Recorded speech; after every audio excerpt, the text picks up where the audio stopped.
What's going on, everybody? Welcome back to Cat and Mack. How we doing? Welcome to the stream. It's a great stream title. I thought it would appeal to the new Vinland Saga fan base. I didn't even think about that. That's why it seems so familiar. Fat ass ninja Skippy, how we doing? Hey Skippy. Whoa, like the peanut butter? He hates when you do that. I figured the fact that he had it in his name. Let me think of a funny anecdote I can lead off with today. I'm working with this vendor on a bit of an issue that I'm having. Matayo, welcome to the stream. I'm glad you liked the Vinland Saga video, bro. I'm working with a vendor on some issues we've had with some dried prunes. We've had some issues with dried prunes getting moldy before we can get them out to customers, which isn't something that should be happening. Hello, this is my first time making a stream. Well, welcome back. No way, bruh. Thanks for joining the stream. I'm way too EU for these streams. Still great to see you live. I stream earlier on the weekends on Saturdays. Can't stay long, but here to say hi. What's up, Gon? How you doing? So I'm working with this vendor on dried prunes, and the issue is I can't really switch to another vendor because we get way too good of a price from these guys, but they're horrible to communicate with. Horrible. So I just recently became the account manager for this vendor, and I reached out to introduce myself. I was like, hey, I'm gonna be working with you guys from now on. I'd love to set up a call and talk to you about our purchasing cadence going forward and kind of what your process looks like and just hear some more about your farm, all that stuff. They responded to an email my coworker sent about a PO we had sent them after my initial email, but he did not respond to my email. You got ghosted by your supplier. He did. And so I was like, okay, well, if I can't schedule a call, I'll just call the phone number that he has attached to his signature on his emails. Called him a couple days ago. It rang once and then sent me to a full voicemail box. So. Oh no, that's a really bad sign. It's the worst because these guys have like the best price for dried prunes on the market. I cannot find a better price than them, and it's like by a lot. It's by a lot. Like most prunes, $4.75 to $5 per pound. Theirs $3 per pound. It's like it's not even a competition how much better their prices are. But they're impossible to communicate with. Like that's where the cost savings are coming from. They don't spend any time on customer service apparently. More like Vinland Saga. How dare you? $10, it's like 3 guys and they just can't manage the whole business. It is a small company. All of our vendors are small companies, but from the guy I'm inheriting this account from, he's actually a pretty the contact that I have there is supposed to actually be a pretty pleasant dude. If you can get a hold of it. Exactly. He's just really bad at fucking communicating. The way he describes it to me is like when there are no problems, this is a great relationship because they send their shit and there's no problems. The problem is that there are problems right now. We keep having moldy prunes. So I need to be able to talk to them and get a resolution on that. And it's just not happening. Gotta call him at a better time. Don't know what to tell you. $20, it's actually 1 guy pretending to be 3 guys. What better time is there than in the middle of the business day on a Tuesday? He's probably at lunch. I don't know. I called him in the afternoon and everything. I didn't call too early. Whatever. We're playing Gunfire Reborn today. We're gonna shoot some fuckers. It's gonna be great. I was trying out the daily challenge mode. It looks like it's single player only. Yeah, it's single player only, and it's just a run, but with different restrictions on it. So the one I've got is it's probably the same for everyone, but it's for sure. Only sniper rifles. Your shots freeze enemies, stuff like that. Tuesday is the most business of business days. I don't know about that. Fuck prunes. Prunes actually ain't bad. I've never really been a dried fruit guy, but now that buying dried fruit is like my living, I kind of fucking love dried fruit. I gotta tell you guys, like, dried pineapple has become like one of my favorite treats. It's basically candy. I bet. It's fucking delicious. Pineapple eater. What? You know What, are you just jealous because my... Wait, actually, hang on, guys. I was about to make an inappropriate joke, but my streams keep getting demonetized, so we need to spend like the first 5 minutes just being super kosher, okay? Actually, we're 5 minutes in. Never mind. Kosher. My cum will taste good. Oh, yeah, that was it. Wednesday is definitely the most business of business days. Dried fruit, isn't it weird texture-wise? It depends on the fruit. Sometimes they're all different. Dried pineapple has a very like soft and flexible texture. Dried prunes, they're not the best texture-wise. They're kind of like a...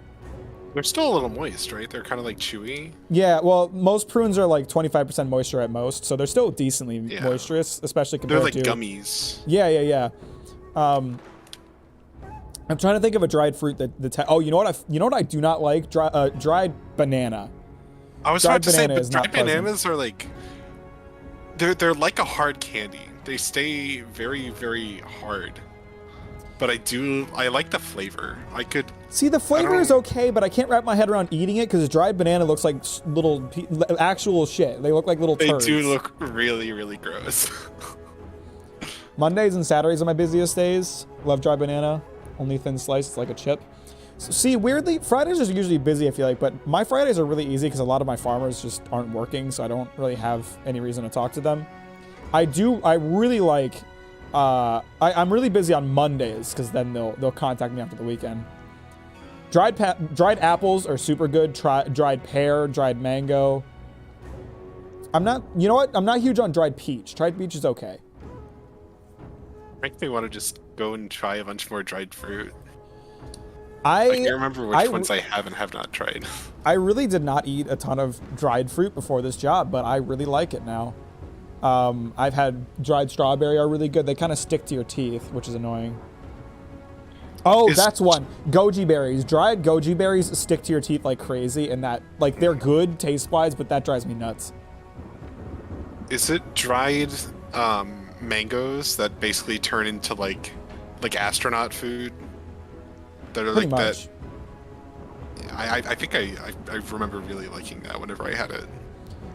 I think we're thinking of different kinds of dried bananas here. You guys are thinking of like, I don't know, like super dried bananas. What I get are like sun-dried bananas where they still have moisture, so they're soft. Oh, really? Yeah. Oh, I've not had those. They're soft and they're like flexible. They just look like little turds. I was thinking of a picture of a dried pineapple or dried banana. I was thinking like banana chips. No, so not like banana chips. It's like one of these things. I just found a picture of one. It's like one of these. They do not look appetizing. So this is the kind of thing that I'm buying. It doesn't look like something you should eat. Banana chips don't look very good either. No, they don't. But these things look disgusting. I feel like the juiciness of a peach is one of the main reasons why I like them. See, a lot of... Ew! Yeah, no, they're gross. It's like gross. Somewhere between a churro and a pecan, but it doesn't look as attractive as either one. So what I've found is that, like, a lot of dried fruit, because of the drying process, a lot of the sugar gets brought out and kind of brought to the surface. So you lose some of the juiciness, but you gain, like, a ton of flavor. And that's, like, why I love dried pineapple, for example. Dried pineapple is, like, super flavorful. It's really fucking good.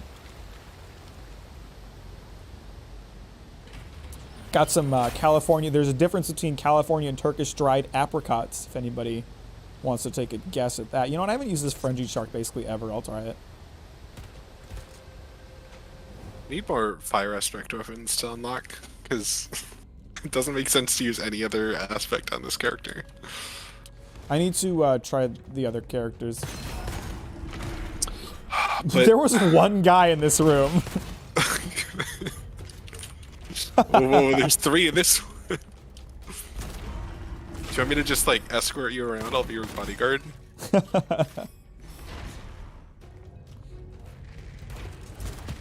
So yeah, I've learned a lot about dried fruit over the course of my position, and I like it a lot now. There are some that I'm still not a huge fan of, but I also buy dates. Dates are not dried, contrary to popular belief. They just look dried.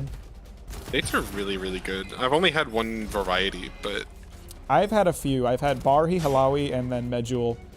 I've only had Medjool. And I am a fan. Deglet Nor. You want the Nito? You'll know I'll take the needle if you don't want it. No, you can have it. You can have it.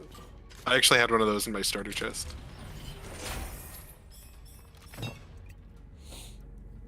Dates, they always remind me of the Indiana Jones movie. What about them? I don't know Indiana Jones well enough to understand what you're talking about. I have not seen Indiana Jones in like 15 years. Yeah. I wasn't big on them. They're still definitely not my favorite, but I do like them.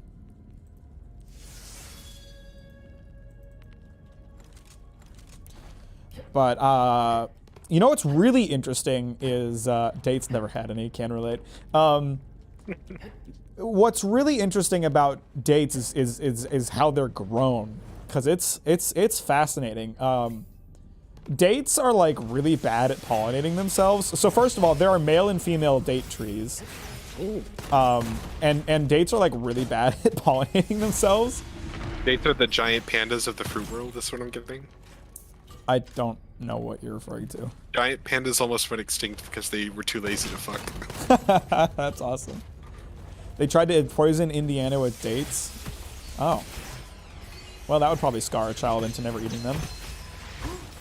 That or American xenophobia. No, date trees are like really bad at pollinating themselves. So what they do when they're farming date trees is they steal the pollen off of the male trees and they hand pollinate the female trees because they ain't gonna do it themselves. Interesting. And date trees are also like super particular in like how they want water. So date trees need a shit ton of water, but only at the base of the tree. They don't want the water anywhere else. So you can't grow them in a place that like rains a lot because it'll fuck up the tree's growth. But you need to like water them a ton. So they dig like trenches that they fill with water in desert areas. So is that why they grow in like the Middle East? Because like they'll have like oases in the desert, oases. Yeah. Interesting. While we're talking about fruit trees, did you know that banana trees walk around? I feel like I've heard that before. I don't know the particulars of that. Huge plots of land, because as they grow, they'll just kind of wander around up to like, I don't know, something like a quarter of an acre. They'll just walk. So you need to give them enough room to walk around, otherwise they'll overcrowd and die. Shit. It's kind of really, really cool. How did you gain this deep knowledge of date lore?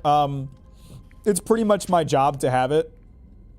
Being that I buy dates, it's important for me to know about dates. So a lot of what my job is like research. Like the actual like buying of dried fruit doesn't take like a long time. It's just, you know, build a PO, send it off to the vendor, and then manage it until it actually gets in the warehouse.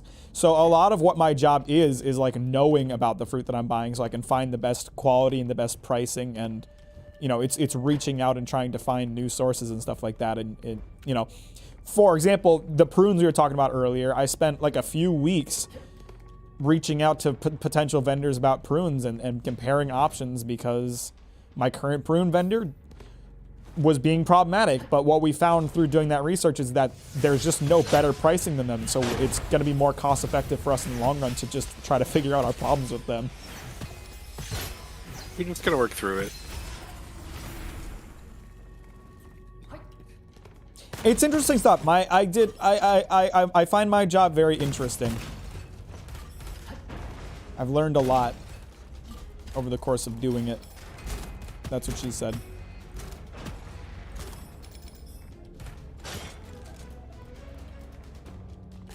I feel like with how important crit shots are, any weapon that lobs any weapon that lobs projectiles just isn't doing it for me.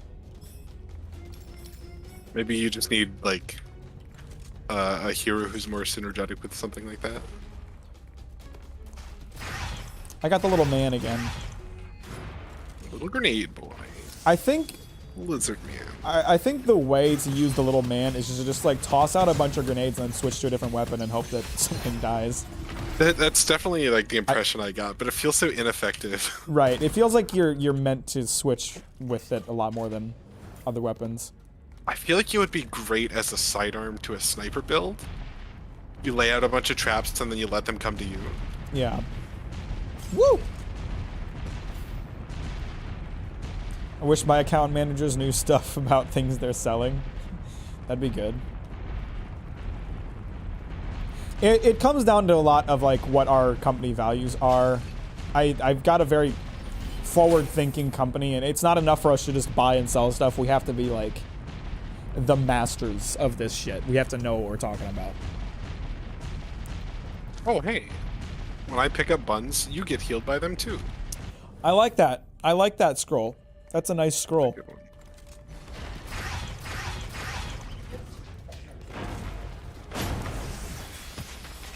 Sorry, Mr. Peddler. Sorry, Mr. Pedo.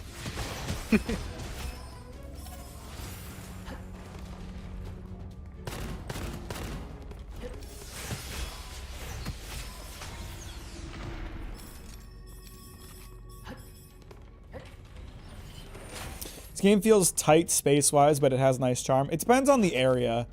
The area after this is like an so open much more desert. open. Yeah. I'd say Zone 3 is a pretty good balance. Oh, there's a weapon you get if you defeat the golem boss twice. And Let's hope we get Golem again. Yeah, well, I did a run like a couple nights ago, so that's why I know. Oh. And it's just a really fun weapon. I won't spoil it.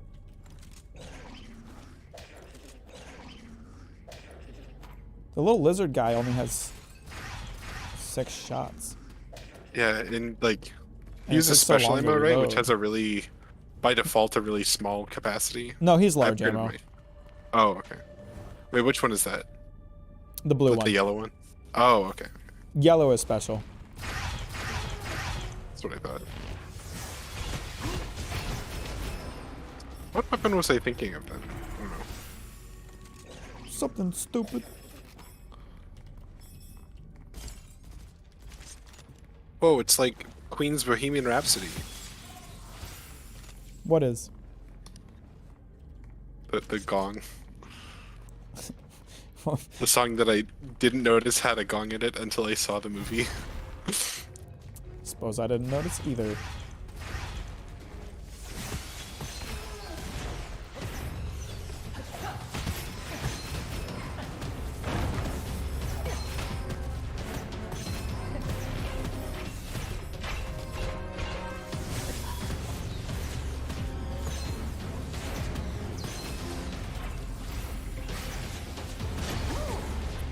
Shit! Well,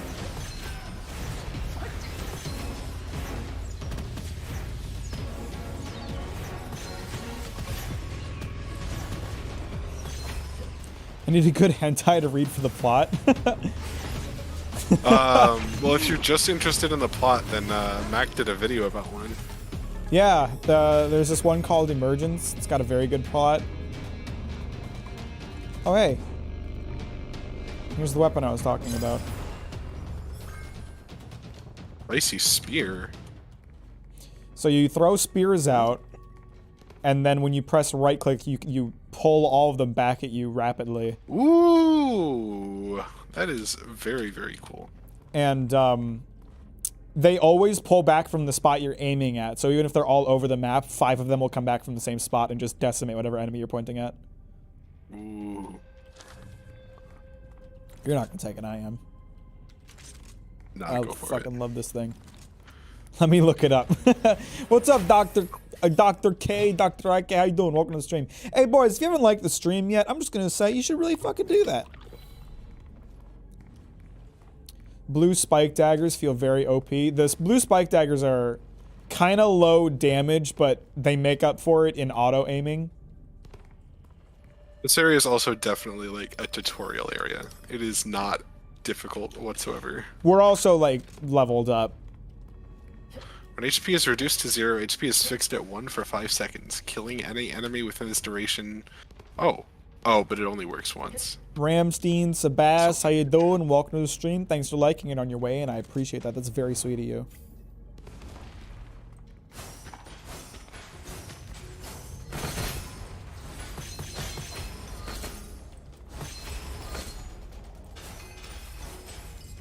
We got little men coming out of that hole.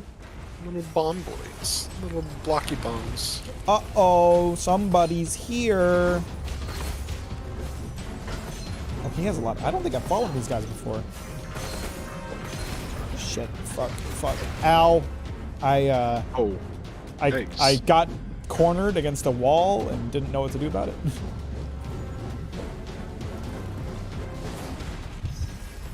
Ooh.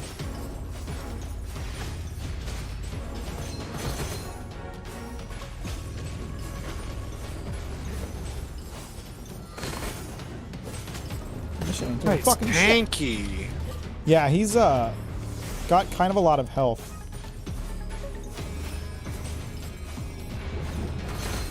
Or I guess that's technically shields. I don't know. Game looks really cool. I don't know what the yellow stuff is. This game is called Gunfire Reborn, and it's very fun. I recommend it. This might be my favorite roguelike. My darts are doing good damage. There we go. Goodness. Oh, dropped another boy. Another boy. Was I? Oh, no wonder I wasn't doing any damage. I was on the foundry thinking I was on my fire pistol. Oopsie. Big oops. Anyone else love Jujutsu Kaisen right now? It reminds me of the Toonami days when I would wait for the next Namek episode of DBZ in the early 2000s. I'm pretty happy with where Jujutsu Kaisen's at. My stance on Jujutsu Kaisen has always kind of been like, it's pretty story-wise, but action-wise, it's really fucking good, and it's really good where it's at action-wise right now, so. Sounds like Gunfire Born doesn't use a gun, uses javelin, doesn't use fire, uses ice, isn't born, already alive. Any recommendations for a manga for someone who never read one before? Let's see. Good introduction manga. That's a great question. I honestly would almost suggest Chainsaw Man. Chainsaw Man is a really good first manga. I would also say Dawn to Dawn. I'm trying to think of stories that are either finished or aren't super long because they can be kind of intimidating. Dawn to Dawn is currently releasing, but it's got a small number of chapters. Chainsaw Man is split into parts, so you can read the first part and it's not too many chapters. I think Chainsaw Man. Don't read Berserk as the first one. Definitely not. Chainsaw Man was the first manga that I read since JoJo, and I read JoJo 7 years ago. And I thought it was great. Halfway through it, I ended up binging the rest of it in one night because it was that good. I think it's pretty approachable. Pretty good one. And I made a video about it, so you can watch my video about it after you're done reading it. After you finish part 1. Right? Green? What's that? I think the connection broke up a little bit. Yeah, I'm about to break up with you. I'll get to it, I swear. You know I would not watch one of your videos when I'm able to. I'm not sure if I finished Jujutsu Kaisen. I did like it a lot. It's not finished. It's ongoing, so. I mean, Berserk is an amazing one. I will never, ever, say that it isn't. I just personally don't know if I would call it a great first one because of some of the subject matter. Definitely. But it is very good. I highly recommend Berserk. Do not read Demon Slayer. You will think very poorly of manga if you start with Demon Slayer. I'm under 18. Dawn to Dawn's better for you then.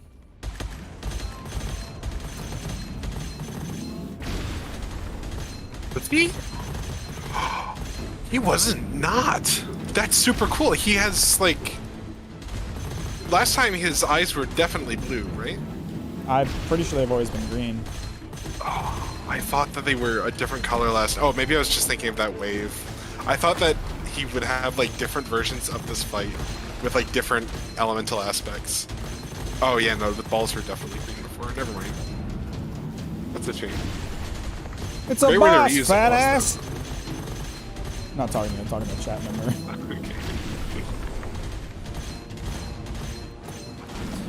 Black Swordsman arc is also rough. Yeah, that's definitely one thing. Like, I really wasn't that into Berserk when I first read it, just because the Black Swordsman arc is kind of hard to get through. Black Swordsman arc is also pretty short, though. I think I got through it in like two reading sessions. It's not that it's like long. It's just like if you're reading your first manga and that's what you're first introduced with, it's not very strong. Yeah. Oh, is this chest his weak point? Chest Oh, or yeah, it eyes. is. Oh, okay. I was shooting at eyes. Good. I guess I crit on the chest and assumed it was weaker. My friend has been begging me to read JoJo though. Should I? JoJo, I would not say is a very good first manga just because it's very, for lack of a better word, bizarre. It's compared to a lot of other manga, it can be kind of hard to follow, I would say. The art direction is not conducive to like a good ability to comprehend what the fuck is going on. Is how I would describe it. It's also like really, really long. It's also in parts, so it's not so bad. Like, if you're watching anime, JoJo is a good one, I'd say. But if you're reading, like, the art direction is really rough in the first parts. So, I don't know. It's been so long since I read part 1, I couldn't even remember. I do think plot-wise, part 1 was... What the fuck? Nice and succinct. After taking damage, all hits will become crit hits within 3 seconds. That's pretty good. Is that a legendary, I assume? Yeah.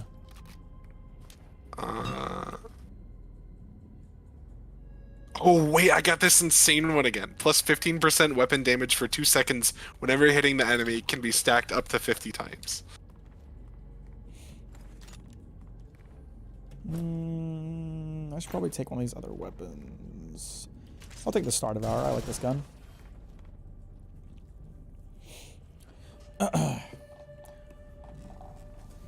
Same reason with Jujutsu Kaisen, you understand what is going on. Yeah, if it's hard to follow, I don't think it's a good first manga. My first anime probably was Sailor Moon or DBZ. Don't remember since it's hard to remember a lot of my childhood. But Pokemon, Yu-Gi-Oh, Zack Bell. Yeah, it's a total toss-up. It could have been Naruto, Dragon Ball, One Piece, or Bleach. It could have been any of those three as my first anime. Sailor Moon and DBZ are like, if you grew up with one, you probably grew up with both. SAO, best first anime until first half. I would not recommend that one. If you're gonna get into SAO, I would highly recommend reading the novels. I only read the first one, but it was a lot more pleasant than watching the anime. Anime is honestly pretty cringe by comparison, but also you can only get so much with Reki Kawahara. Hell's Paradise and Golden Kamuy are both really good. I love Golden Kamuy. That's a fantastic one. I don't know if I would say it's a great first one.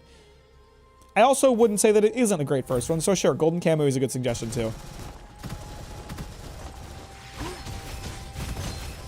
It's so much easier to recommend first anime than it is manga. Yeah, well, manga's got like a whole other... Because like a presentation's really big in manga, and a lot of manga don't really nail presentation. Anime is super easy because I just say Gurren Lagann. That's a perfect starter anime. Gurren Lagann or Fullmetal Alchemist Brotherhood for me. Yeah. Because Gurren Lagann, I think, has the perfect balance of every anime trope. So, to the extent that it's not going to be dissuading, but it's also going to get you ready for what you can expect from the genre.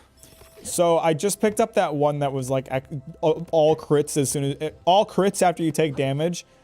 I just picked up another one that is minus 30% damage when you get hit. So, oh, so I can take hits and deal it back real quick.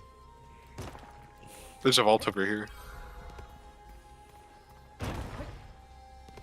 Samurai 7? Do you mean Samurai 8? And don't you dare recommend Samurai 8. Samurai 8 is terrible.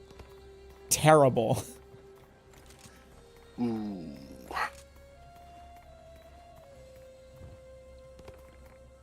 These are kind of tempting, but I don't think I'm going to go with any of them.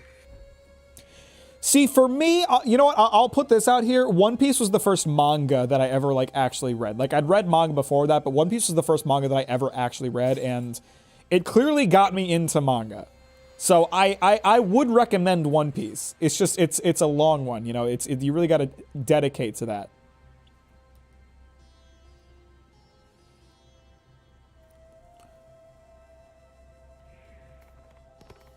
Omniscient reader's point of view is really good. What are we talking about? I've heard of Big O, but I've never watched it before. Oh, it's in the Indiana Jones room. I hate these on the stage. I'm pretty good at them. I don't know why I struggle so much more with these boulders than in the other one. Normally, I guess. I'm doing fine now. I fucking sped run that one. Damn. Yeah, me too. Never mind, I guess. Kasane is short? Never heard of it. Remember doing a presentation about One Piece in elementary? I guess it can have an impact. See, that's a thing too. Like I watched One Piece when I was a kid, and then I like read it when I started reading it when I was 15. I didn't like know anything about it. I didn't remember much from being a kid. If you're looking for fun, read Blood on the Tracks. That does not sound familiar. What the heck? None of these are too great. Wait. What is Samurai 7 about? Oh, Are we still talking about Samurai? I'm pretty sure we're talking about Samurai 8. Samurai 8 is about the Naruto author trying to prove that he isn't a one-hit wonder and failing miserably because it's fucking horrible. I couldn't actually like tell you what the story of that forgettable garbage was. It was so fucking bad. That was like the first manga I ever read that I remember consciously hating. I hated it so much.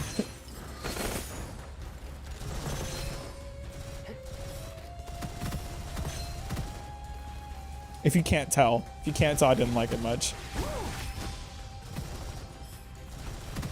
I need to check my my cult scrolls after this, because I think I might have accidentally taken the upgrade that sets me on fire whenever I deal burn, which I do not want. Literally a story about 7 samurai recruited to fight giant robot government. No, that's definitely Samurai 8 we're talking about. See, it's so forgettable you don't even remember the name of it.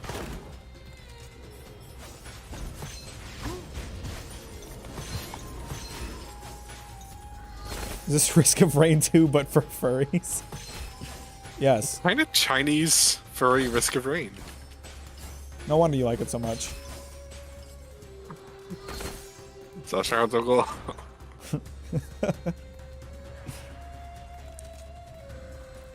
might take this biggie shotty. Oh, huh. Yeah, I think I will.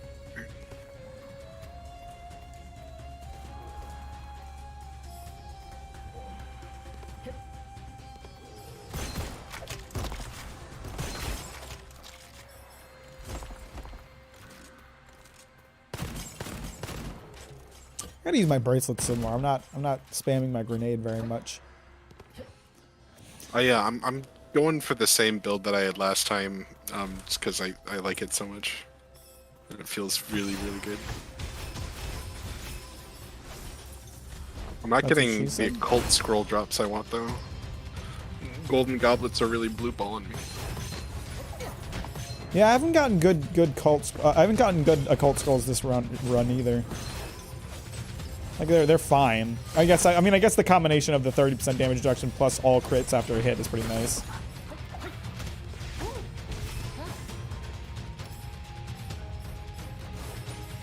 Can't complain about that too much. I'm sick of how many guns in this game are red that are not fire aspect. There's so many. Innocence is a real wholesome manga. Don't know anything about that. Chinese Risk of Rain. Can you play Son Wukong? What? You know what's weird? That's crazy you bring that up. I was just thinking about Son Wukong the other day, and first of all, my character is based on that. Yeah, I figured. I was just thinking about that game the other day. Did anybody actually play it? Because I like it. I remember like a lot of YouTubers playing it before it came out, and then nobody talking about it ever again after that point. Like, I don't know if anybody actually played Sun Wukong. Was there a game called Sun Wukong? Yeah, it was like a Souls-like that came out like 2 years ago or something like that. I think I remember you telling me about it, and I remember forgetting or not knowing it existed then too. Yeah, I honestly don't know what happened to that game. Was it good? Does anybody know?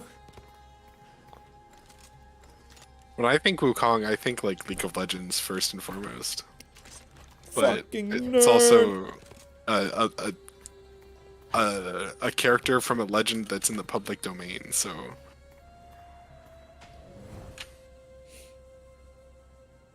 I don't think it came out yet. How? They were doing like early access streamer shit like a year ago. Or 2 years ago. Gundam Wing, anyone? For a guy who builds Gundam kits, I have watched Precious Little Gundam. I watched Iron Blooded Orphans, and I'm in the middle of watching Witch from Mercury. That's it.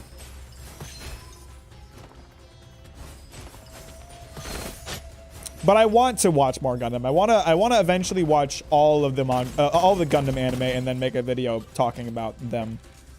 watch a couple Gundam with you. Sick. You know what I really want to watch, and we could watch this together. There's a movie called Gundam Hathaway that's supposed to be really good. I think, yeah, you were talking about that on stream before. I honestly don't know anything about it story-wise. I just know people like rate it really highly.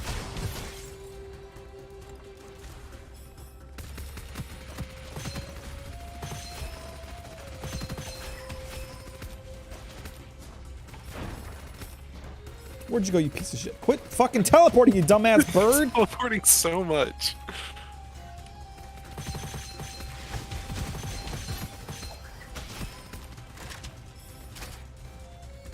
Well, hello.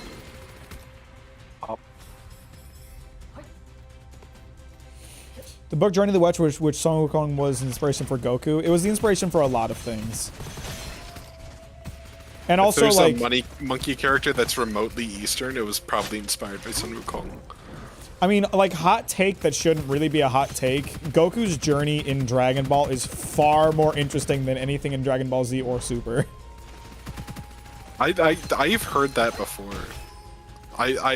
From like third party recommendations, I think if I were to try to get into Dragon Ball, my watch order would probably, or like my watch preference would probably be abridged Dragon Ball and then Dragon Ball Z's and beyond. I mentioned that on stream a while back too. Like one of my like, someone asked if I'd ever make a video about a bridge series, and I was like, I might make a video about why Dragon Ball Z Abridged is better than actual Dragon Ball. Is this game like Mario? Oh, hey. Yeah, 100%. Agreed on Dragon Ball take. Hated Dragon Ball for lower power take, but it was much more story dense. It was just more interesting, and Dragon Ball is very like one note. It does one thing. Mac, I've got good news. What's up? The Gundam movie I wanted to watch because I heard the theme song for it and it's really fucking good. Is Gundam Hathaway. Sick. Yeah, we should watch that.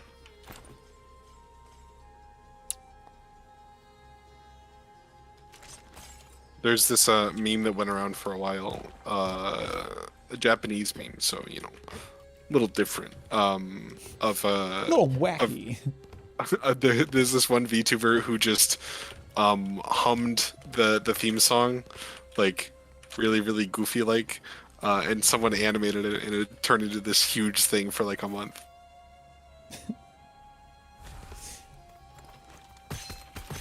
Wait, shit, didn't I just pick up? Fuck, I traded out. No, I did not. No, I did not. I'm not an idiot. I'm not an idiot. I promise. What'd you drop? I thought I dropped the wrong gun, but I in fact did not. We're good. You dropped the spear. I dropped the spear, but I did it intentionally because it wasn't really doing damage output-wise.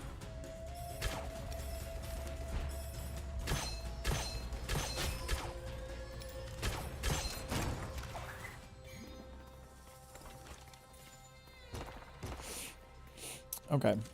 That was an easy run. DBZA was starting to get a little repetitive with jokes to the end. Great series. Personally, I believe, and I think a big part of why they ended it where they did, I believe that Dragon Ball Z Abridged peaked at its last season. Like, it was so fucking good. There was no way they could top themselves.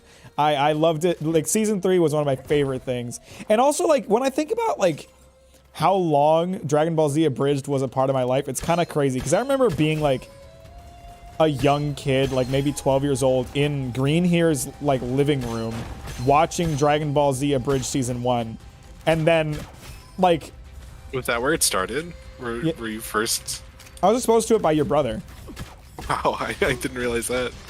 And then, like 8 years later, I'm in my first apartment as a grown adult watching the premiere of episode 60, and it's like, wow, this was really a part of my life for a long fucking time.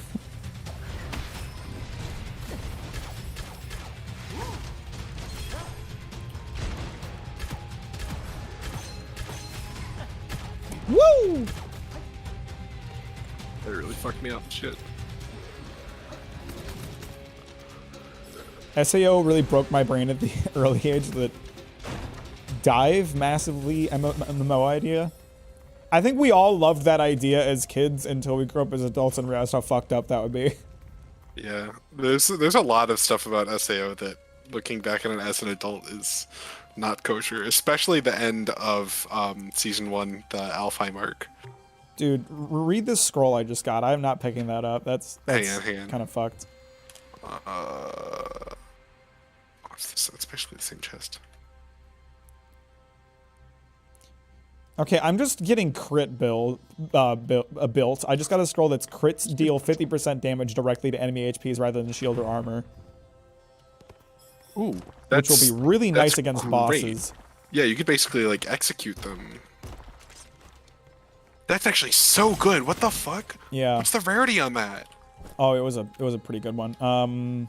It was. Where did it go? It's a legendary. Okay. I got it for killing one of those burst snipers with a crit, so that it makes sense that it's like decently hard to get one. Does make sense. I found a vault. That gun is doing. What in the world is Mack using? It's a woodpecker. It's a crossbow. Wink.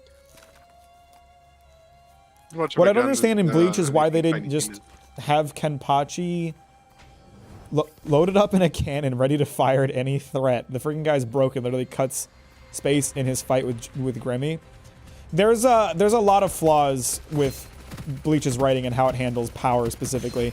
One issue that I have with Bleach is like they establish the captains as like these uber powerful creatures that are like, oh my god, how could a human ever match them? And then Ichigo matches them. And the author kind of didn't know what to go from there because, like, he already established that Ichigo is as strong as, like, his in-universe strongest beings.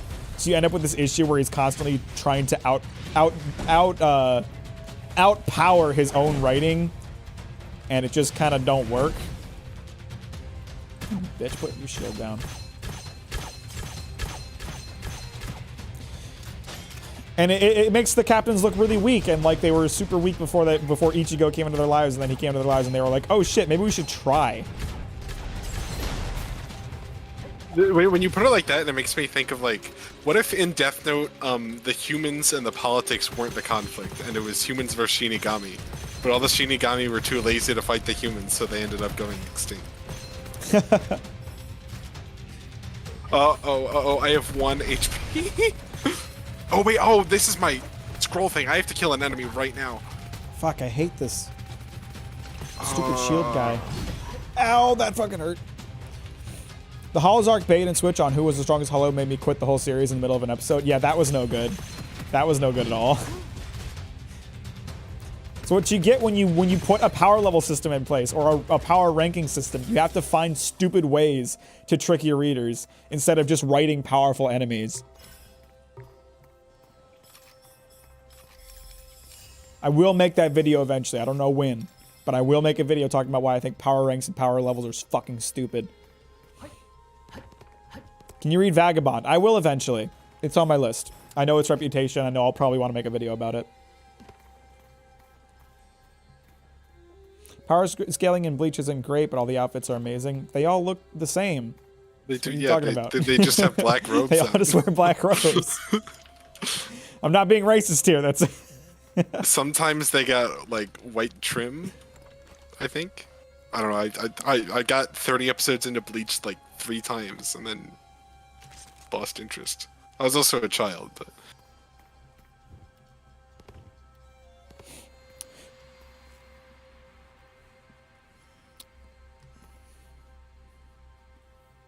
immune to the negative effects of burning effect. That is insanely good for me. Oh, but there's a legendary scroll here too.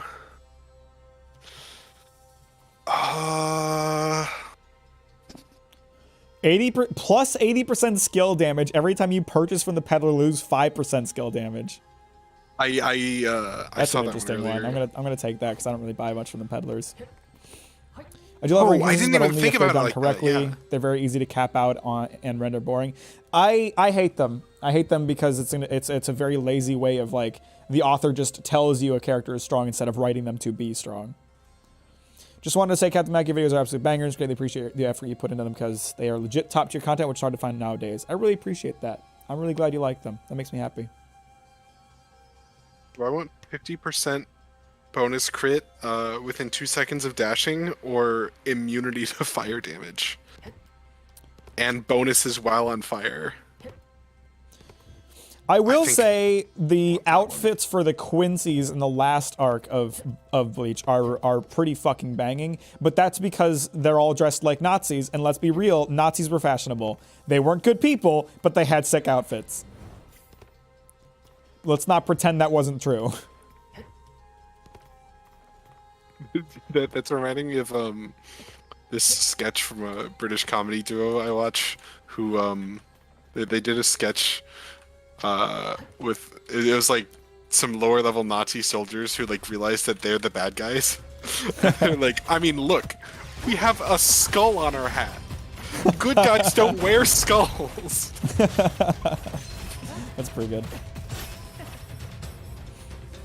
I hate how you're right, Mac. You can't really deny it. Like, they weren't good people. I'm not gonna pretend they were. Nazis were fucking awful fascists.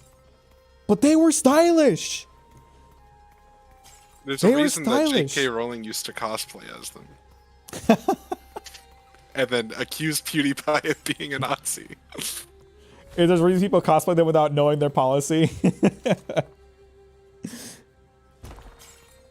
Mac, I don't know if I've told you about this before, but for anyone in chat who's familiar with penis music, Yeah. that old meme, Didn't they interesting- like stop using their name? Oh wait, wasn't it that their Yeah. profile picture? I'll let you tell the story. yeah, so the person who made penis music published the original song, which was called Rubber Band, under a furry persona that was dressed as a Nazi. Like they had like the full like black outfit with like, you know, the cool drip.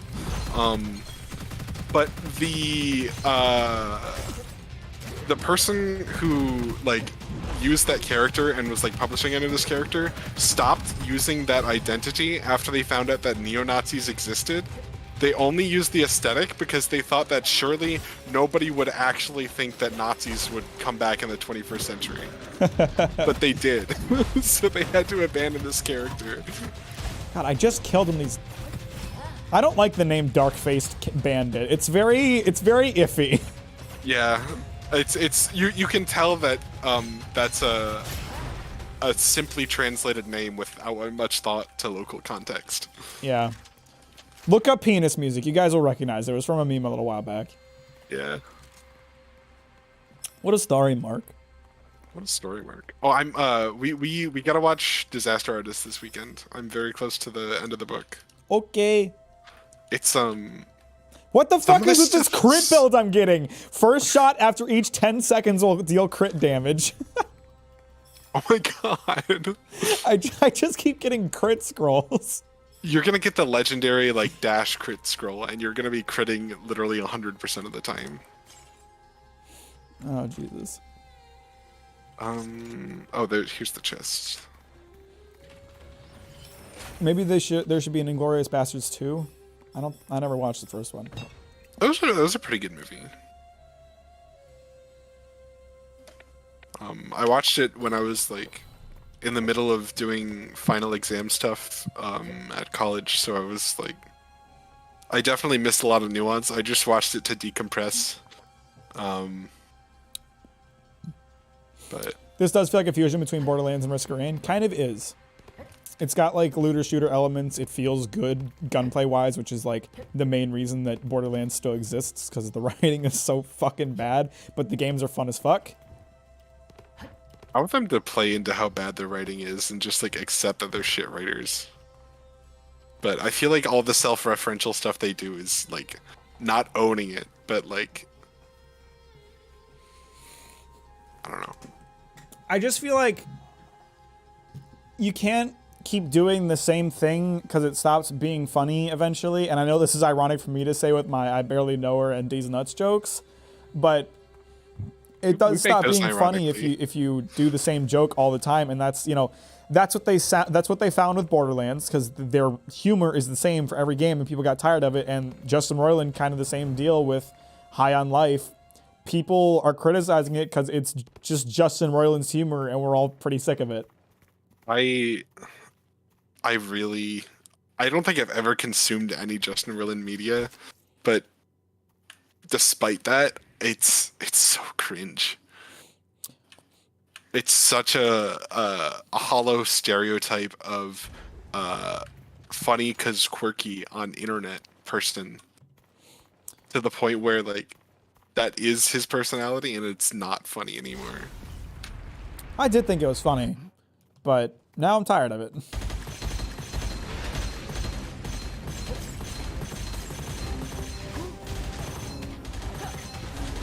Don't forget to use our grenades, they're helpful. Yep. My weapons are actually like severely underpowered right now, so I apologize. I got decent weapons. Oh shit! I have actually got like a fuck ton of grenades though.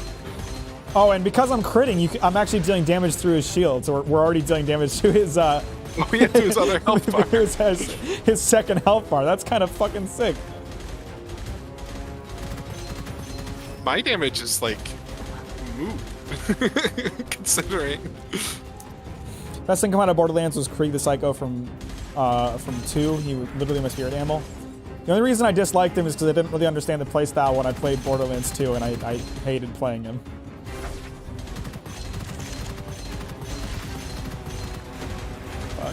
Fuck. I keep getting caught in these poison fields. Ow, ow, that fucking hurt. I'm gonna die. Yep. Help me. He's surfacing over there. Oh, no, he's not. No, he's not. Oh, God, there's more poison here. Shit. Fuck. That was really like, I really got focused for a second there. Oh, I'm still getting focused. That's sick. Probably because I'm dealing damage through shields. Somehow I'm back up to like 15 grenades, so I'm just gonna drop all of those on him again. Yeah, I got all my 5 back, so I'm spamming now. Oh, ad phase. Wait till your shields recover to kill these guys, because I don't think he pops up until ad phase ends. I've got my shields up already. And he's got like no health left, so I think it's enough that a single grenade of mine could do it. No, not quite, but almost. Tales from Borderlands is legitimately the best written piece of Borderlands content by a mile, and it wasn't even written by the Borderlands folks. It's not a surprise. I like Handsome Jack. He only fits inside of Borderlands writings. I did like his dialogue. It was decent. Gain 1% damage dealt and 0.3% damage taken for each enemy you kill. Ooh. Fuck it, roll the dice.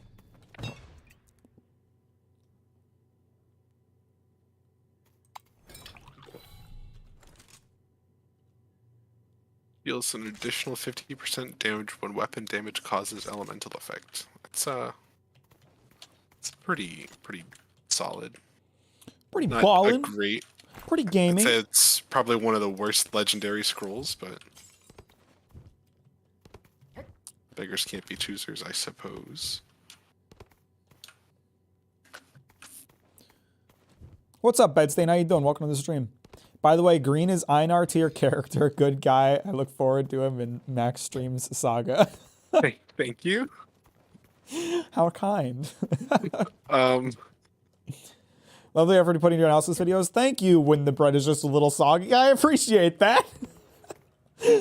Why does everybody in my chat have amazing names? That's a really good name. I'm really glad you like them. That makes me happy. I've been meaning to ask, is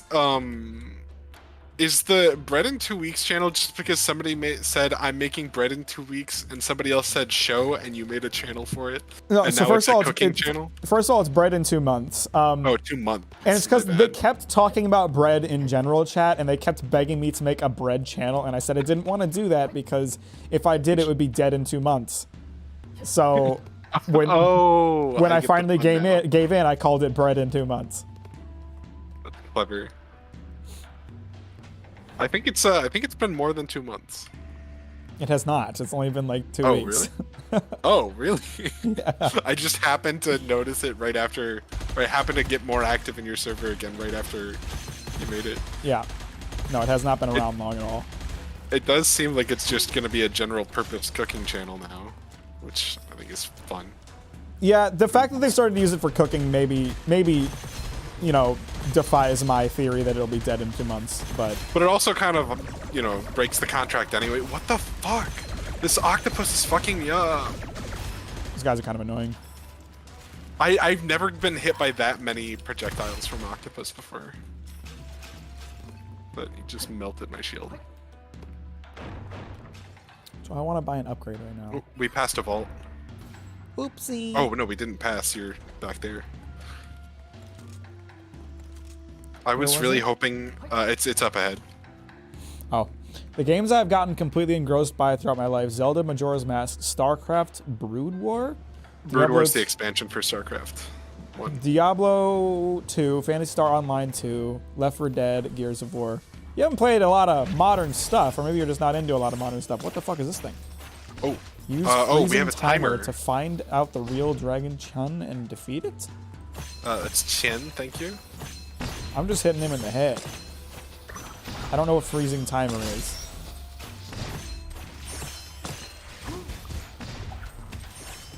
Am I supposed to be shooting him? I have no clue. 'Cause I am.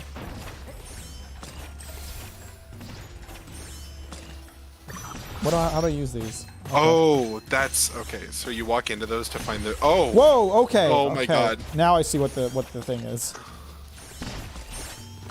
A lot of these. You know which one's the real one? Not at all. I'm still doing damage to this one. I don't know if it should only freeze the real one. I think is the idea. Oh, I see. We managed it. I mean, my man's still taking damage from the bullets, so I don't know. They all are. It'd be nice if we had another freezing timer. Do we? What? There he is. There he is. There he is. This one.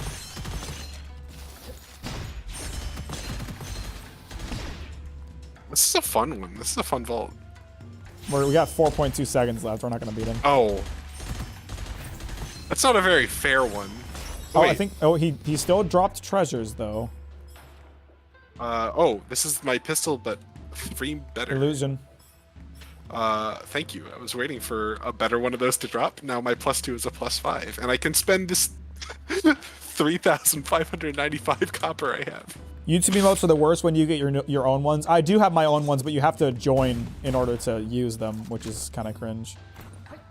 Oh, I didn't even notice that you had membership set up. I did get membership set up. I figured I might as well have it set up, but you know, just gonna put this out there. If you want to give me $5, I get more of that if you subscribe to the Patreon than if you join the YouTube. And joining the YouTube doesn't really do much for you. So YouTube membership, like when they first rolled it out, was really strange because they like got a bunch of big YouTubers who don't stream at all to like roll it out. And they were promoting like the features that you get in chat, like having an icon. It's mostly like a streamer thing. Yeah, it does not make a lot of sense. Oh, do you remember? I think they got rid of it. Do you remember Applaud? The Applaud feature? No. I think it might have just been on Shorts because I only noticed it on Shorts that a VTuber I watch uploaded. It was basically like I don't know, you could give a video a better thumbs up by paying money. I don't get it though. It was like a super chat for YouTube Shorts. But what's the Interesting. point of that? Yeah, it seems a bit stinky. I feel so Raise the- ineffective shooting at anything that you're shooting at because you're just going through its shield. Yeah, I mean, it's like they have half health for me, as long as I Yeah. crit. And then my damage is just null.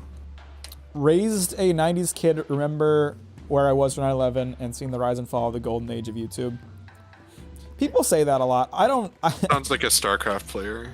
I personally am not in the camp that like the golden age of YouTube is over. Like, yes, there are changes that have sucked and it is not super pro creator, but in terms of the content that people are able to make on YouTube, what we get now is much more interesting and much higher quality than things we got back in the day, in my opinion. I think I agree. I would definitely hesitate to say any one period of YouTube is better than another. I see can a say I fault back liked here. one more than another for Right, that was- nostalgia purposes. I also thought it was a vault. Borderlands 4 looks rad. I'm- It's pretty sick, Fridge. Sorry to interrupt I'm- you. No, you're good. I'm super nostalgic for like 2011 YouTube, but I definitely don't think it's better than current YouTube, because current YouTube, you've got all these great like documentaries and stories that you can watch, like Mack's content. Yeah, personally, like, and I essay don't content. say this because it's my content, but personally, I'm a huge fan of like the birth of video essays and long form content on YouTube. That really wasn't a thing back in the day, especially when you couldn't have videos longer than 15 minutes. Yeah. But I And then love, for the years after that, where nobody would watch a video longer than half an hour. yeah, I personally love like the long form content YouTube side of YouTube, and I It's watch a ton of interesting, it, which is why I got interested in making it. Right now, it's like YouTube keeps going back and forth between long and short form metas, because like it's you're competing kind with of in a situation TikTok, right now but- where you have both. Like, as a creator, you Yeah. should be using shorts to get your work going, but long form YouTube videos still get a ton of attention. It's like if you're going on YouTube, you're either gonna watch 50 videos that are a minute each, or you're gonna watch 2 videos that are 2 hours total. Yeah, Sorry, did I say 50 videos that are 1 minute each? That was what I meant to say. you did say that. Okay.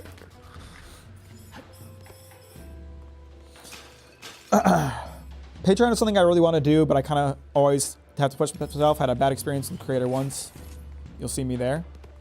Well, I appreciate that. My Patreon is something that exists purely for, like, if you want to support the channel, it's there.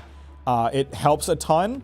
I do not like paywall any of my content. There's no like exclusive content on the Patreon other than exclusive live streams and behind the scenes content. Like, everything you're seeing on the Patreon is like how the videos are made, not like secret content you have to pay for, because I don't really like doing that kind of thing. I'd say the golden age of Twitch is over. Yeah, you could say that. That one I will go for. That one I'll agree with. I think the golden age of Twitch was probably even like 2014. Maybe a bit later than that, because creators weren't making a ton of money in 2014. But I think when streaming was a lot more. Kind of sucks for live streaming in terms of like the chat and streamer experience, but like We've got Truffle TV. Twitch, it's, by the way, if you're not using Truffle TV and you prefer Twitch, you should get Truffle TV. Do you have a link to that in No. your? I think I see YouTubers use like they pin a link to Truffle in their chat and stuff. We good to go? Yeah. I figure we're probably just both jumping around. It's probably just the nostalgia speaking, but I'm mainly more dissatisfied with how the upper management leadership have decided to steer things, moving dislikes algorithm oversaturation. I'm not really sure what you mean by algorithm oversaturation. Personally, I don't really care about the removal of dislikes. I get why it bothers people, but it doesn't really bother me. I just think it doesn't do anything. It didn't really do anything before, other than just to show that people were mad. You know what? You know what? guess so. Actually, I'm changing my mind right here because I remembered something that someone said that I really agreed with. I am against the removal of dislikes because what it does is make people, the intention was for people for creators to feel more comfortable making content, which doesn't make any sense because they can still see the dislikes on their own page.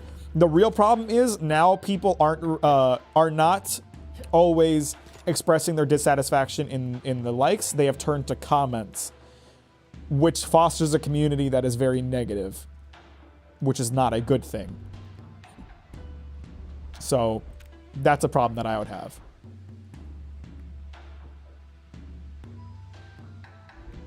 Minus 1 second for all cooldowns on hit every 2 seconds. Plus 75% total weapon damage while your shield is recharging. That one's fucking pog. I think Kick has a very solid chance to become the next big thing. I think it'll get shut down. I really disagree.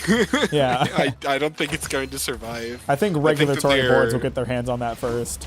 Yeah.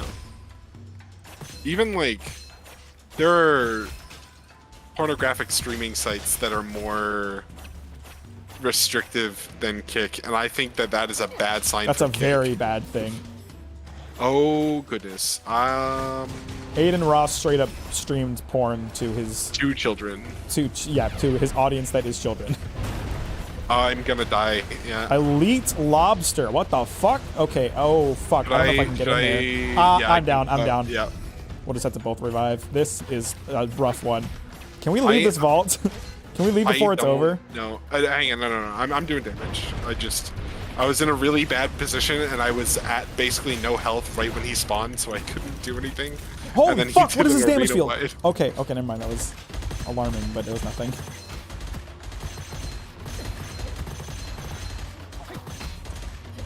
Oh, are the bubbles over their heads like what effects they have on them right now? Yeah. I'm about to die. Please no. I got killed by. God. Oh. I got killed by poison. Come get me. Okay. If you say so. As a person who works in advertising, the real reason for removing dislikes is pure boost in engagement. I mean, dislikes are a form of engagement. Yeah, dislikes for engagement. Oh, hey, there's another lizard. Another boy. There's another lizard boy. Dual This one's fang. way cuter. Hang on, I want to see what. He's got normal ammo. Ooh. Oh, I like Okay, this the little reload guy. is the same. He's. He switches between corrosive and fire ammo. Oh, I didn't notice that. I guess that was an achievement reward because we both. Yeah, it was for killing the guy. Oh, hey, and a better illusion. +6 for free. For free? For free? Sheesh. I'm gonna try this build up. I kind of agree, since the Kick is basically the Wild Wild West. It could work with a lot of people. I mean, I don't doubt that people will like it. I do doubt that it will be able to exist without having serious legal suits brought against it.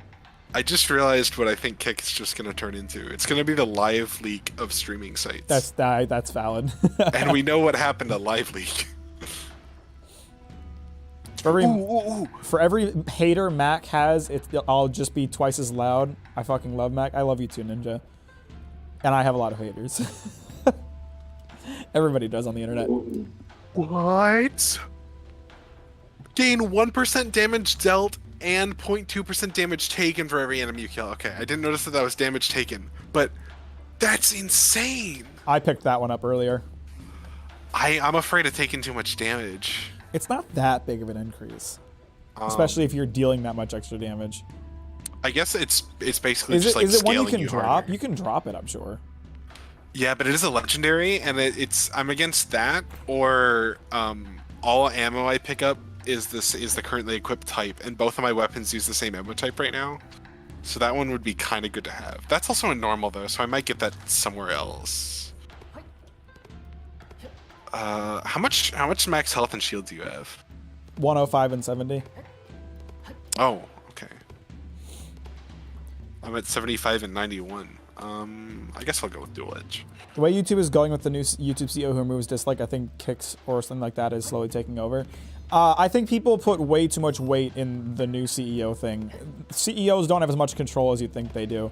YouTube picked a CEO that will steer them in the direction they already wanted to go. Him being the CEO isn't going to change that. Also, like, people talk about all the changes that Susan made. I never attributed, I think, a single one of those. No, Susan did not. Controversial things to Susan Wojcicki. Susan has always been like a decently pro-creator CEO. I've always been of the Yeah. opinion that she, behind the scenes at least, is a big creator advocator.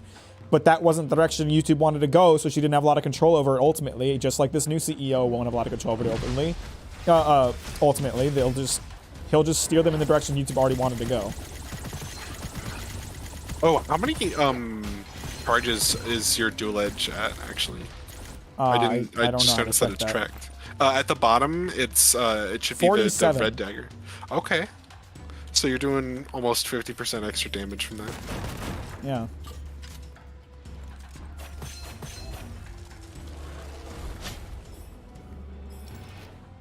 Oh, I don't want the icy spear. You don't have veteran, do you? No. No, you don't. Veteran's a pretty cool one. I think it works I'll stick with retroactively that, too. Right. Wait, we've already killed 17 bosses or mini bosses? I gotta go, chat. Have a good evening, people. Talk to you later, Fridge. Thanks for stopping by. We Bye. appreciate you. Luna is stirring. She is. She's up and moving, isn't she? Kind of weird you read out some of the chats and I can't see them. Also, there might be a weird desync issue. So YouTube has two options for chat. There's live chat and top chat. If you're on top chat, you don't see every chat, so switch to live chat. It's super dumb. It shouldn't even do anything if chat isn't like constantly streaming. Top chat is fucking stupid. It's such a YouTube feature. Yeah.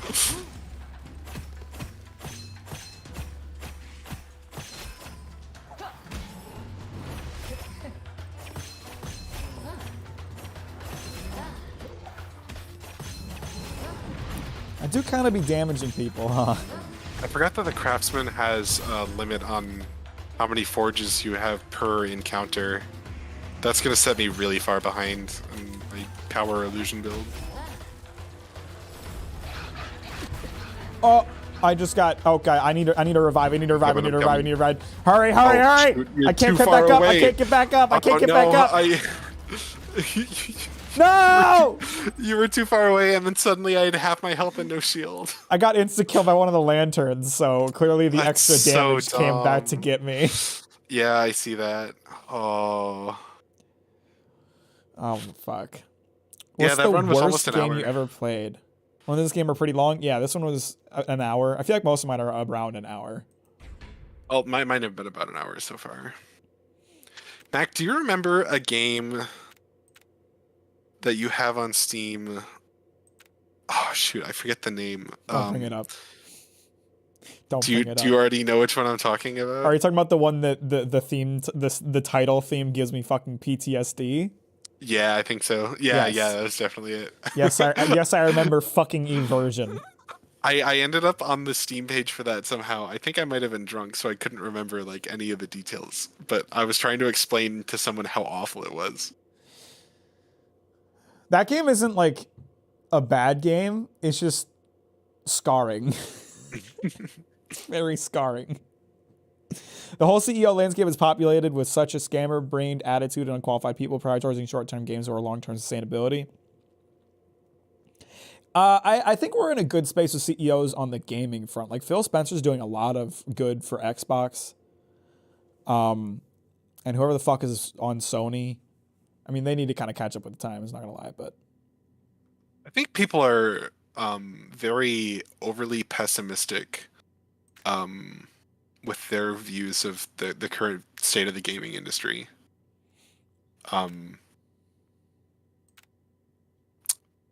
Like it's not great for developers, crunch time and all that, and like all of Blizzard is still a thing. But I cannot get over how fucking obnoxious people are about crunch culture. It's unbelievable. It's like they've never worked a job before in their lives. I mean, crunch culture is... They're getting paid overtime. Who cares? They're losing their lives. Oh, yeah, yeah. Sorry, I was really confused. I thought you were going about that from the opposite stance.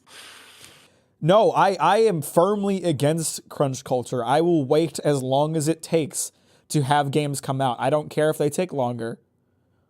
As long as people who are making them are living healthy, comfortable lives. I was actually thinking I feel the same about this. anime. I was thinking about this the other day. about how you don't really hear anybody complaining about crunch culture in Japan, but that's because crunch culture in Japan is everybody's job.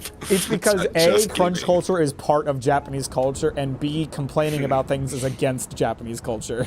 Yeah, that's true. It's like it's seen as such a disrespectful thing to question the status quo in Japan, and that's a really unhealthy way to live.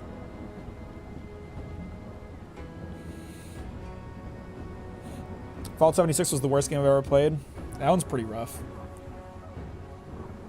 How long did we even play that for in the 24 We hours? played like an hour. Less than an hour. It was so bad. As a web dev, if you give me the time, project is going to do better. Imagine games with no crunch. And I did a lot of research for this recently because my workplace is looking into the idea of 4-day work weeks. So I did a lot of research on it. There's a lot of evidence to support that giving people a better work-life balance dramatically increases productivity. Absolutely. Forcing your people to fucking be chained to their desk for weeks at a time, it actively lowers the quality of your game and destroys productivity. Especially since it's more or less proven. Studies have shown that like the average person in their workday, only in an 8-hour workday, will only do 3 to 6 hours of actual work. Yeah. So like, actual think about productivity how much. is pretty low. Yeah, think about how much closer to that 6-hour mark you would get if people had just like one extra day of breaks. You would honestly probably be improving productivity, like even without that extra work day. Yeah. Have you seen the I think Sneeko response? Which one? No. It's been a whole back and forth. Which one? Yeah. I watched the hour-long conversation between Sneeko and Charlie. It's very interesting. I'm incredibly incentivized to just be just busy enough. That's kind of how I felt in my last job. My current job I care more about, but at the same time, my current job has a much more lax culture of work where they're like, just get the work done. We don't care how you use your time. And the thing is too, like, I work from home on Fridays, or on Mondays and Fridays, and on Fridays especially, I'll be honest, like, I don't work super hard. I kind of take it as like my break day work-wise, and I feel better about my work-life balance working that way. I still work on Friday, but I don't get as much done. And that's fine, because I'm still getting my work done overall. I had a boss pretty early on when I was still like interning, who was like, he was a nice guy and all, but he was the biggest hard ass about enforcing productivity and like you should be doing something at every point of the day. And that left me with like a really bad taste in my mouth. I really didn't feel super comfortable like reporting to him or being honest about anything. Versus my current workplace is very similar to yours with like, it's a lot more relaxed, you know. I feel like I can be honest with my boss, like, oh yeah, the last like couple of days I haven't been super productive, and I told him that in like our weekly one-on-one meetings, and he said, oh well, is there anything that I can do to help? You know, that's fine. And just being like a human about it. Yeah, and that makes me feel so much better and like appreciated and seen as a person. I got the same deal. Like my boss, we do the same thing. We have a bi-weekly one-on-one where I talk about my progress and stuff. And I told her, like, during one of mine not too long ago, I was like, I spent a couple hours just doing research on honey production, because honey is something that we sell, but it's not one of my items, so it's not something I need to know about. But I was like, honey production is super interesting, so I just spent a couple hours researching it, and she was like, that's really cool. I'm really happy you got to kind of spend some time doing that. It's like, I didn't need to do that. It's not directly involved with my job. It wasn't technically productive for me, but what harm did it do? I got the same thing. Like in my first week, I was so I got hired as a web dev, and I've done like some web type stuff before, but never like web programming. And I got hired writing C#, which I only used like a little bit before, in Unity. So while I was like getting set up and stuff, my first couple of weeks, still like getting access to everything and like learning about our website and our platform, my boss was like, yes, if you find any class chances, that you want to take. If they cost any money, just let me know. We can write that off. Like, insanely cool. And like, I can tell that my company is legitimately interested in my professional development as a programmer, and not just like making their software happen. Yeah, I've got the same thing. Like, first of all, and this is just like a side note, like my bi-weekly one-on-one with my boss, it happened today, and what we do a lot of the time, and what we did today is for our one-on-one, we like get up and take a walk, and like the one-on-one That's nice. doesn't even necessarily have to be work related. Like, it's more of like a chance for me to connect with her than anything else. Like, she told me today, she's like, I don't really have anything to talk about. And I was like, okay, well, here's some things I wanted to fill you in on. And then we just spent an hour walking and talking. It's nice to just decompress, right? It's good. And that's another thing too. Like, my work has a very, like, if you need to get up and like walk around and get some air, that's fine. There's a big hill across the street from where I work, and I found a really nice bench. And sometimes I just go and sit there for like 20 minutes because I need some air. And that's fine. That's totally allowed. Been working from home for 2 years, and I work the same as much. I work the same as in the office, but I notice how much more time I save on not having small talk equals the same with less stress. Yeah, it's amazing how much more productive you can be when you feel like being productive, Also, I see a question for me. I do ASP.NET stuff for my company's website. Doing like if anybody needs like a custom module for a certain customer function or interdepartment stuff, I work on stuff like that. A little bit of database here and there, a little bit of. The rest is just ASP.NET, but it's really fun. I love the work I do a lot. There's a little guy here if you want. I've actually got a little guy in my other hand already. It's honestly like the companies that I've worked for as an adult have been Bed Bath & Beyond and Whole Foods, right? Whole Foods is owned by Amazon. I haven't exactly been incentivized to give a shit about the companies that I work for. And so now that I work for a company that is... Huh?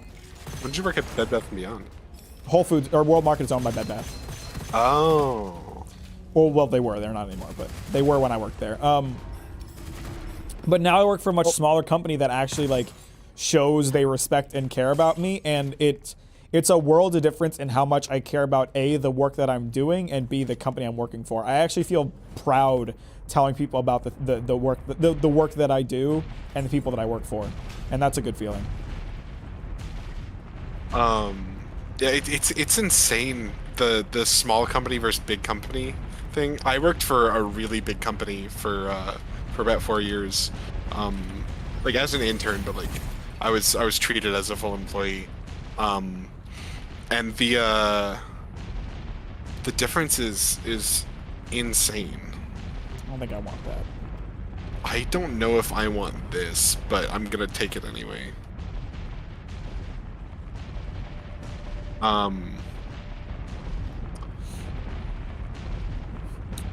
What kind of work makes you do research? You work on news channel? Are you talking to me right now? My job is in purchasing. It's my job to buy the things that we distribute to other companies. And so a lot of what I do is researching alternate vendors, researching options, comparing prices.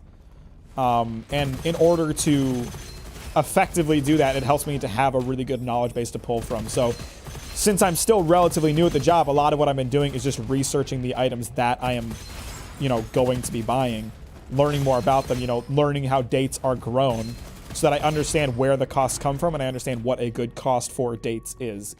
And then I can, use that knowledge to also determine what is a good date.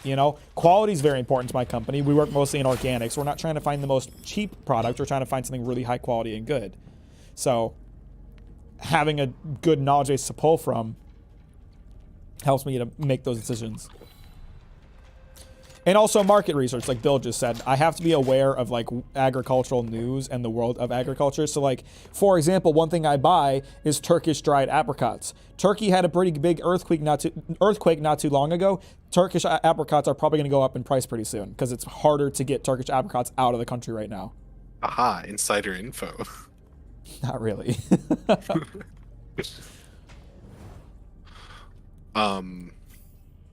I got lost and distracted while I was starting a thing about smaller companies.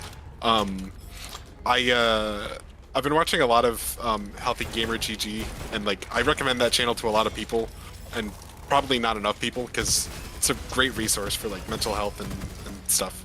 But he did a segment on the quote labor crisis and how employers are like struggling to find employees, and he actually made the argument that having the internet available has been a great equalizer in terms of workers, because now employees can't just treat their employees like crap because they can work from home and work remote at some other place and get paid way better with way better benefits.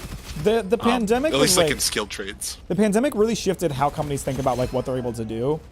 Like my company was really against people working from home before the pandemic, but now that they know how well it can work, they're totally fine with it. Most people I work with work from home part of the week. I work from home half the week. We got some Dr. K fans in chat. Nice. And I also think we're in a situation right now where a big part of the labor crisis is like, it's not that people don't want to work, it's that they don't want to work for a company that treats them like crap. And so yeah, a lot of these companies are trying to like hold out and like put the extra pressure on their existing employees and like get them to pick up the slack until people like can't afford to not work for these companies anymore, and they just accept that they're going to get treated like crap. And I don't think it's going to work. I think these companies have to change how they treat people, or they're not going to get their employees back.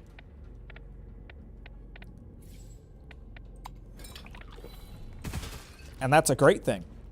And also unionize. Unions are literally always a good thing for the workers, and anybody trying to convince you otherwise does not have your best interest at heart. Have you seen the Boy video that is like covering the Walmart anti-union video? No.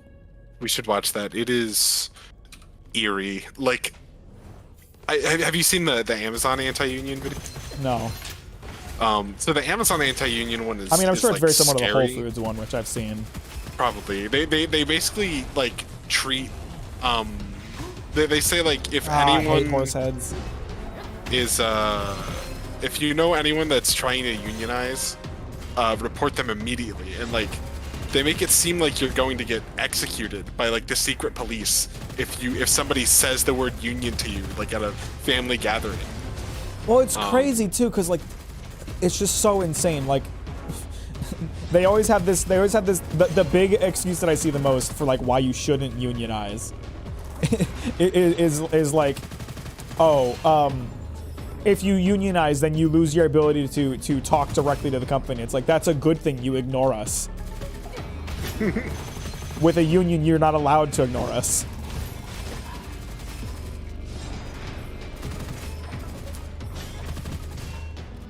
Believe me, you don't want to talk directly to the company if they aren't going to listen to you. Yeah. Plus, like, the union, they like, the anti-union stuff really preys on people's like self-worth and stuff, saying like, you're gonna trust some big group, some big company to speak for you. You're your own person. But like, yeah, it's a group that has experience doing this and knows how to do this better than I could.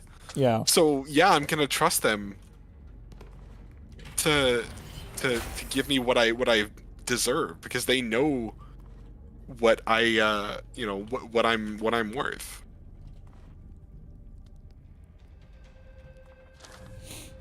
If you treat employees good, they will want to meet up at the office or anywhere. That's true. I get lunch with my coworkers a lot, and I like them. They're good people.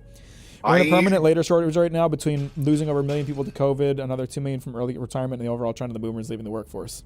Haha, funny. You were talking about the boomer part, right? Not yeah. the rest of it. It was like that moment where I clicked and I realized I actually enjoyed fixing that sensor, which has led me into fixing my Xbox controller. What's going on? Can wait for more unions. even if I never get a chance to be a union, it represents over 30% higher wage in the whole industry. People should be in unions. Do not listen to people who tell you that unions are bad. Unions are only a good thing. They are only a positive. Yes, they take a cut of your paycheck. They also make sure your paycheck is larger. It is only a good thing. Oh no, do I get buns give me all my HP back, or I get 3 dashes? I'd take 3 dashes. I'm definitely taking 3 dashes. Oh, they each recharge independently. That's actually insanely good. My card crapped out due to a sensor, and after thinking, hey, I can just tear it open and see what's going on inside, since it's already busted, tore it open and fielded it back to work. That's nice. As a member of the European Union, yes. I just switched to live chat, and I don't even see that message. YouTube jank.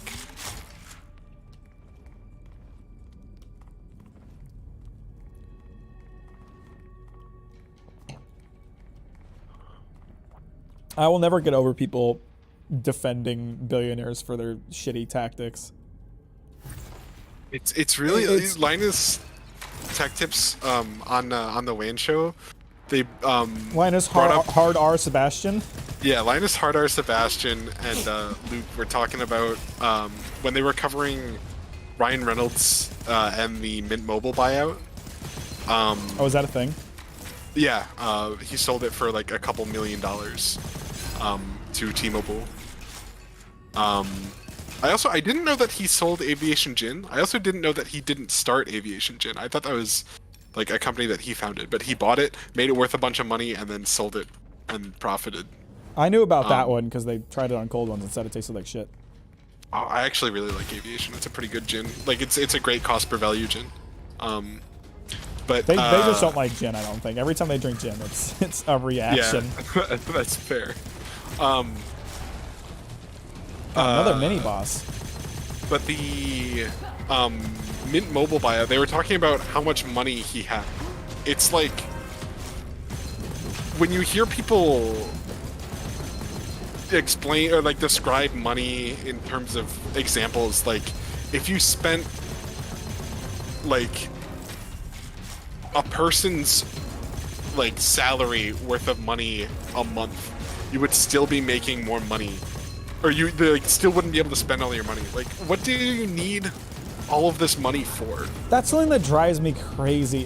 Like, there's a point where you're just too rich, and it's like, for me, I want to be comfortable in life. I want to like be able to retire decently early, and I want to like not worry about my expenses. But when I have a certain amount of money, I'm donating it, bro. I don't fucking need it anymore.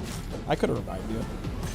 No, I had a scroll that gave me half health and shields, but I get 2 revives until and then I get all my health and shield back. So that was the second one of those. But yeah, Dr. K had a bit where he talked about statistics have shown like the happiest, or like the ideal income right now is like somewhere between $100,000 and $150,000, because that's I remember where it was $70K. Oh man. But yeah, like 1 to 150 now is like all of your needs are satisfied. You won't have to worry about like satisfying your needs, but you don't have the arrogance and like the expectations that come with being super rich, so you don't have any guilt for not spending all of your money when you have so much of it. So that's like the perfect range for being the most happy. That's the most happy wage. I never want to be a billionaire. What about you? I never want to be a billionaire. If I start ever making enough money like that, I will donate the shit out of it. Yeah, if I have and that kind of money, I want to. I won't, like... but the hard R bit had me thinking and hard R. I was legit confused about what he was referring to. Whenever the argument for the word R word comes up, I just refer people to Christopher Titus. I don't know who that is, but yeah, that clip is hilarious. Give me. Have you been paid by YouTube for any of your videos or not? Yes, I have. I have not made a lot of money, but I have been paid. I won't go into specifics because I think it's tacky, but I will say that this month after the Vinland Saga video is the most money I've ever made off of YouTube, and that's kind of poggin. Right. Most money I've ever made off of YouTube in a single month, I mean. It's not nearly enough for me to do this full time. It's not even close, but it's nice to see it go up. $2. $2 I made. Let's go.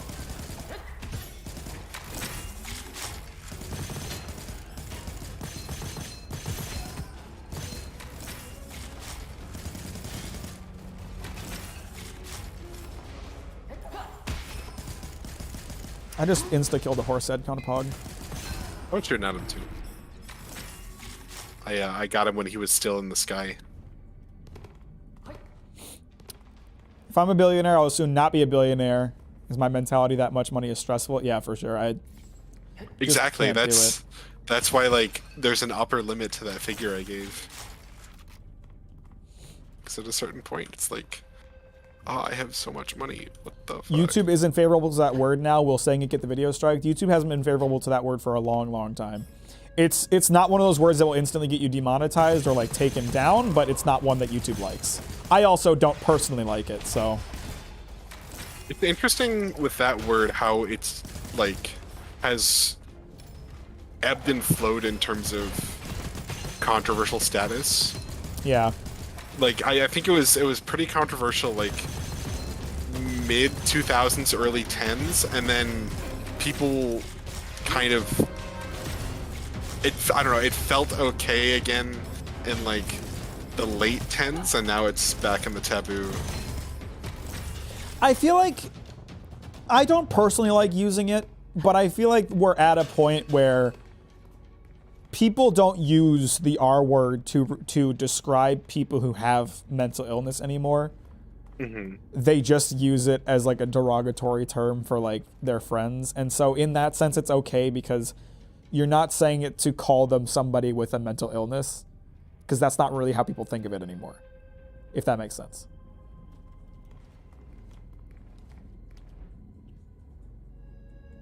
The Chester, yeah, I found it.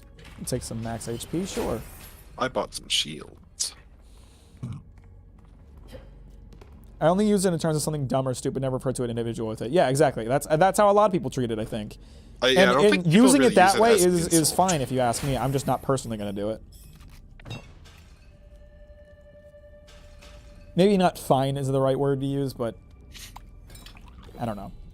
I just like, when I hear it, I don't have a problem with people saying it. It's just not a word that I personally want to use. That's how I feel about it.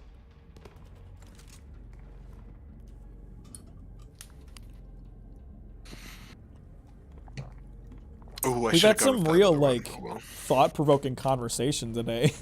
This is basically a podcast episode. With guns! With guns. But not homophobia, which is usually what podcasts with guns have. It's true. Lots of phobias.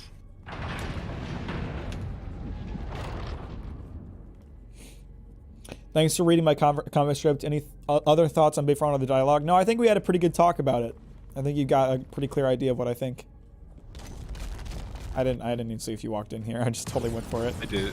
Oh, I thought that I had, but I was just looking at I have 117 stacks of something, and I was trying to figure out what that was. Bitches. I think the chest is definitely more of a weak spot than the eyes. It's bigger. Well, I'm getting yellow numbers on the chest and not on the Maybe you're shooting in the face and not on the eyes. Yeah, I get yellow shots on the eyes.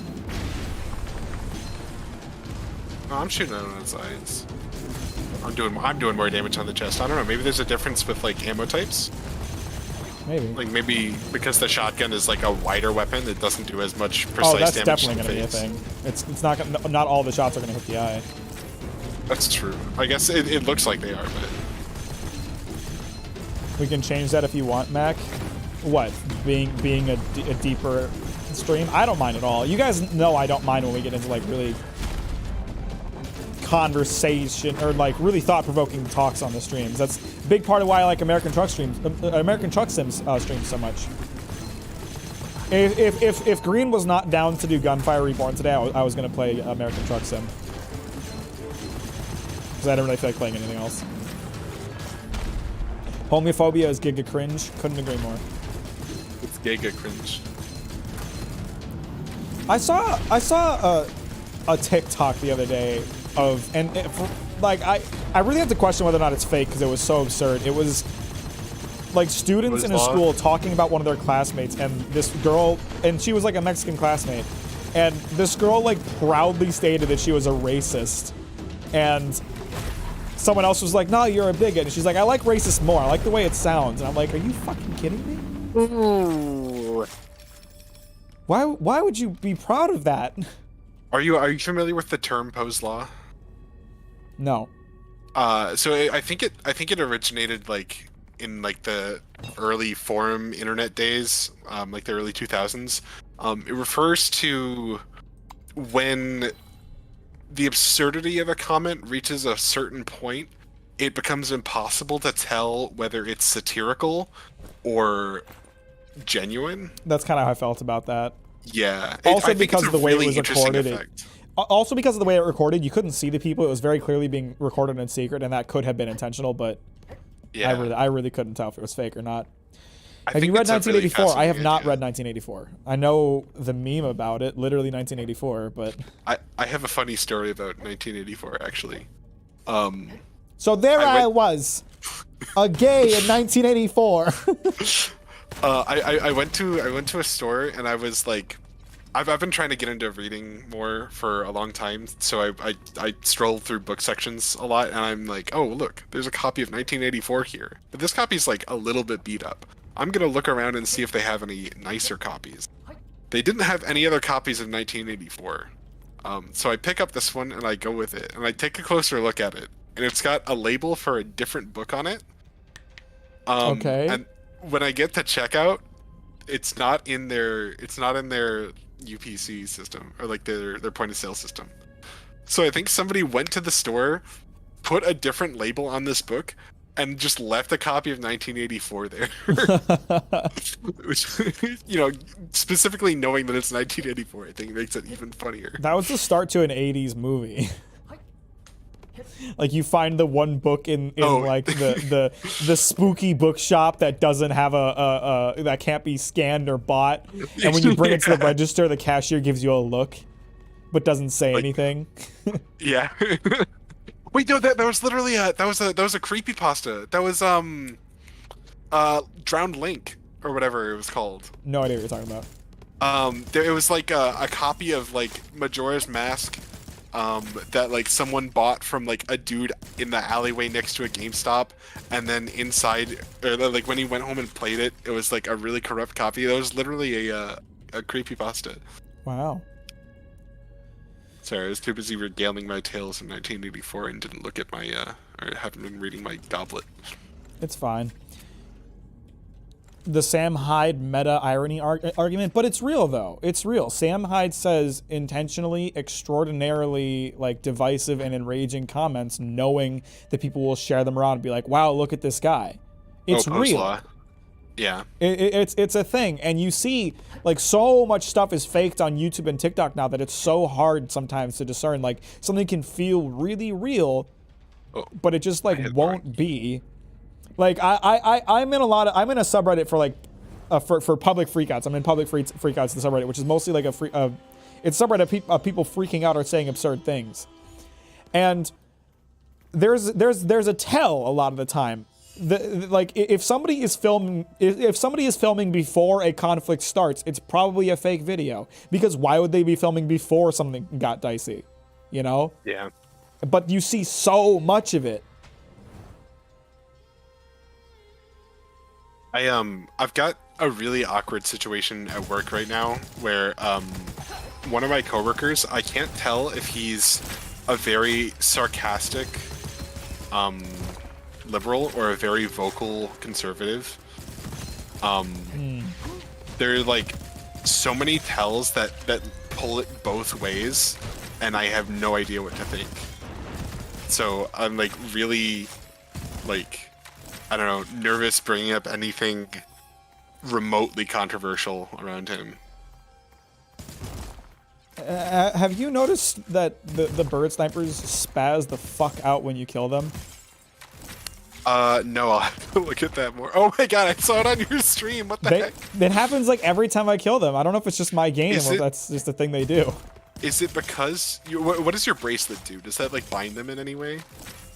No, I mean it stops them briefly, but it does it when I shoot them normally too. Weird. I'll have to look for that. This doesn't affect me, but it might affect you. I have an automatic weapon. I don't want to pick that up for fear of killing myself by accident. I didn't actually read the second half of the effect. What does it do? It deals damage if the magazine is empty and you're still firing. Oh. I mean, if you have a really shield-heavy build, that might not be that bad. I haven't really focused on anything. I just take what I can get.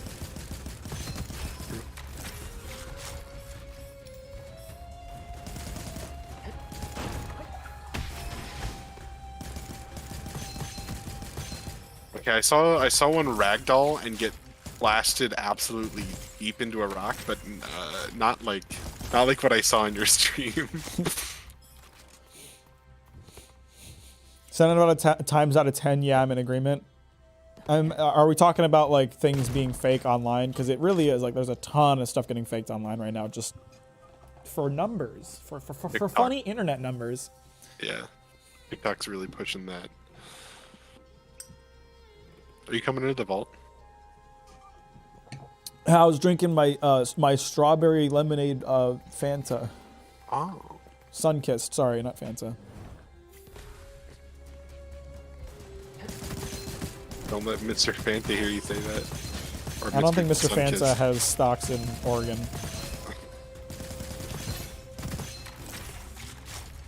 Okay, I just saw a different enemy freak out ragdoll like that. Yeah, I'm having it happen with some other guys too, so maybe it's probably just more noticeable because the bird guys have such lanky ass limbs. Yeah. Okay, we got another mini boss. We're getting a lot of mini bosses this run. Fuck, this guy's gonna be a pain in the ass. Arenas usually have mini bosses. Not always. Sometimes they just have like, oh, all the enemies turn into boars when they die. Oh yeah, actually we I don't think we've had any of those today. The closest thing we had to that was the Tien the Dragon.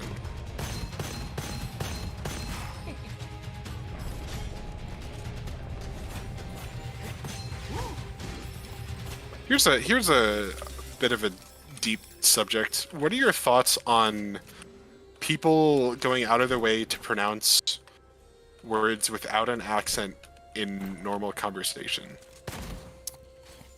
I think it really depends, right? Because I feel like there's both extremes. Where if you pronounce it too correctly, it sounds really awkward in conversation. But if you pronounce it super wrong, it's like really like it like hurts to listen to. Like I still can't fucking stand people saying Kyoto or Tokyo. Yeah. But at the same time, I'm not gonna say Tokyo when I talk about Tokyo. I'm just gonna say Tokyo. I'm gonna speak with like a hybrid Japanese and American pronunciation. You know. I thought about this a lot because this is something I used to get called out for. Like, if you think about it for very long, it very quickly becomes a weird semantic battle of, well, what is, like, should there be an American pronunciation for foreign words that we can default to? Or, like, is there a right way to pronounce this word that isn't even from our language? It's a really kind of interesting subject to me. I think there should be an effort to pronounce it correctly, but it really does. Like, if it's not part of your native language, it sounds awkward to pronounce it too right. Yeah, like when I would pronounce crepe as crepe, like I caught some flack for that, especially if I used the French. But like, I know it's correct, but like, yeah. It's not how we traditionally speak of it. It can cause communication and almost like I feel embarrassment in conversation where like the person talking is like, oh my god, have I been saying it wrong? Oh yeah, that too. Yeah. And it can kind of make the person you're speaking to feel kind of dumb. And so I think you kind of, and it's something I do with my videos too. I've talked about this on my Patreon. Like, I try to strike a balance between, because I do know how to pronounce Japanese words right, I try to strike a balance between pronouncing things right and wrong. Like, when it comes to Japanese character names that start with the letter R, I usually pronounce it with a more American R, like I don't know. I'm trying to think of any character like that. Araragi. Like if I was to pronounce, yeah, like no, that's not an example because that's not a good example because that's not like the beginning of the name. Roranora Zoro. Right, so I would say Roranoa, right? I wouldn't say Doronora because it doesn't sound right. But if the R sound is in the middle of a name or a word, I usually pronounce it correctly because in the middle of the word it sounds less awkward. Yeah, you don't really notice it as much. So I always kind of try to find a balance where like I can demonstrate that I know how to pronounce it right, but I still pronounce it in a way that people who are used to the English pronunciation either through dubs or just through popular media aren't going to get confused. Now I didn't even think about how that would affect your content. It's interesting. Well, it's funny how many people get mad over pronunciation like it's the end of the fucking world too. You know, in my Vinland Saga video, something I chose to do was to pronounce the names with a more Germanic approach, like Einar being a good example. You know, Einar in sub is pronounced Einaru. I pronounce it Einar because that to me I thought was more appropriate. But then I got flack because I made a section in my video where I talk about why I chose to pronounce the names the way that I did. And I got a shit ton of comments from people mad that I didn't pronounce each name perfectly how they would be in the Norse language with a perfect Norse accent. You know? So it's like, damned if you do, damned if you don't. Yeah, definitely. I tried to find, like, what the proper pronunciation would be without, you know... I don't know. I pronounce Thorfinn with a TH sound. And some people get mad at me for that. They say it's pronounced Thorfinn. But I looked into it. Old Norse has a th sound. It would have been Thor in the original language. So I pronounce kind of a hybrid, Thorfinn. I keep the t, I drop the hr, you know? Because it would sound awkward for me to pronounce it too right. It's always funny when you get people who like, and this is, I say funny, but this is actually one of my biggest pet peeves in people, is when people with the incorrect knowledge speak with authority.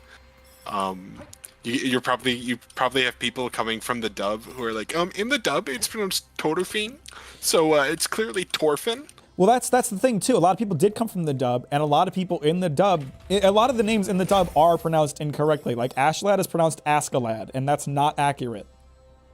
It's kind of a funny one. And like I get that it's spelled that way. It is not pronounced Askalad. I guarantee it. Yeah. I'm sadly disappointed with how iDubbbz is handling the Froggy Fresh situation. Like, I don't think he should have been banned, while at the same time it was a weird video he posted. It's like both sides are handling the whole situation in the worst way, though Anissa's mom on Twitter sort of stepped over the line and should have said it. I have no fucking clue what you're talking about. I only barely heard about this, and I don't see the message in... Oh, wait, there it is. Somebody got removed from Creator Clash because they posted a controversial video. I don't know the specifics. I didn't see what the video was or what was controversial about it, but apparently people are taking issue with the how Creator Clash as a brand handled the situation. I do want to clarify. From what I understand, it's not specifically iDubbbz. Creator Clash is like it's a large thing. In fact, I would even say... I don't think it's fair to hold that standard for like what iDubbbz used to do or used to be when it's that event exists outside of who he is as a content creator. Yeah. I also think that iDubbbz probably had very little input on it. Especially hearing William Osman, who's like currently scheduling and planning a similar, like a convention-sized event. Hearing him talk about like the costs involved and like how much external funding is required for that, there's no way that Creator Clash is iDubbbz's project anymore. It's definitely got a board, and it's got people that are like organizing and operating it as an entity. You cannot win everything. There is always self-righteous people, and I know that, right? I do know that, but I always like the things that people really focus on and criticize me for in my videos always stick out to me, especially when I don't think they are correct to be upset about it. Like, even if my pronunciation is wrong, is it worth getting mad about? Is it worth it? Does me having the wrong pronunciation of names change the content of the video? The answer is no. It's not worth being upset about if that's, you know, what's happening. You can literally just give someone the script and call it a written essay, and then the pronunciation literally wouldn't exist. It would be exactly what you want it to be. Right. Unless they're gonna get angry at like the transliteration or the romanization that you chose, one translator versus another, which I know people do also get mad about.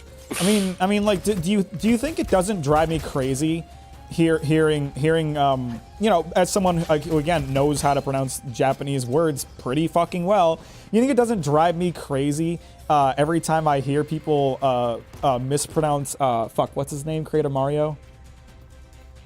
I don't remember who any of the Nintendo people are. Creator I can't remember his name all of a sudden. Creator Mario. Shigeru Miyamoto. You think it doesn't drive me crazy hearing people call him Shigeru?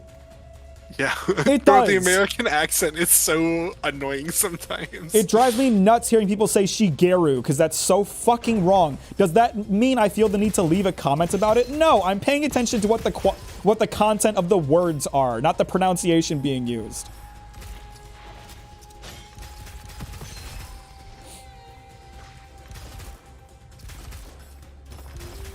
It does kind of bother me when someone like Ludwig, who should really know better, just gives no effort. Like when they get the vowel sounds wrong. Specifically, someone who should know better, like Ludwig, who is like if you got Japanese vowels incorrect in one of your videos, I'd be a little mad. I'm not gonna say it doesn't bother me because it does, but I don't feel the need to go after somebody for it. Is my point.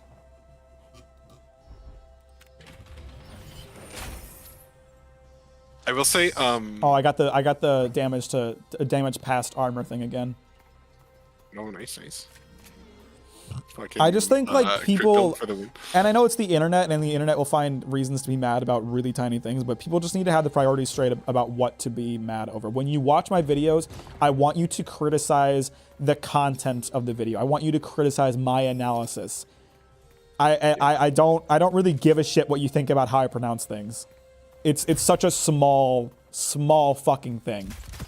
Increase crit damage, decrease all other damage. Well, it's a good thing that you just got a crit item. Yeah.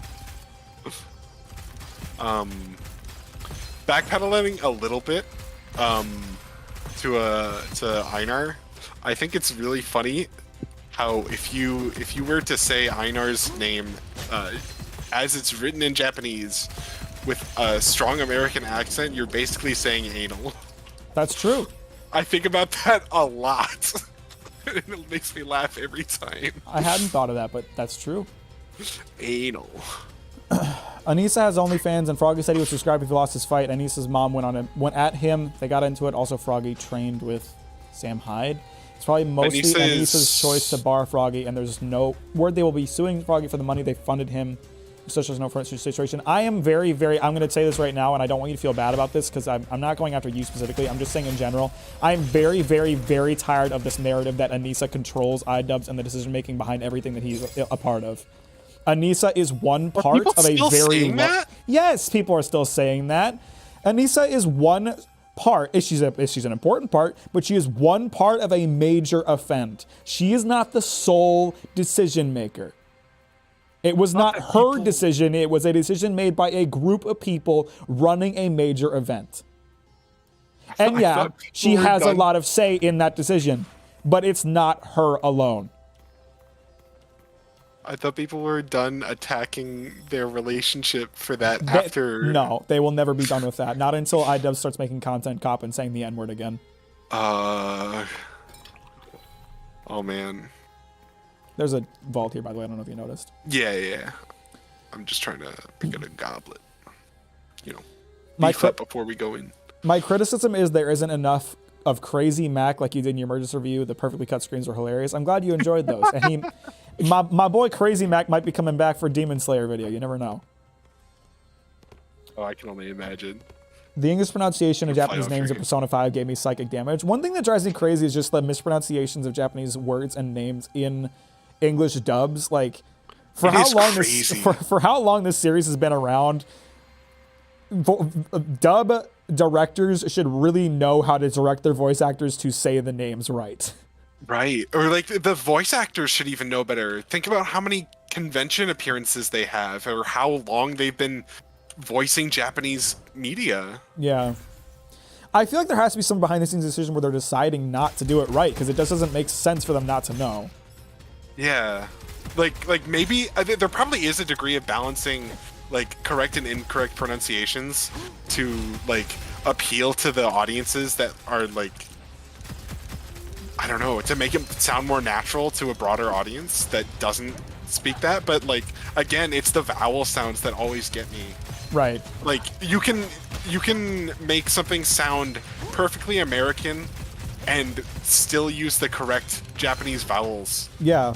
When you get into like the consonants and the R and L's, that's when like it starts to sound maybe too native. Yeah. But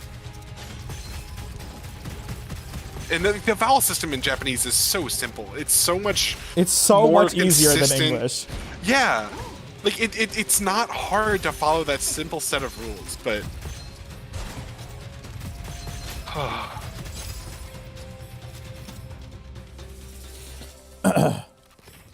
Oh Lord, a Demon Slayer video. I think it won't be very positive. It won't. It will not. I am very outspoken about my distaste for Demon Slayer.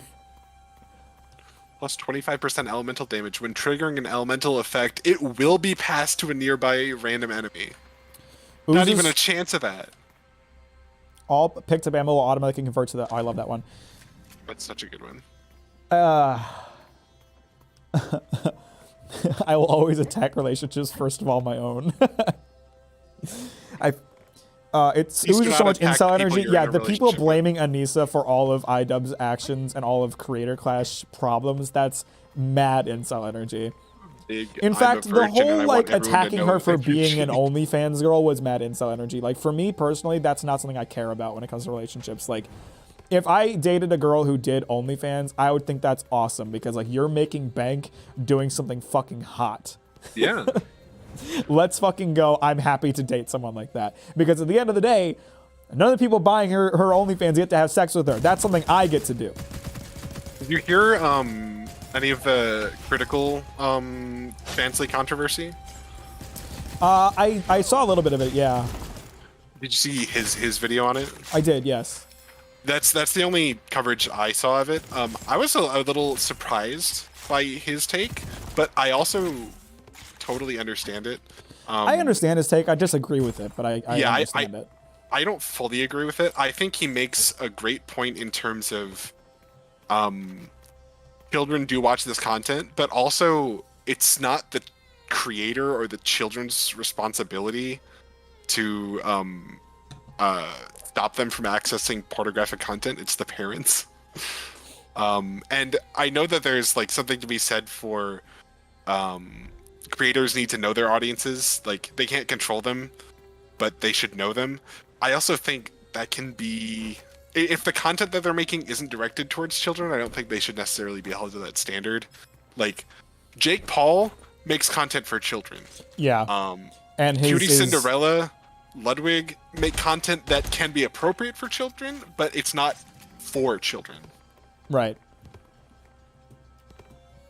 Yeah, Charlie has pretty solid takes most of the time. I actually end up disagreeing with Charlie on a lot of things. He is a very smart guy, and I do agree with a lot of his points. But you know, I disagree with him from time to time, and again, that's fine. You do not need to agree with everything that people on the internet say. If you guys watch one of my videos and you disagree with something I say, I hope it won't be an impetus for you to unsubscribe because that's not a healthy way to live. you should be open to hearing other perspectives on things. You know, I disagree with that take, so I'm gonna leave. Okay. Charlie loves Demon Slayer. You know, he thinks it's great. He thinks it's like better than most shonen out there. I couldn't fucking disagree less. Does that mean I'm going to unsubscribe from him and hate him? No. I think if you're gonna criticize Charlie, there are also a lot more valid reasons to do Well, so. I'm just giving one example of things that I disagree with yeah. him on. Like, Yeah. I know that he is a big fan of Demon Slayer, and I know that I am very much not. Well, Like, 4 a.m. in my time, but it was fun to hang out. Looking forward to the future soon. Thanks, Mac and Green. Enjoyed you too. Appreciate you, Infuron. I don't know if you're still here, but have a great night. Thanks for stopping by. bye.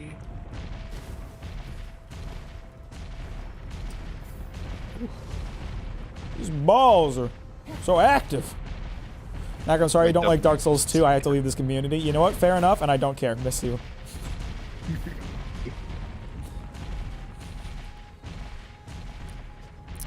I've gotten a lot better at these. I didn't realize how much like room I actually had between the boulders. Oh my god. Are you fucking kidding me? I also I can't rescue you. No, I got it. Wait, I might be able to get you. I might be able to get you. Hang on, I can get you. I just got an upgrade that extends my. Oh my god! Wait, it sends you back to where you fell. What? Oh Really? my god. Yeah. Oh shit. I thought I for some reason assumed that I would have a small invincibility window. So after I got hit by one, I'm like, oh, I'll make it through. But I was then slowed. I need a button. Mac, I'm sorry you don't like. No. To be fair to Charlie's Demon Slayer takes, he's an anime only. I've never actually watched his reviews on it. I just know he likes it. And again, like, just proving my point that the animation distracts people from how shit the story is. The Persona 5 VAs were specifically told to pronounce the things incorrectly by Atlas themselves. Why? I don't like that. That's just making me want to play, like, you know, fuck it. When I play P5R, I'm going to play it with the Japanese audio on. Oh, actually, I forgot. Back when Persona 5 came out, the Japanese audio was actually available as a DLC, like free DLC. I think it was one of the like most downloaded pieces of software with Persona 5. Makes sense. Sam Hyde is literally the problem. That guy's such a toxic asshole when he puts off bad energy. That guy prioritizes his views over not spreading negativity, and I don't really stand for that. Oh, gain immunity to slows and 50% less damage taken from traps. That would have been great before this room. Am I the only one who thinks Mr. Beast is a douchey person behind the scenes? From everything I've seen of him, he seems to be a pretty pleasant dude. I can't speak for him behind the scenes, but I don't think we should make assumptions without any kind of proof. From what I know, even behind the scenes, he's a pretty good person, and I don't watch his videos, so I'm not trying to suck him off here. Yeah, I don't watch his content, but from what I've seen with like Ludwig and Willie Mossman's experiences with him off camera, quote unquote off camera, he's just a very hardworking and determined person. Yeah. That might give him the appearance of being like a little standoffish or not very like kind, like maybe too content focused, but I think it's hard to I think it would be hard to make a strong case for him being a bad person with how much legitimate good he has done. Yeah, for real. Not to say that like donating to charity is a golden ticket for being a good person. It's like a pretty significant part of his brand for it to have not caught up to him by this point if he is actually a piece of shit. Here's the thing about like rich assholes donating to charity. No matter if they're doing it as a publicity or stunt or not, we should always celebrate it. That's my opinion on it. Like, That's there's totally never valid. a reason to like bash someone donating to charity. I see too often people being like, oh, well, they're only doing it for publicity. It's like, great, let them. You can still think they're a shitty person. Let them donate to charity thinking it'll help their publicity. I don't give a shit. I think before H3H3 got became like a strictly political entity, like I think they are now. I don't know. I've been so disconnected from content. There was a controversy with Some Ordinary Gamer where like they were basically in a pissing match over exactly this topic of like having a lot of money / like donating / like, oh, you should donate more. It was like something someone said or someone accused someone else of. It was a really strange controversy.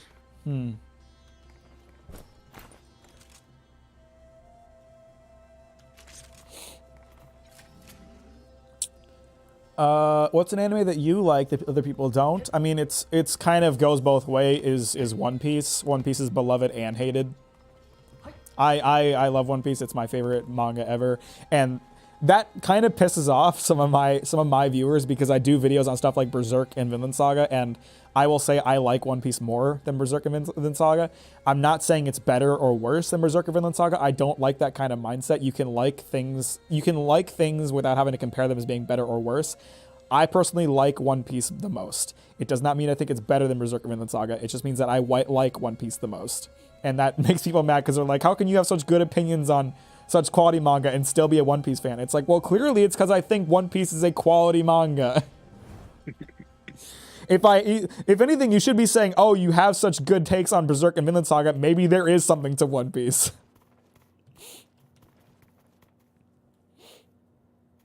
Have you ever watched the anime Monster or Shinsekai Yori? I've never heard of Shinsekai Yori. I do know Monster. It's on my list of things to watch or read, more like. Sailor Moon has been so high in my to engage with list for so long. I've actually been collecting the manga, and I think the biggest thing holding me off from like getting into it at this point is I'm not sure if Your I health should. is really low. You should have gotten a bun. Oh, yeah, it's not too late, I think. I forgot that you can even buy this. I'm not sure if I should read the manga, which I'll probably end up doing first. Watching the original series, which is like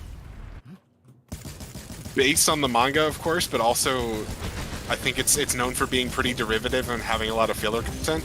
Or if I should watch Crystal, which is known for being a more faithful adaptation of the manga. I think he takes damaged crits to his mouth. Yeah, it's like, really hard for me to get at his especially mouth when he's all aiming at you.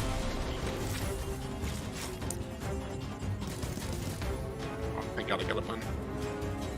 I don't understand why people want to say that what he's doing is bad because it's for his ego, but they don't want to acknowledge that people who are once blind, people just want to be mad. People on the internet want to be upset about something. That's all it is. That controversy was so weird to me. Yeah, I was that so one was confused. crazy. That one was absolutely crazy. Like, especially with how big it got. Like, I really wanted to, when I first heard about it, I really wanted to see more people talking about the drama being confusing than people talking about the drama. But I didn't see that. I was so puzzled. Yeah, I got that. Oh my god, there's a lot of poison. There sure is. I think the poison attack is like the most dangerous in my eyes. And maybe it's just because it fucked me up last time, but I have a lot of trouble reading the shockwave. The poison It's right blast on top isn't of so you. bad because you can break the rocks before they land. He's just so horny for me on this round. yeah. I don't blame him. Fuck. Fuck. I'm in the middle of this shit and I can't move. I'm down. Oh, we're both down. Me Sweet. too. That was bullshit. I got chain stunned into that. So like the first one knocked me up and I landed in time for the next wave and for the next wave. So I was forced to get hit by all three. That's not good. That's not fair. Looks like my damage output kind of sucks. I'm not gonna lie. My damage output also pitiful. I need to do more elemental.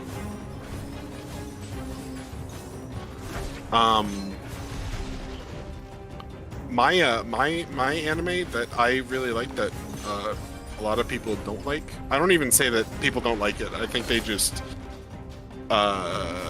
think it's weird that I would like this a lot. Is Kimono Friends. Like, yeah, I don't understand that one. it is like a kid's show, but like I feel the way about it like I do about like the Sonic the Hedgehog movies, the recent ones. It's like made for kids, but it's good content. Like it's a good show. There are interesting characters. There's actually a lot of like educational value to it because like every episode has just a ton of facts about at least one animal. And you know, And also, cute, it's harmless. animated horribly. Okay, I mean, it's still better than Berserk 2017. Low bar. Low bar, but like, I guess that's You're that's the reason spitting, that but most low people don't like bars. it. Yeah. I wish people gave Beastars a chance. Beastars a try and look past the animal part. It's a very compelling story and it isn't that long. See, I couldn't get past the animal part. It just really felt like free bait. I didn't think most people were really that bothered by the animal part. Mac, will you ever do another 18 plus story like Metamorphosis? I don't think I don't know why I said it. There's a good chance if I find something that I want to talk about. I always just make videos about stuff I want to talk about. I know that most of my videos are like manga or anime, but that's not the only thing I want to make videos about. It's just the thing I'm most interested in most of the time. So if I see something else I want to talk about, I might. Hot take, you can simultaneously be a fan of Berserk or Goblin Slayer and a fan of Fruits Basket, One Piece, and any other lighthearted anime. Not everything needs to be black-pilled. I 100% agree. Like I said, I don't think everything needs to be a matter of better or worse. You can be a Berserk fan and still like something kind of trashy just because it's fun, you know? Not everything needs to be a narrative masterpiece. Some things can just be enjoyable to watch. I know I didn't give Fruits Basket a very good chance. I think I read like the first volume and I don't know if I shit, but I was so bored. I watched the old anime and I really wasn't into it. Yeah. We should probably like share our guns with each other. Oh yeah. So there might be something your boy wants. I have an insanely good dash build right now. Dashing gives me like extra crit. I've got 3 dashes. I have reduced dash cooldowns. Do I have the... What was that one called? I don't think I have that on. I think this was the last one. Anime that I really like that people seem to not like is Blood Sea. I've never heard of it. I'm very good at doing the crazy Kenpachi laugh and pretty much any Krieg quote from Borderlands 2. That's cool. I absolutely love this game. Getting broken builds feels so rewarding. Agreed. What's up, Rosanati? How you doing? Welcome to the stream. Hey, guys, if you haven't liked the stream, you should do that, please. Your boy needs it. People should watch Hajime no Ippo. Doesn't matter if it's old. It's top 10 for me, and I highly recommend it. Is it that old? I don't feel like it's that old. I don't know. Ramstein, I could not get into Scryed. It was... To me, it felt like just JoJo, but cringe. I could not get into Scryed. It's like when I tell people that I like One Piece more than Berserk or Vinland Saga, it's like sometimes people don't understand that. And it's like, I recognize that One Piece has its fault. I don't think it's perfect. I think the character writing in both Vinland Saga and Berserk is better than One Piece, but I enjoy reading One Piece more. I have more fun with it. You know? That's how I feel, you know? And that's fine. You're allowed to just enjoy something. Ramstein, it's funny. The only other person I know who really likes Scryed is like the same way as like yeah, I know that it like Scryed is Scryed, but like I really like Scryed. And I guess to be fair, I'm not much of a shonen fan, but I got through half of the series and I had zero interest to watch the rest of it.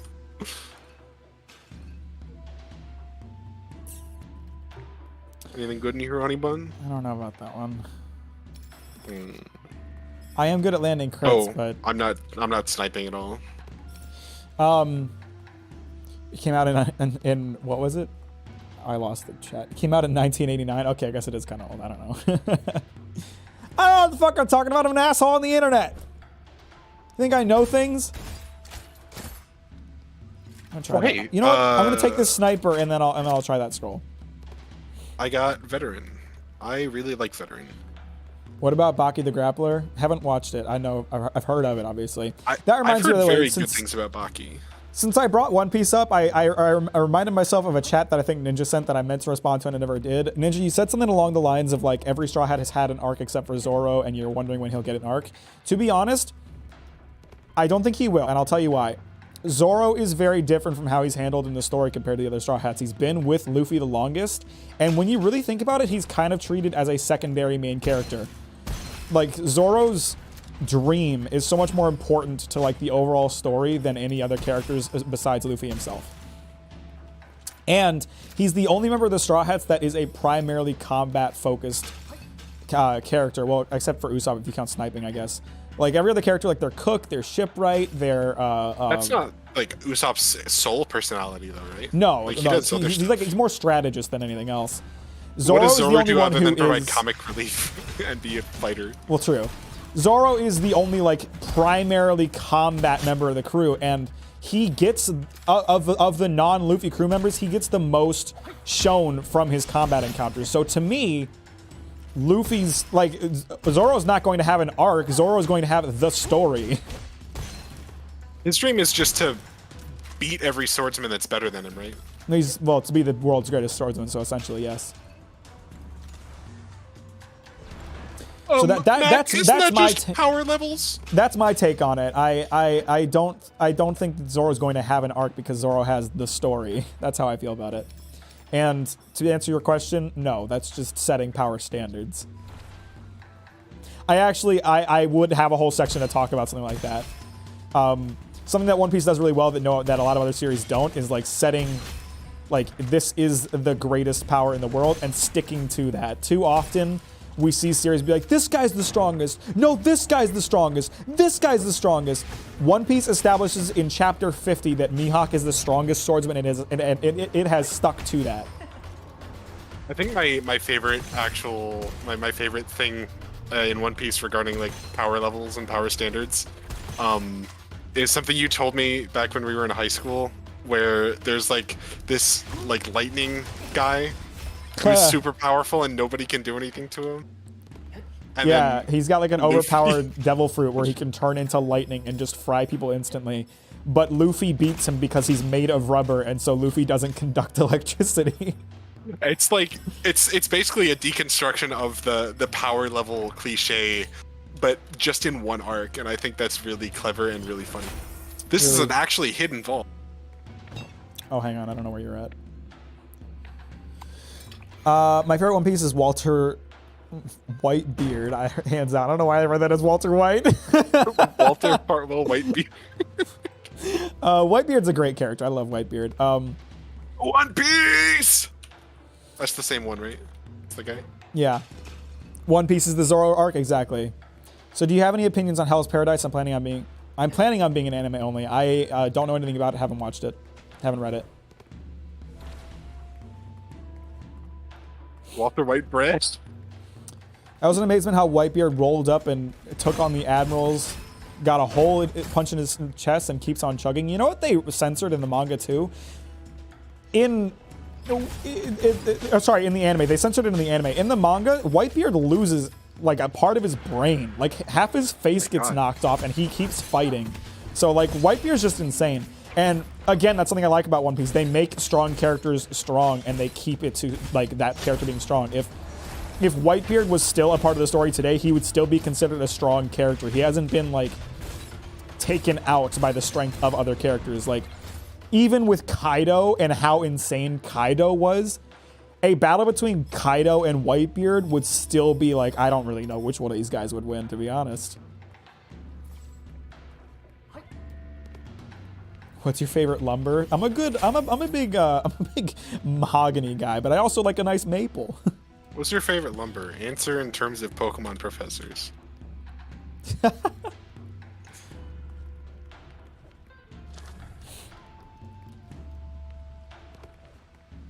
Walter Whitebeard.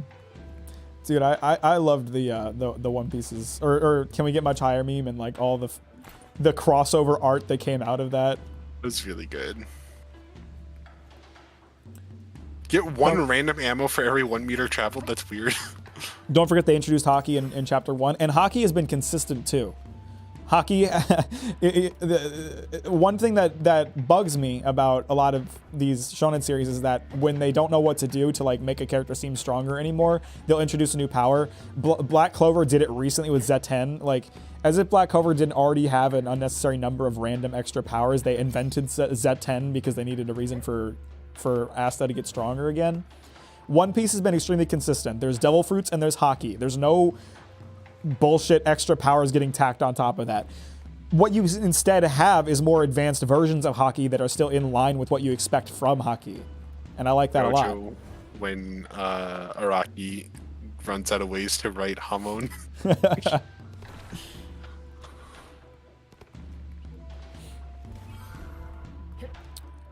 fault already? Vault already. For free? Call me a grade A vault hunter.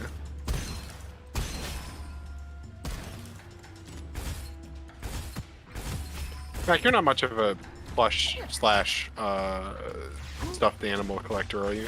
No, not at all. Sometimes I think about getting them, but then I'm like, what the fuck would I do with this? It's like a Gundam, except it's bigger and harder to see. Model But and... the thing I like about Gundam is building them, not having them. That's fair. The Animal Crossing Build-A-Bear Workshop bears are half off until next month. For anyone in chat who's interested in those. I just realized this doing a sniper build with like a special ammo sniper is actually really smart because I have that. Pick up. Yeah, pick up any all ammo turns into the ammo you use in. Yeah, it's good. It's too bad my aim kind of sucks, but. I just love the humanity of Corazon and the monster that is Doflamingo, the whole nature versus nurture argument. I fucking love that. It's one of those things where it's like you understand why Doflamingo is fucked up, but you can still look at what he's doing and say this is still messed up. Like, knowing his past doesn't make what he's doing okay, and I love that. Doflamingo as a character is probably one of my most compelling reasons to read One Piece, just because he's the one character I hear everyone always talk about. He's an extremely engaging villain, one of the best in the series. I might want to take this. This is a really interesting. Randomly get 2 undiscardable occult scrolls. You could get a really bad one. Oh wait, I got this one too. You want to roll the dice and take it? Yeah, fuck it. All right, what did I get? Generosity Against the flow perfect and sixth. I got against the flow and fast loader. After swapping weapons, replenish the magazine instantly. That's awesome. Recover 15% ammo to the magazine every second for 4 seconds after dealing damage to an enemy. This is awesome. Every 6th shot gains plus 80% damage, and increase the amount of HP recovered by buns from buns by 50% when picking up / getting buns. All teammates receive 25% of the HP recovered. We got lucky. We got real lucky. Oh, and then I just got gourmet. Buns now recover full HP. Oh, but that would mean that you basically get full HP from my buns too. I wonder if that would be true. I don't know. Well, you would just get 25% of my. Oh, I guess I don't know. It might be just the difference restored. I don't know. I don't need evil devouring soul. Sword, Mr. Shipwright Man, would you like a Build-A-Bear? Are you talking to me? I think so, because you're Shipwright on the server. I'm planning on ordering one of the Isabels. If you can, I don't even know if you can order Build-A-Bears online or if you have to go to a location. If you have to go to a location to get them, I might be boned. But if you can get them online, which I think you can, then I will probably get one. If you could come back as any animal, what would it be? I don't know, fucking monkey or something. I'm already a YouTube monkey. My favorite kind of racist is Akira Toriyama drawing black people and knowing that he's probably not intentionally being racist. See, that comes from a place of like Ignorance combined with like societal norms. Like people give Japan a lot of shit for giving black people like huge lips, but that's pretty normalized there. It's not like they're trying to be offensive. And I get that it's still offensive, but you need to understand like intention. That's just kind of how they're taught to draw black people. And there should be a change, but it's not going to happen overnight. A villain's past shouldn't justify their behavior. It should explain their behavior. I agree. What did Zoro do before he joined the Jodo? Did he just fucking pop up and said, fuck it, time to join the join a Jodo and become the greatest swordsman? I know why he wanted to become swordsman. It's a joke. Okay, good, because he's basically been a swordsman his entire life. Did you like school when you were in it? I liked aspects of school, but generally no.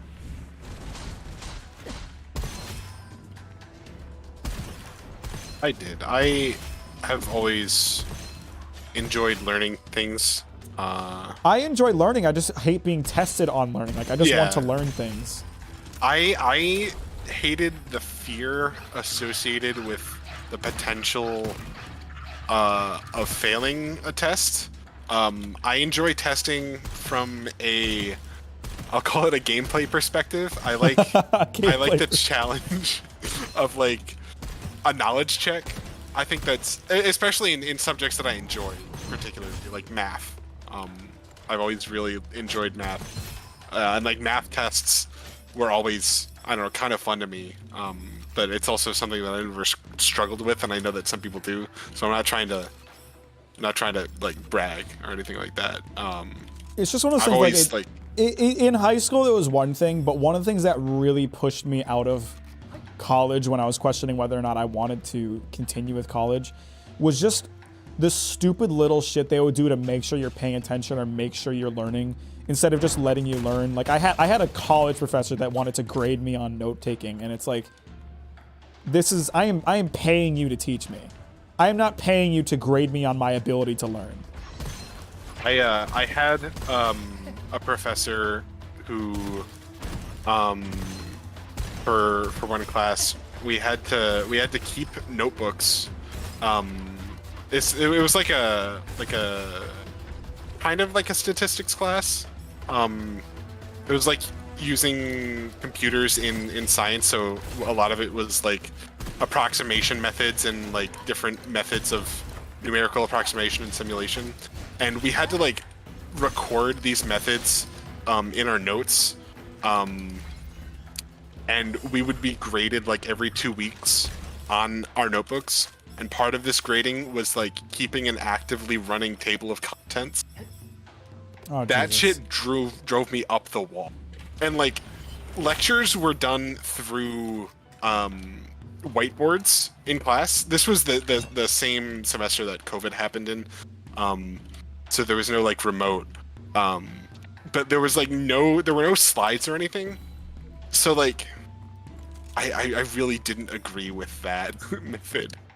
And that's the thing too, what someone just said, Skippy, I never studied and would always do great on them. See, note-taking is not a learning method that worked for me. It's treated as this end-all be-all of like every student benefits from note-taking, therefore every student should do it. I did not benefit from note-taking. It didn't work for me. I wouldn't focus when I was note-taking, and therefore I wouldn't learn. Like I'd have to look at my notes to try to discern what the fuck the teacher was talking about, and in doing so, I'd be like, I don't have the complete picture here. And so I had teachers who would like call me out and be like, why aren't you taking notes? And I'd tell them like, I don't take notes. And they would, I had one teacher in specific who held me after class and told me I needed to start taking notes. And I told him like, it doesn't work for me. And he didn't care. And I didn't learn shit from his class because I spent the whole time taking notes. So cringe. I'm on like the opposite end of that spectrum. If I'm not taking notes, I can't focus on anything. Like putting a pen to a page and like converting words to ink is like how I focus my brain and keep myself paying attention. But like it really is like a spectrum. Everyone handles that differently, and like, right, and that's the thing. Like there is no one right way to do it, and we're in a system right now where schools want to believe there's one right way to do it, and people who don't do that one right way are ostracized, and it sucks. Like I did well in school, and I never studied or took notes. I retain information very well. I don't have a need to do those things. So if you ask me to do those things and expect me to grade them for it, then yeah, I'm gonna be pissed off. Dr. K's actually been for a little while. He did a lot of content on like he used the term gifted kids, which I didn't really like. But he used the term to describe people who like didn't need to study and who just were naturally very good at test taking in school and stuff. And he actually, it's kind of interesting. People who were like that, like it sounds like you and I and some people in chat, actually struggle a lot later in life, especially if they have like ADD and ADHD, because because they're okay just doing what like coasting along. They don't learn the proper way to like learn new things, or like they don't learn the way to study. When they actually do have to do that, they're actually significantly behind other people. That makes who, like, sense. Did have to learn to do it. I feel like if I was to give an explanation for why I haven't experienced that, I would say it's related to like my experience learning video editing, because video editing is something that I essentially studied at very hard by doing it constantly. And because I was so passionate about video editing, I learned how to learn about video editing outside of the classroom, and that's helped me very much in life.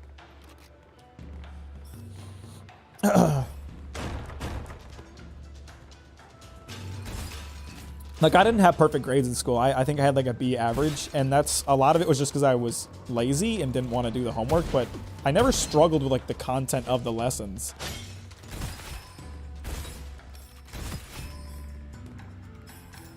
Education system is very flawed. Very flawed. Personally, I love learning in school, like in English chapters, but for biology, I can't tell if I dislike biology or my teacher makes it boring because my other science teacher make it fun for physics. I've found, for me personally, there's certain sciences that I find very fun and certain ones that I don't. I really liked chemistry. I really hated physics. I loved physics because it was all math. I don't like math, so...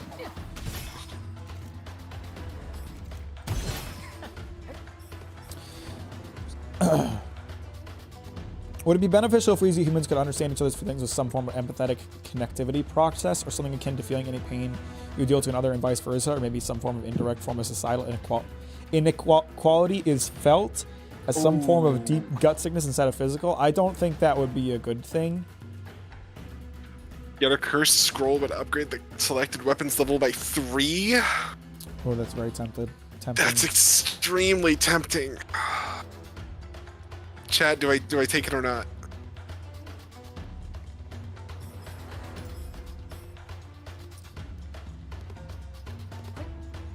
I don't know what the hell I graduated. How the hell I graduated, because I swear I have no idea how to do fractions. I switched to online schooling because it helps me move faster, but you lose the social aspect, so it gets lonely sometimes. I do so poorly with like anything. I'm doing it. Virtual like that. I'm doing it. Alright, fuck it, I'll do it too. Old battle boots. What did I get? What is that? Old battle boots. Old battle boots.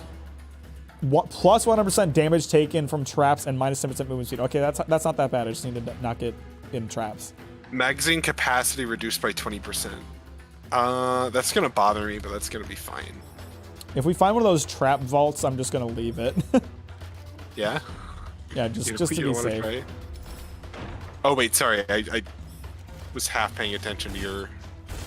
I take 100% damage from traps now. Oh, yeah. I would avoid a trap vault then. But I deal 100% more damage. That's good. That's good. Wait, no, that's not true actually. It's just more damage. I just get the weapon upgrade.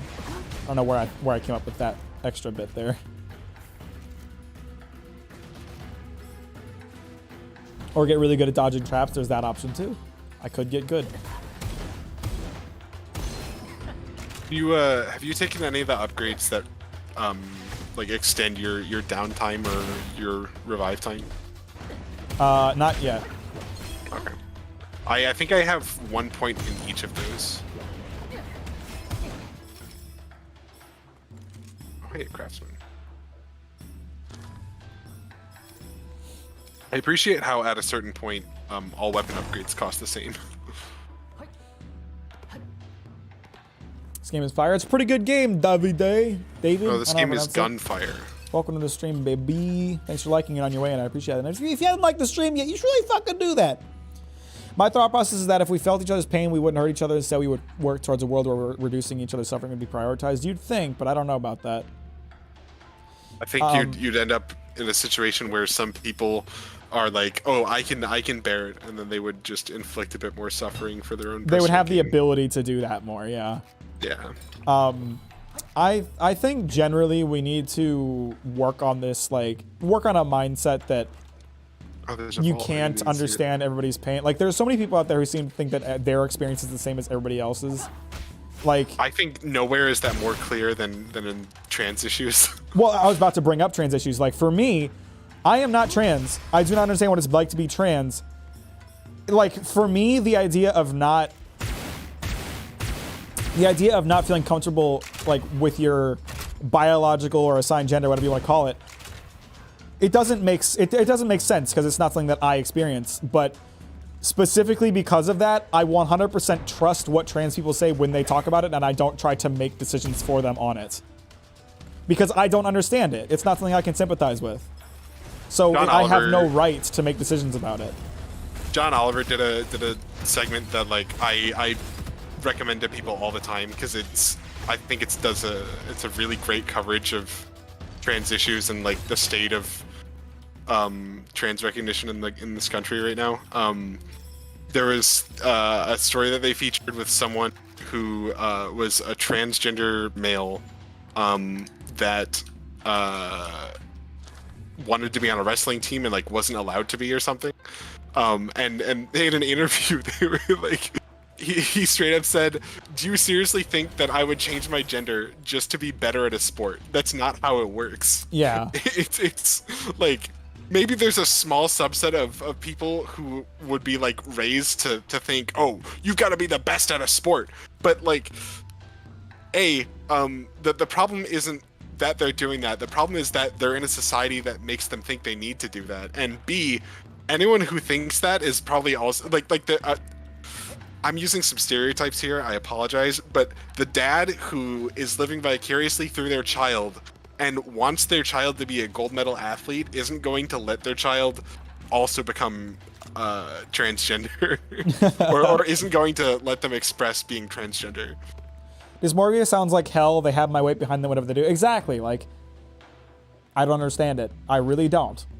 But I believe them when they say it's hard, and I believe the pain that they go through, you know?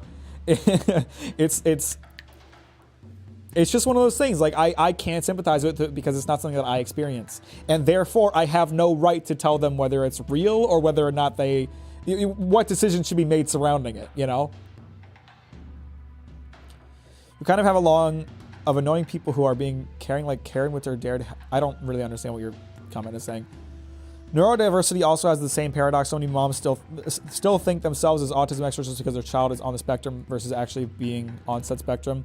There's that, and like it's the same thing with like mental illness. Like so many people out there like claiming that like mental illness isn't real. It's like, no, you just don't experience mental illness, so you don't know what it's like. It's completely different. Specifically also with neurodivergence, a lot of people don't realize that like people with ADHD are neurodivergent, and something that really like shocked me, like I was diagnosed with ADD when I was 9. Oh like, shit, it's the boss. Yeah. I didn't realize until literally like 2 months ago, like the degree to which neurodivergence is like a very real thing that affects people. Like people with ADHD, there's a certain part of the brain that is smaller.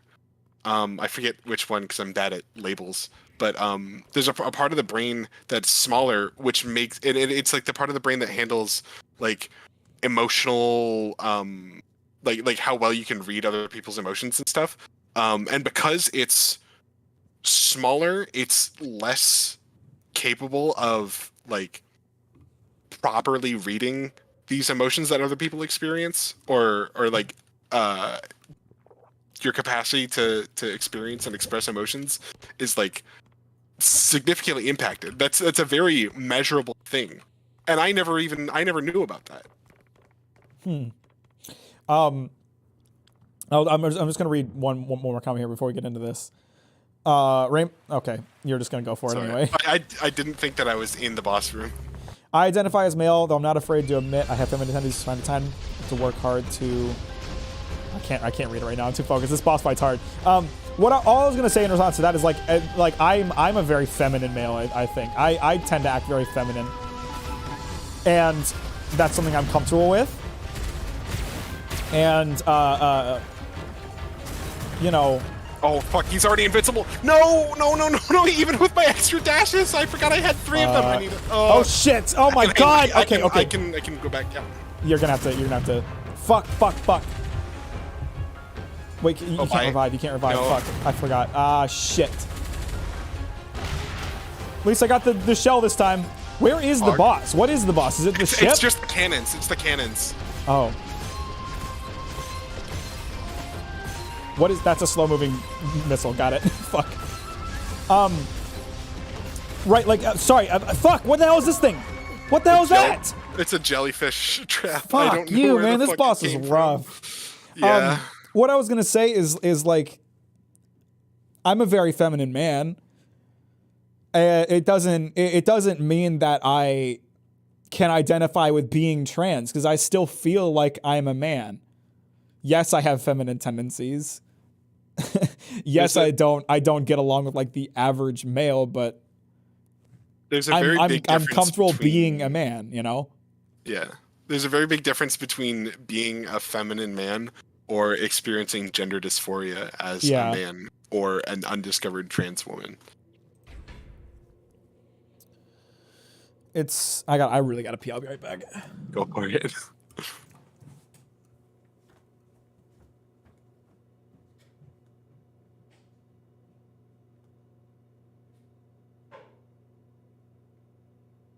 Research the chromosomes. You don't just get to sometimes.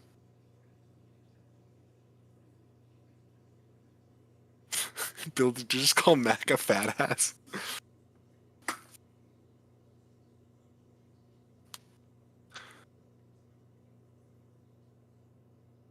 Respectfully.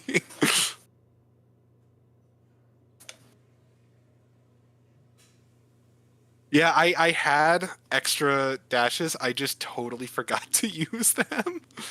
Oh, there's a person named Fat Ass.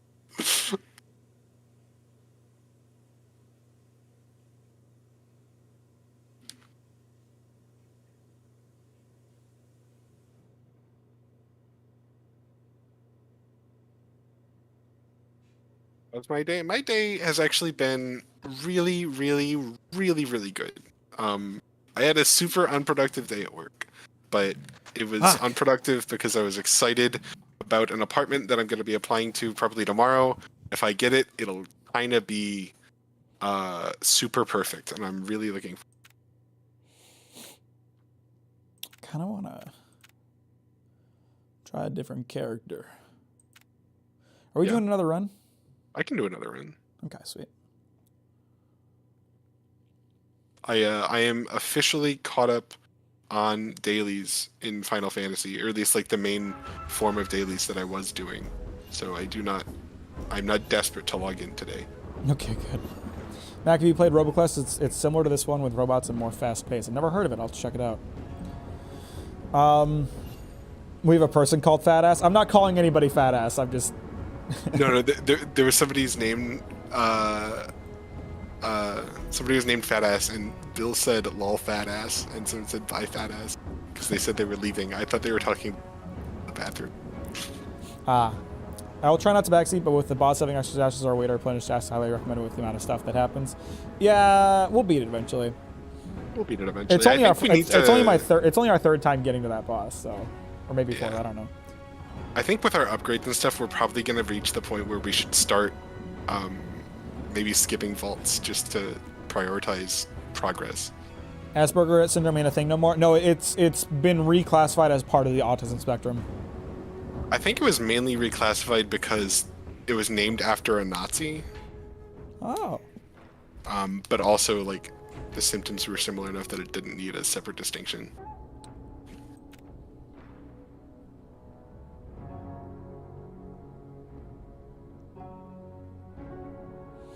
So the bird is a very like close range skilled enemy, I think.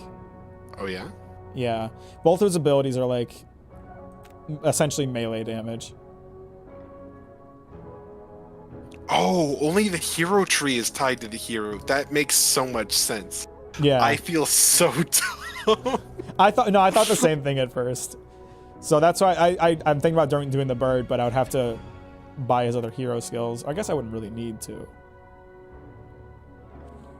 It'd probably be nice. While we're talking about these two things at the same time, did you know that there is a statistically significant link between people who display autistic traits and people who do not identify with their gender assigned at birth?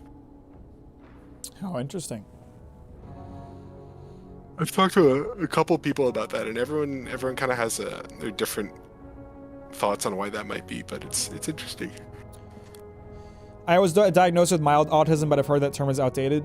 So from what and mind you, I'm speaking purely from what I remember. I'm not an expert on this or anything. From what I understand, all of the like different classifications of autism have been like discontinued. Like high functioning autism doesn't exist either anymore because it's all part of the autism spectrum. There's just like there's certain severities of autism, and it doesn't help doctors to have those classifications because then they think, oh, this person's high functioning autistic, I should treat them like every other high functioning autistic person, when in reality they all need their own kind of approach.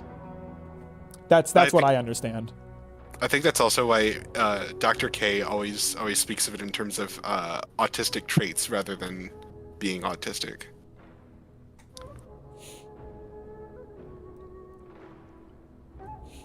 I thought it'd be easier if I had boobs. It's hard being a guy for as far as dating goes.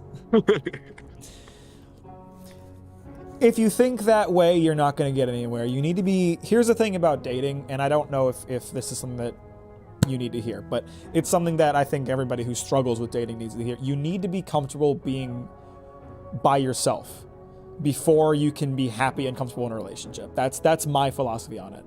If you are of the mindset that being in a relationship is something you need or something that will like fix your life, you need to work on you first. You need to be comfortable with being by yourself. You can want love, you can want to be with somebody, but you need to be in a place where you are comfortable not being with somebody first.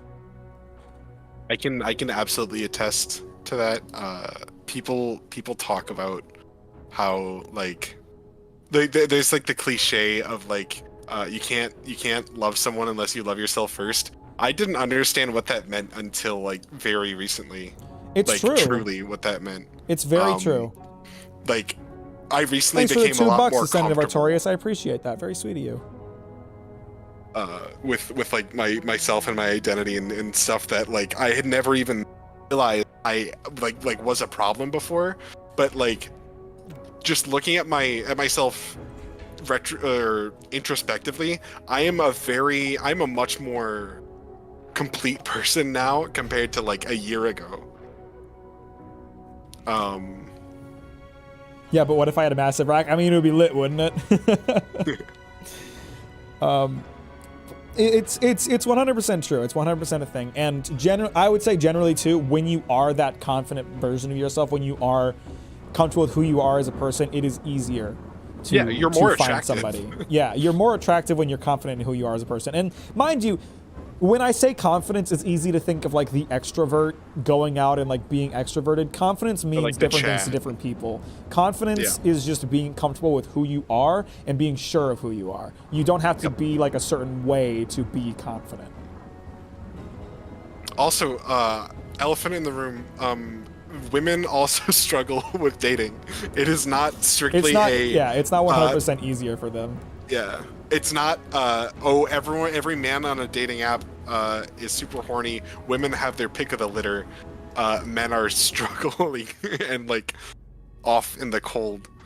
It's a two-sided thing.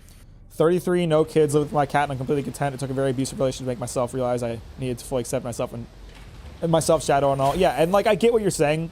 I want love too. But it's not something that I need. I can be confident being me. It can be a really tempting prospect too. Like I thought during some of my really low points, I would have moments, man, all this sucks, but like if I were in a relationship right now, everything would be better. But really, like that definitely would not have been the case. I would have instead been too worried that the generally things I was already worried about were going to affect my partner. Right, it tends to just make things more difficult. Yeah. Alright, let's try out this skill. Woo! That's pretty sick. You look kind of silly from behind when you do that. You just go full T-pose, spread eagle, and like slide forward. That's gonna be my OnlyFans content. You're going spread eagle. Spread eagle, sliding forward. So much lube that you're just gliding across the floor.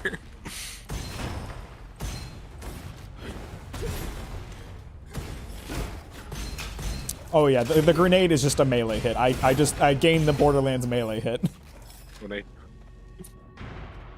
It's kind of funny to think that I have to find ammo for that then, but Yeah, think of it as like a breakable weapon in like a bar or something. You know, bottles are your weapons. You got to smash one over your head. But if there are no bottles, you got no weapon. I'm liking the bird. Bird is super my speed. Okay, I somehow I put the word stuff into that comment, so I thought you were like really into bird stuff, and I wasn't sure what that meant for a minute.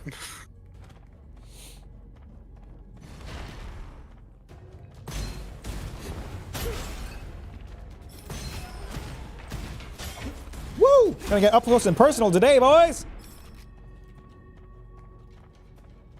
I don't care if you consent. Oh, my vault ping is still there. I think that's a bug. That should I think not so still be too. there. I'm glad to hear that, Ram. I'm glad to hear that you don't like feel like you need a relationship to be happy, because that, to me, like being able to exist outside of a relationship is more important than being in a relationship. You need to have that first.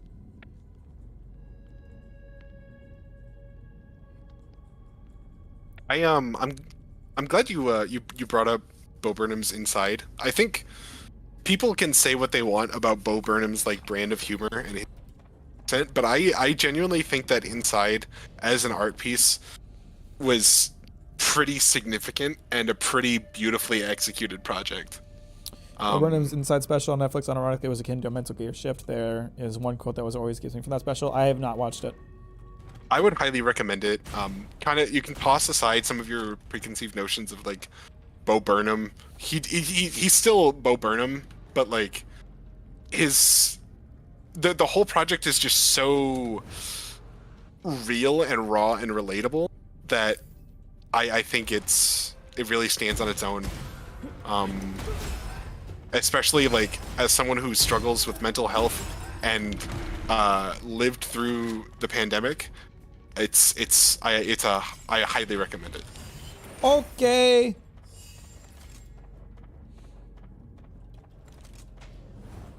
We've gone so podcast heavy that I need a glass of water. Yeah, my throat kind of hurts. I have been drinking this whole time, but it's just a talk heavy. My mouth's stream. just dry. I want to see some of Bo Burnham's Fuck me, that's awesome. other projects, like his movie 8th Grade that he did with A24. I heard is really, really, really good. I'd like to watch that at some point.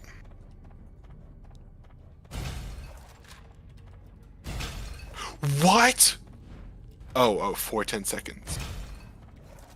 Okay.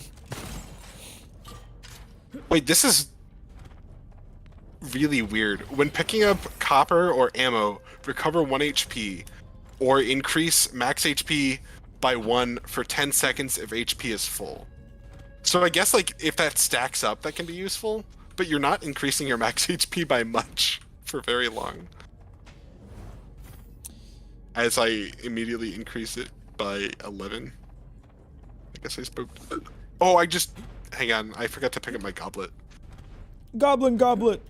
You want to go get some water while we are between rooms? That's fine. Okay. I miss having 3 dashes. So bad. Yeah, this has been an interesting stream. We talked about a lot of interesting things. Yeah. I like it when we can get a bit deeper. I always can't help but cry a little while watching the "Can't Handle This Right Now" bit before he went on his 5-year hiatus. No idea what you're talking about. I'm not a big Bo Burnham guy. I never liked his humor style. It's not for me. I haven't experienced his other work that isn't comedy, but I'm just not a fan of his comedy personally. I was very I liked his first 2 shows, Words, and What. And then I can't even remember the name of the show that was that comedy special was really just What but again, but I think worse. It was like an exaggerated version of it that just wasn't as good. It was trying to do the same thing. From what I understand, I don't know if he really wanted to make it like that, but he's very open and a good advocate for mental health. I think he's talked about how like he felt extremely pressured to make that kind of content, even though he didn't necessarily. And with that in mind, I think that makes inside an even more significant departure from his usual work. Interesting. Did you want to get water or? Oh, did I? Oh, I thought you said you were gonna. No, I was saying you can if you want to. After this room.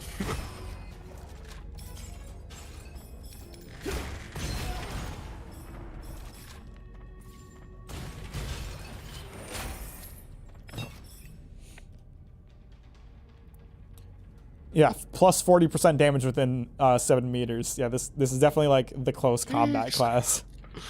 All right, I'll be right back.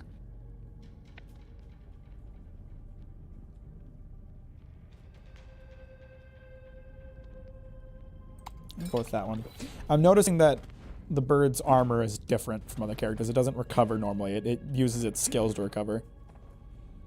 Where did this game in the Souls tier list? It's better than Dark Souls 2, I'll tell you that much. Did you ever watch Cartoon Network show? Yeah, Cartoon Network was my shit when I was a kid. Cartoon Network and Nickelodeon. All over that shit. Loved Cartoon Network shows. How was your day, Mac? Pretty good. I had a nice day. Did a couple meetings that were very informative and good.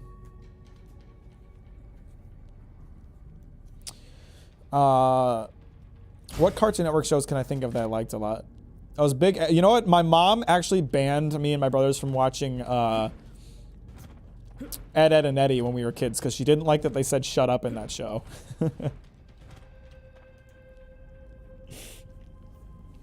What else was there? What are the other like? I'm blanking honestly. Was Teen Titans Cartoon Network? Teen Titans was Cartoon Network. Teen Titans was lit, and I'm not talking about Teen Titans Go. Teen Titans was fucking lit.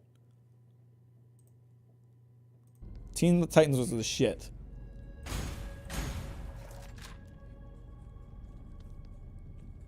Foster's Home for Imaginary Friends. May it rest in peace. Killed off too soon. That was a great show.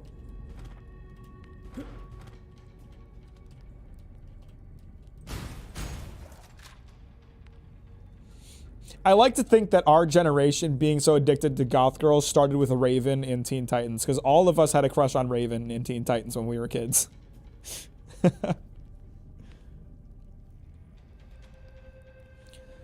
Never forget how regular show got away with saying crap. Oh shit. Codename Kids Next Door. Codename Kid Next Door. I liked that show, but it was fucking weird. That was a weird show.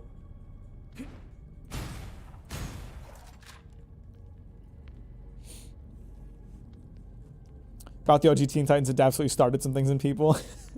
Okay, Mac. No, listen, Ninja. Listen. You can say it's weird because I'm talking about a teenage character, but I was a kid, so it's not weird. And on all the amount of goth girls were released that time. Yeah. Megas XLR? What the fuck is that?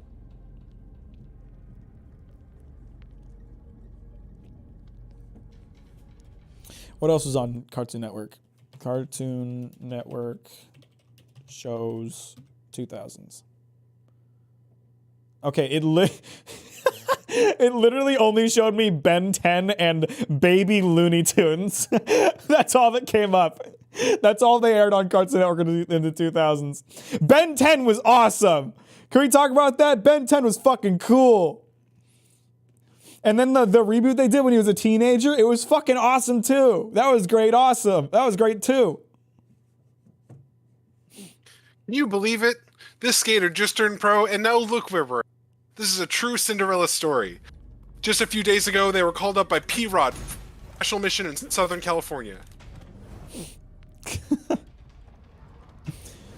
I am stuck walking forward. Oh, my controller turned on. Oh.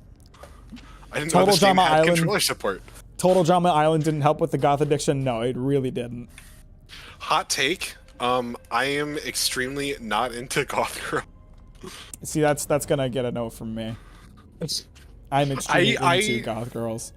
It's just not my appeal. I totally understand why people like it, but I just don't. I really feel like I should, but I don't. Maybe it's just society telling me that I ought to. You know what? You know what Ben 10 had? Ben 10 had one of the greatest lines, or one of the greatest jokes in cartoon history, in my opinion. It's that one from the reboot when he's a teenager, and it's when Kevin Levin is dating his cousin Gwen. And what the fuck does he say? He says something like, "Listen, women are like cars." And then Gwen goes, "Go on." And he says something like, "No, I'm going to retract that. I feel like I did something wrong." Yeah. I'm gonna pull that up after this room. It's so fucking funny. Everyone's asking about Samurai Jack. Samurai Jack was on when I was a kid, but I really didn't watch it. Damn. Don't ask me why. I don't think I had anything against it. I just don't think it was on much when I was watching. It was like in that weird sort of rerun era where like everyone knew that it was cool because they had grown up with it, but we hadn't grown up with it, so we were just stuck with the reruns and the reputation. Right. And it was hard to like. It was like a plot-based show, so it was hard to follow. Yeah.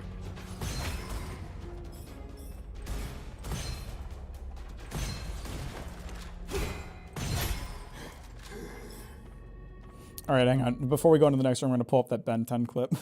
You should also pull up Knuckles the Feminist clip from That's a Sonic really Boom. good one. It's the most like progressive thing I think I've heard in terms of feminism in like the last 10 years. Not even kidding. This is a long clip. I'm trying to remember what the clip was actually called so I can find just that one thing. Yeah. Here it is. This is so fucking funny. Look, Gwen, you have to treat a car like you treat a woman. Go on. No. I sense I've made a mistake of some kind. I sense I've made a mistake of some kind. That is so fucking funny. It's ridiculous that that's in a kid's show. It's so fucking funny. What was I gonna look up next? Knuckles the Feminist. Oh yeah. And actually I can use that to segue into another topic. All comes down to this one penalty kick. Can the young woman break the glass ceiling and prove once and for all that a female can be just as good an athlete as a male? You know, Amy, anytime someone calls attention to the breaking of gender rules, it ultimately undermines the concept of gender equality by implying that this is an exception and not the status quo. Fucking based Knuckles with What? the pill. Because I'm a meathead doesn't mean I'm not a feminist. Based as fuck Knuckles moment. Oh my god, I'm so dumb. Yeah. One of my occult scrolls, or one of my ascensions, is when my grenade only hits one person, it does bonus damage. I never thought about how fucking insane that would be on bosses. I've never taken this because I'm like, oh, that's dumb. I want this to do splash damage. I don't care about single targets. But I'm getting 200% bonus damage from my grenades on level 1. Yeah, that's pretty good. And then level 2, 200% damage, and then 50% chance for 300%. And then 300% damage with a 20% chance of 4%. That's like, I could be doing 5 times more damage to bosses. I'm stupid. Oh, shit. My mama warned me about women like you. I was hoping she was right. It's still my favorite quote from Johnny Bravo. Johnny Bravo was pretty good too. I wasn't that into that show. Smooth. But I like wasn't Johnny either. Bravo. I think I was too young to like get it. Yeah. When it was I would girls were still yucky when Johnny Bravo was on, you know. So a friend of mine who also streams brought up this interesting take on female protagonists in media lately. So you know how lately this specifically came up with Peach from the Mario movie.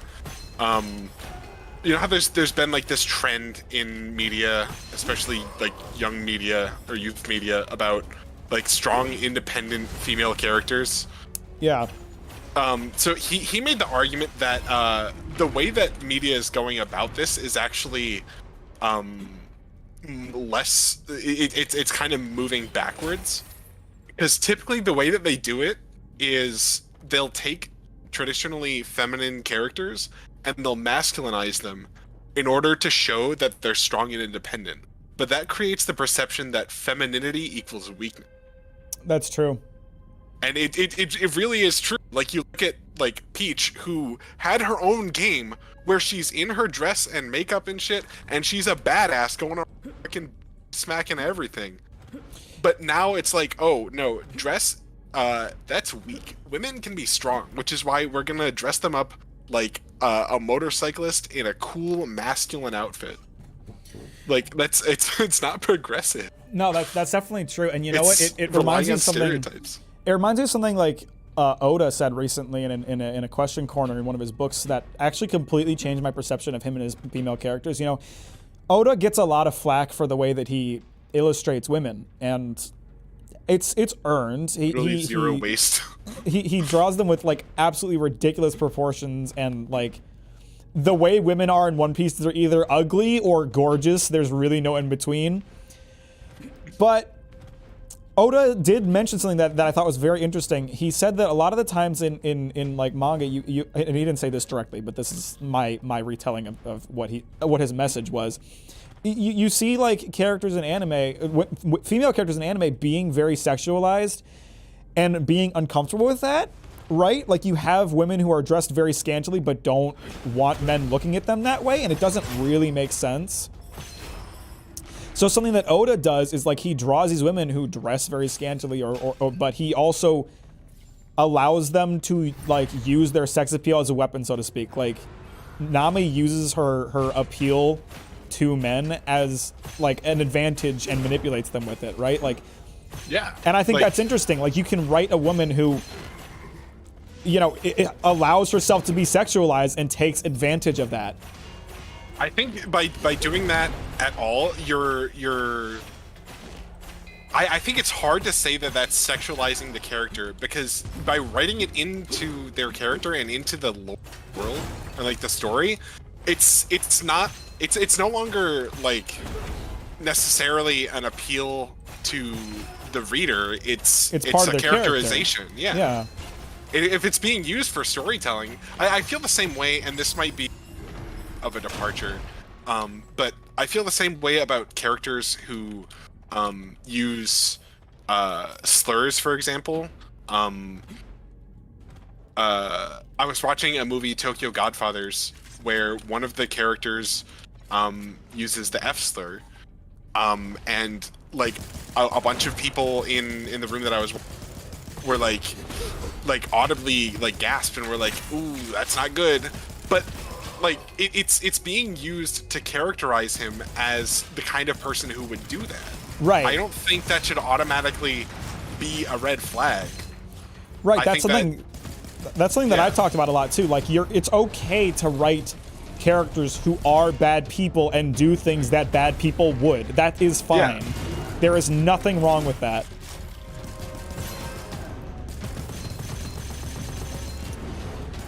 Especially since like one of the things, and I'm sorry to interrupt you here. One of the things that I'm going to talk about in my Demon Slayer video is that something that frustrates me about Demon Slayer is that none of the characters are allowed to just be bad guys. Every character has a backstory where it turns out that everything they do is actually a good thing. Like there's this one character who's a total dick to everybody, and he's a dick to like his brother especially, who really wants like his brother's acceptance, and you find out through his backstory that, oh, he's only mean to his brother because he wants him to lead the Demon Slayer Corps in order to protect him. And it's like, why can't he just be a dick? What's wrong with that? Yeah. Why can't he just be a dick and like grow or something like that? Why does he have to secretly be a good guy? Every character is like that. There's no character in Demon Slayer that's allowed to just be a bad dude. Even the demons, they all get humanized at the end, and it shows like, oh, they had noble intentions. It's like, they're demons, they're killing people, let them be bad. Especially coming from Berserk, that has to be extremely frustrating. It really, really is. Personally, I like my women with actual waists. I think we all do, but that's a preference thing. Oda likes to draw women that way, and it's fine. Oda women don't have waists, they have pivot points. They have hinges. And Nami comes off like a strong character. She absolutely does, because she's fine with that. And like, it's not just her either. It's like Hancock is a super sexualized character. She takes advantage of that. Her whole power is around making men horny so she can turn them into stone. That's really good. Oh, and I get it, because Boa, like Snake, like Medusa. Exactly. Her family's called the Gorgon sisters. I'm not into women, but I think it's more attractive when a female anime character is also into it and not embarrassed. Like Stop, Don't Look. I 100% agree. I think that both, and this is nothing to do with progressiveness. This is just horny meter talking. I think that both archetypes have their assets. Assets. Assets.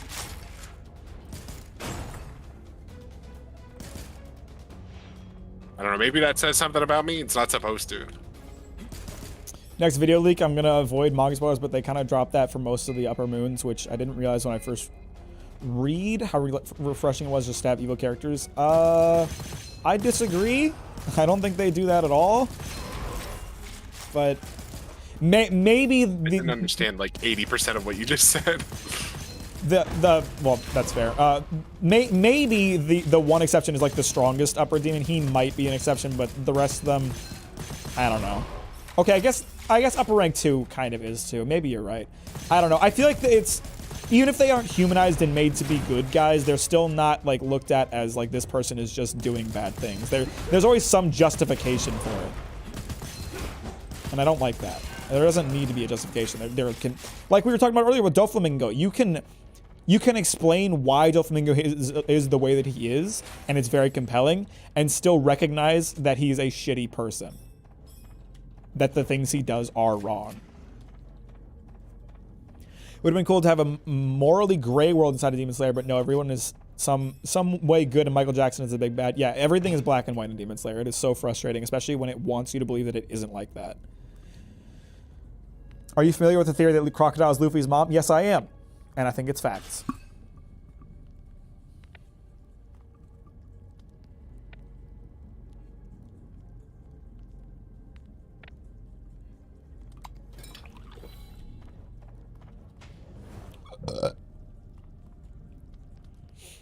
I can't wait to show you guys my Demon Slayer video when it eventually comes out. And to be honest, it's not 100% confirmed yet. I'm still working on the script, and if I decide that it's not a good video, I'm gonna, cancel it. But I feel pretty strongly that it's gonna be a good script and a good video.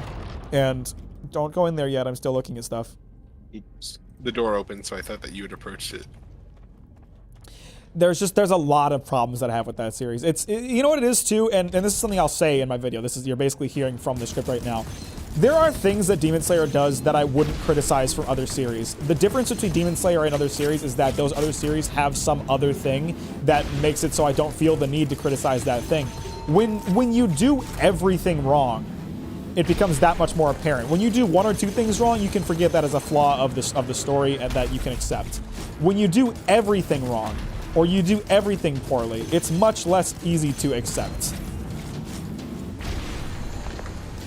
I don't know how easy it's gonna be for me to melee this guy. Because I need to melee. Get pretty close to him. I need to melee in order to get my shields back. Ow. Oh really? Is that an ascension that you picked up? No, it's just part of the character. My shields don't come back without me doing my skills. I see. I got revive speed. I think I have the max revive speed now, so. What? What did I get killed by? Falling? Oh. Oh, oops. shit. Well. Here, do you want to revive me? I'll try. So that we don't have to spend all of our... That was really stupid of me. I just was like, oh, nope, I've got someone to revive. I don't need to worry about the laser. I thought I could. Kind of a really bad boss for me. Yeah. He's not one you want to get close to, but I kind of have to if I want shields. I guess I could just not let my shields get broken. I'm fucked. I'm so fucked. I am so fucked. I think that's kind of your only strategy, because even if you do get close, then you don't have cover for laser. I'm starting to miss the old boss. Yeah, I wish it would, like, sometimes be one and sometimes the other. So far, it's been this guy ever since it became him. I've been waiting for it to either go back to the older one or be another new boss. What the fuck? Okay, the pillars exploding does damage. I did not know that. Oh, yeah. So you need to use them for protection, but you can't be too close to them or else you'll die. That's great. The animation on that really isn't very clear. It kind of just looks like they're breaking, not like they're exploding. Yeah. And holy shit, we're doing 0 damage. Well, I can't use my skills, which hurts. Or my grenade, Yeah. quote unquote. I'm not benefiting from like any of my ascensions because I'm not doing any fire damage. Fucking... Please help me. Please help me, sir. Don't get killed immediately. AIDS interrupted. I'm gonna die immediately, fuck! Oh right, so you don't have any shields still, huh? Nope, no shields. No shields for this boy. I'm so glad he is not aiming at me with that attack. What the fuck? That was behind me! I don't think that he's aimed at you with the gauntlet attack a single time. I think he has always aimed at Please help me, please help me, please help me! Woo! Oh fuck. Just help me. That was like so clutch. Because there were boulders in the air and he had lasers Come on, you coming. big fuck, you're almost dead. Got him, fuck. Man. That is a rough boss for a melee primary class. That's kind of poorly thought out. That was really tough. I'd love to play this game with a full party. I remember the portion of the video where you talked about how you taught the Boy Scouts and how the helicopter parents were an absolute pain in your ass. I relate because I was in the Boy I Scouts know exactly myself. what parent you're talking about. Well, not a specific parent, parents in general, but yes. I think you still know the one I was. Oh, yeah. I Oh, thought yeah, you were I talking do. about. I didn't even meet him. You could try mailing the falling rocks, but that's also risky. Yeah, I don't That's fucking know about that. extremely risky. Are you going to explain your thoughts on the character designs Demon Slayer? Yes, I will. I think Mack didn't like them. The character designs? Yes, I hate them. I think the Naruto series should have been more morally gray. I would agree, but I don't think it was as much of an issue as it is with Demon Slayer.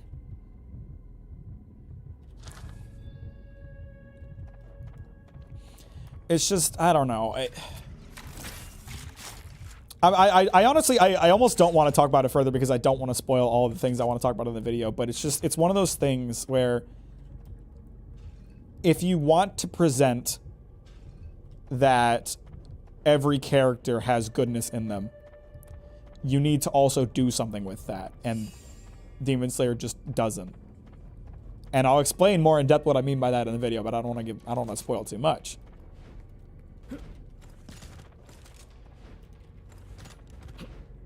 I know the pillars are exploding, causing damage. I know that. Doesn't help me much when I can't see them because they're behind me. Hi Jenkins, how you doing? Welcome back to the stream. Thanks for liking it on your way in.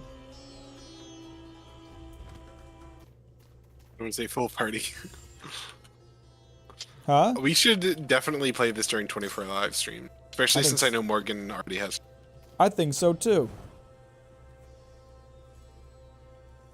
I think we have some good options for newer games in the next 24-hour stream, as well as revisiting ones we haven't done in a bit. Yeah, it'll be a fun. It'll be a fun one. Oh shit! What the hell's going on? Oh, there's a vault back there.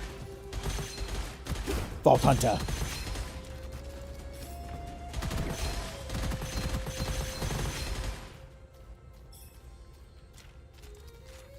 Any more enemies? So we got them all. Sick.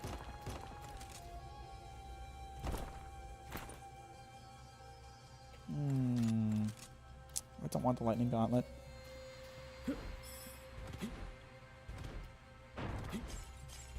Try not to backseat game, and I appreciate that, Ramsey, because it really bugs me when people do that. Any examples of annoying helicopter parents? My favorite thing about like Boy Scout type helicopter parent is how if they happen to be like scoutmasters, they are they become the scoutmaster parent who makes it their personality that they're, you know, teaching these boys to be men, but also they coddle the shit out of their kids. Yeah. In time. The irony is so funny, but so painful when you have to put up with it. No There's a lot wonder of- they're going out of business, or no wonder they went bankrupt. They went bankrupt because of a lack of ability to return to cater to the modern age, if anything. True. Yeah. But there's a lot of reasons they could have gone bankrupt, honestly. It's kind of... I'm gonna say it. I don't think it's a bad thing. I don't think so either. I was in the Scouts for a long time. I learned a lot about foreign Scouts too. The Scouts in other countries are not the Boy Scouts. You know, there have been mixed gender scouting in many countries for a long time. It is a proven thing that it can work and be fine. But the Boy Scouts of America is just a bunch of sexists that want to refuse that it won't. Want to refuse to believe that it can work. Yeah. Sexist and transphobes. Sorry, Mac, if I ever backseat for something like akin to a helicopter parent. It's fine if you backseat as long as I, you know, when I make it clear that it's not okay, you stop. You know, that's all that matters to me, is that there's an understanding that I don't want that to happen, and then people stop doing it. What the fuck just happened to my health? I hate these elite bandits can be really hard sometimes, and I don't feel like I have a good kit for fighting these things right now. Yeah, me neither. My kit's kind of trashy right now. This guy's insanely tough. Yeah, I can't get through his fucking armor. I know he has like pretty shit health once you get through the armor, but Jesus, getting there. Most enemies in the game do, which I think is kind of funny.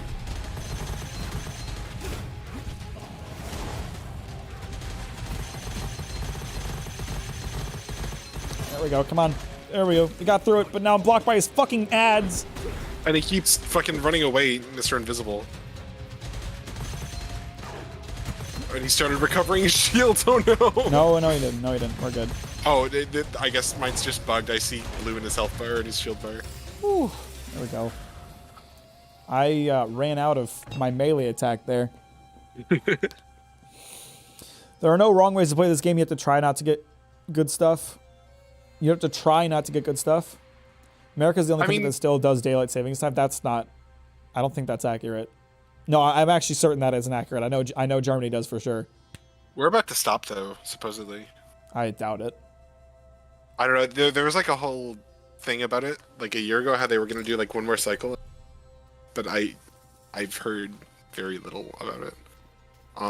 Also, as for getting bad stuff in this game, that's kind of how like a lot of roguelikes are. Like you can get good items, but you can always have a more optimized build.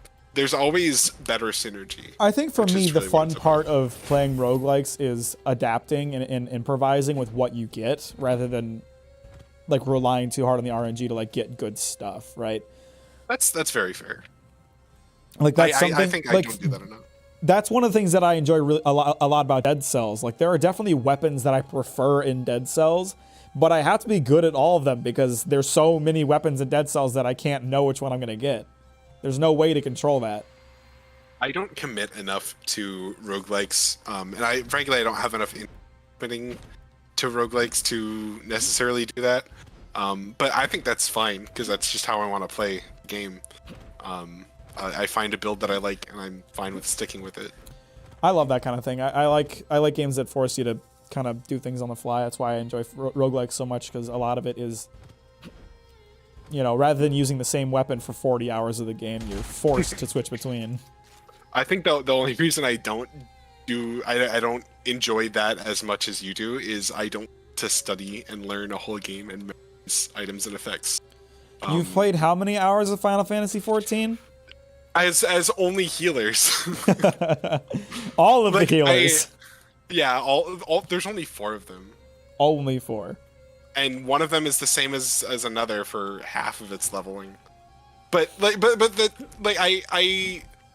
I'm not good at like memorizing systems like this, like full libraries of items and abilities, and I always end up having to slow down to read them anyway, which just makes the game less enjoyable for me long term. No wrong ways of playing a game. Tell that to all the people who get mad at my Red Dead Redemption 2 shorts clips.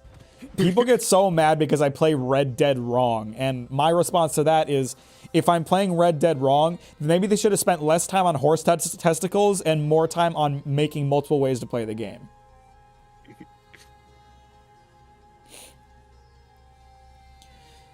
America is in so many ways a great country and equally in so many ways a bad one. That's true of every country, though.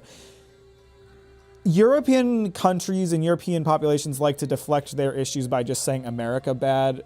Yes, we're a bad place, but every place has its problems.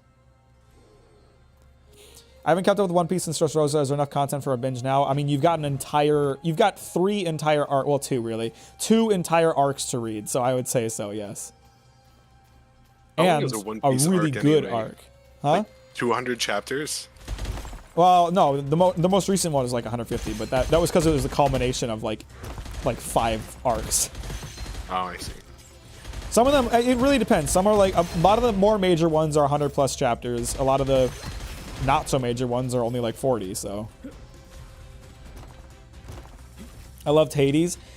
Nuts. I honestly wasn't that into Hades. I liked it for the writing, and I still haven't finished it, mind you. I will eventually. I liked it a lot for the writing. It was really good on that aspect, but I don't know, just the gameplay felt clunky to me. A good friend of mine just finished 100%ing Hades. Yeah, like really, really into it for a bit.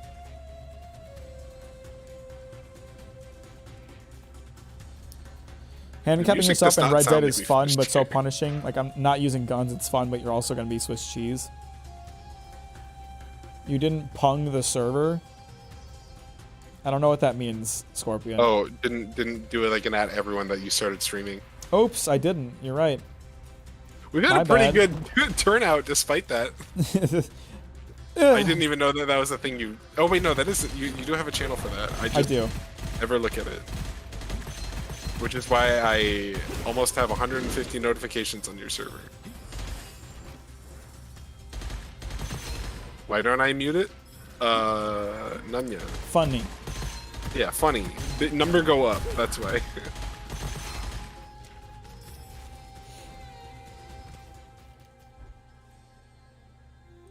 Okay, I want a legendary skull. I feel severely underpowered.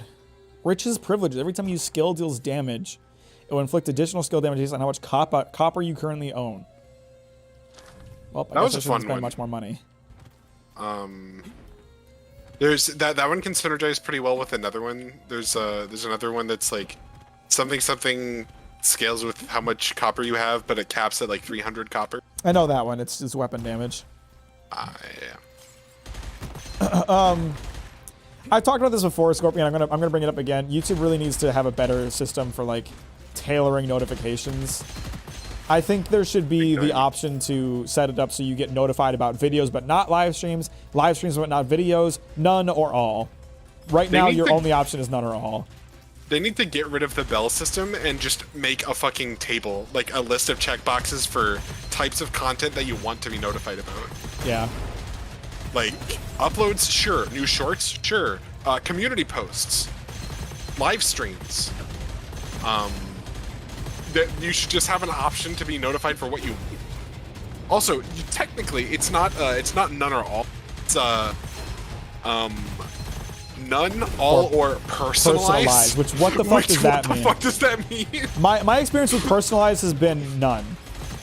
My experience with personalized is if you're watching them a lot already, so the algorithm would already suggest, then it'll suggest it to you. Otherwise, none.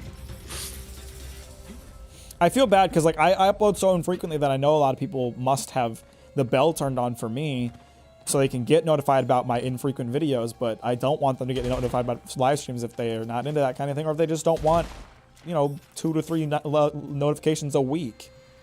Yeah. At that point, you just kind of have to rely on the algorithm and hope that it's pushing your content into their feed when it does come out. Like, somehow, no matter how frequently or infrequently I'm watching, there's a new Gooden and or Danny Gonzalez upload, and I lump them together because they usually like the same day every month. It's always in my feed, and then I will not watch them for another month, and then their next video will come out, and it'll be right in my feed. So hopefully that's happening to your content too. I honestly don't know. What I do know, or at least what I do think, is that my content doesn't really get recommended next to my own content much, which is kind of frustrating. To be fair, I get your vids recommended a lot, so I see them even if I don't get notified. Well, okay, maybe it's just me. My experience with and obviously it makes sense that my own channel doesn't get recommended my own channel, but my auxiliary channels, my secondary channels, I feel like I'll like click on one of my own videos for some random thing I needed to look at, and then I won't see one of my own videos for a while. I don't know. It is like kind Let of me know, weird guys. how... Like, do you get my videos recommended a lot after watching one of them? I'm curious because I don't know. I'd like it if like my content gets recommended a lot after you watch all my videos, because that's where you want to be. But in my experience, it's really weird. YouTube will just kind of decide this channel. You watch one of their videos, they're going to be in your feed for a month. This channel, you have to watch 10 of their videos back to back to back to back to back 3 times before they show up in your feed again once. Yeah, I have definitely noticed that. I find it very frustrating that there's like some channels. It's really frustrating because it like de-incentivizes me watching new channels, because like I'm always like, if I watch this video from this guy I never heard of, am I gonna see his videos for the next 3 months? Yeah. And it's like, I guess the only upside to that is once you do get recommended them again, like, oh, now I've got a big backlog, I guess. I just realized I forgot to take my lunch leftovers out of my car. Oops. Now Oh, my car... Oh, it's dragon. one of the... My car's gonna smell like curry, and I probably can't eat that again. Or anymore. Oopsie. Yeah, that was really good, too.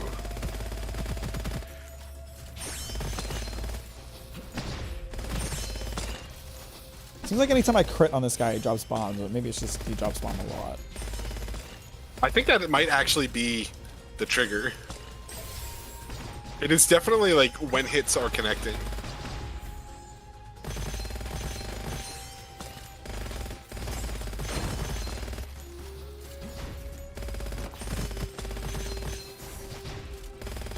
Okay, we gotta pay attention for what the real one is.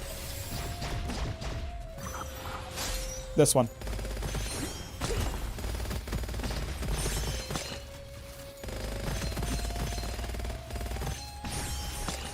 Oh shoot, okay, now there's a lot more of them. I think it's that one. This one. Oh, yep.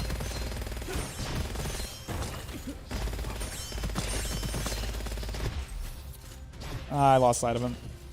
I think it's this one, but I'm not sure. I think it's that one. We're almost out of time. That one's so hard. Yeah, he has so much health. Oh, I think the amount of treasure we get must just scale with the amount of damage we get done. I think so. My experiences does that for more long-form content. I watch my videos on my Xbox YouTube app, so I don't know if the recommendations are different through Xbox Live YouTube app or on my Xbox One S. I don't know. If you've seen the Naruto series, what do you think about the series' take on genocide, especially with how it portrays a character that commits it? I'm going to be honest with you. I have read all of Naruto. I do not remember a genocide plot. I killed my entire family just to prove to myself that I wasn't weak. That's not genocide. I mean, it's a genocide of... That was the Uchihas, right? I don't They're even know if not that's a race. actually a They're plot not. point. They're not a race. They're one clan. I mean, it's A a genocide group is the people. I extinction don't of like a know. race. I don't know how strict the definition of genocide is. What's your favorite YouTube channels? I don't know. I have a lot of YouTube channels that I like. What are some of the ones that like as soon as an upload comes out, I need to watch it immediately? I don't fucking know. Cold Ones is one we enjoy a lot. Yeah, Cold Ones is definitely we watched that pronto. There are a lot of creators that like I feel that way about, but I'm very prone to FOMO. For those who don't know, that's fear of missing out.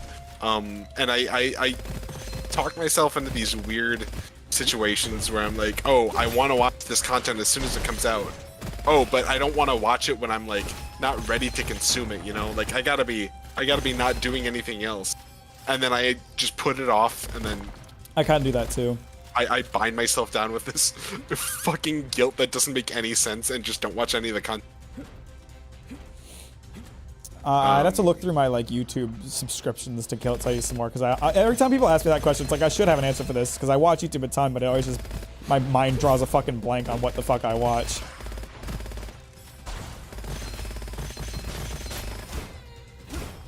I watch a lot of this is definitely not answering the question, because these are not my like must-watch uploaders, but Critical and Ludwig and I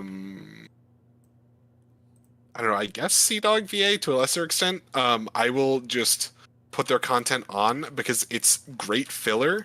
Yeah, that's like, how I treat it for sure. Yeah, it's noise and it's mildly entertaining, to date sometimes, but I do not. If I could not watch their content anymore, particularly disheartened. Not gonna lie, I think I watched your Chainsaw Man video multiple times before YouTube said, "Hey, let's recommend more of his videos." That's great. I love to hear that. That's awesome. I have so many channels I like. There's no way to say that one is my favorite. By the way, don't move to the next area. I'm looking at my subscriptions. Yep, all good. Happened with me too. I watched the Vinland Saga video and Berserk multiple times and wouldn't recommend your videos until I went to your channel page. Part of that might just be because I'm small. I don't know. Uchiha are definitely killed because of their genes. Yeah, but they're not a different race. I don't know. I don't fucking know. I didn't like Naruto. That's my answer to your question. Naruto was boring. I didn't like it. I can't give you a detailed breakdown on the specific plot points and whether or not they worked, because I just didn't like it that much. It was okay. I liked the pain arc. I hated the plot twist at the end. I think Naruto's a much more interesting character as a kid. I think he's much more boring after the time skipped. That they had too much riz that girls couldn't go up to them. He's for the Uchiha. I'm always on the edge of my seat when a new manga chapter comes out. What are we talking about? Jujutsu Kaisen? You love your YouTube channel overly. Your YouTube channel overly sarcastic productions. I'm glad you do. I wouldn't say you're small anymore. TBH might just be me. I mean, 16,000 subscribers is still pretty small in terms of the grand landscape. I feel like I'm big enough that I'm like cutting above like the limit of what people can do purely on like luck. Is how I would put it. I'd call you a D-list YouTuber. Let's go D-list time. Like you're not like you're not big, but I certainly wouldn't call you small anymore with the amount that you pull in. Maybe not. I don't know. Bright Sun Films does a lot of really, really interesting video essays on abandoned buildings and bankrupt companies. Love his videos. Cold Ones mentioned before, two Aussie idiots being Aussie idiots. Emplemon is a fantastic video essayist. That guy literally made 2 hour-long videos, 2 separate hour-long videos on NASCAR. I don't give a shit about NASCAR. I watched both of them in full. That dude can make a video on anything. I would watch it. Is that the guy who made the Coke video? Yes, New Coke. Yeah, that was a good video. Frederick Knudsen, also a fantastic video essayist, made a 2 hour-long video on the first chess computer. Fucking loved it. What else do we got? JCS, love their interrogation breakdowns. Those are pretty good. Germa985, really not that great of a creator. Kind of cringe. I've been meaning to unsubscribe from this guy for a while. I don't even like his videos.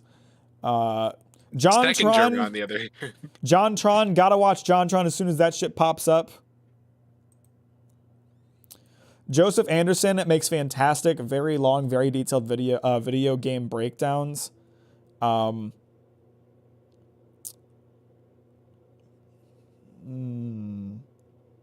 else we got? Maki-chan. This guy makes pretty good videos. He's kind of unknown. Bit of a D-list YouTuber. Matt Orchard, Crime and Society.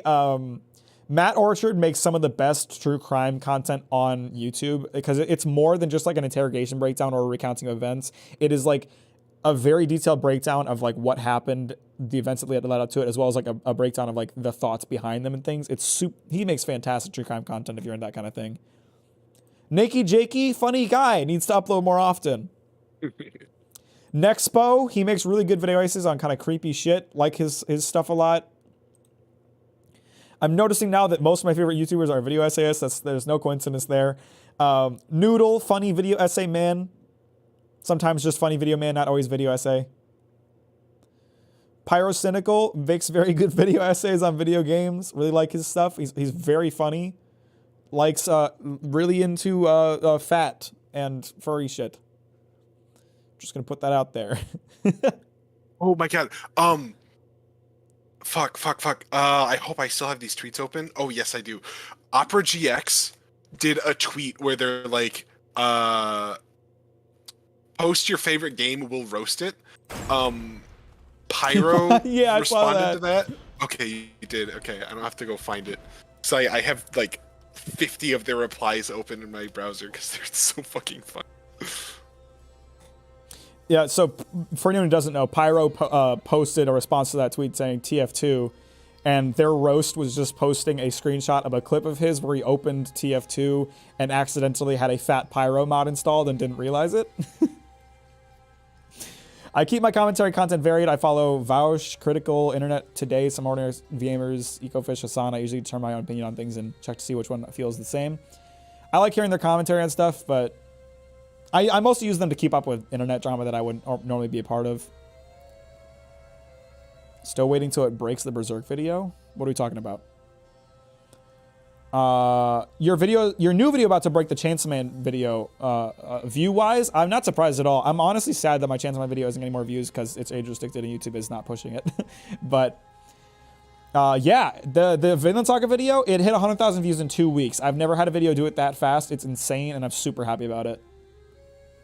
Internet Historian makes fantastic videos. Actually, I just realized I'm not subscribed to him, and I don't know why, but I love Internet Historian's videos. Oh, you know what? My must. He also channel, sorry to interrupt. He also makes he also can make a video on any subject, and I would watch it. So my number one must watch channel has to be Judge Jack's film. Best reaction content on the planet, for sure, without a doubt. What about Wendigoon? I actually don't like his stuff. The way he narrates his content, the way he narrates and edits his content, to me is very boring. When I'm watching his videos, I don't really focus on them. I can't really focus on them. My mind drifts away from what I'm looking at. He doesn't write his scripts or edit his videos in a way that's very engaging, for me at least. Doug, I wouldn't call Doug a much watch for me. I do like his videos. Green's been showing me those recently and they're fucking hilarious. But there's certain there's certain concepts that he does that hit really well and certain ones that don't. And so I feel like, Definitely true. I don't know how to put it. Like, there's certain creators that you watch for them and certain creators that you watch for the ideas that they have. I watch him for the ideas that he has, not who he is. I would not enjoy a regular live stream from Doug. He would need to be doing one of his funny ideas, is how I would put it. He does pump out like a crazy amount of content. It's though. insane how much he Like- pumps out given how creative and crazy those videos are. Also, Yeah. I just because I forgot to mention it, Video Game Donkey, I watch every single one of his uploads. That man does nothing but bangers. He literally made a muffin tier list video and it's fucking hilarious.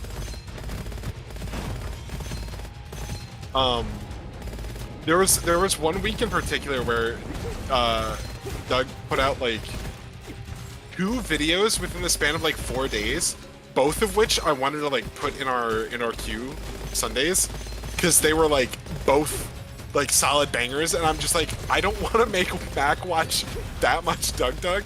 I'm just gonna put one in there and watch the other one on my own. It's kind of crazy, like, and like he's got 3 channels. He's got Doug, and then he has Doug, and then he has Doug.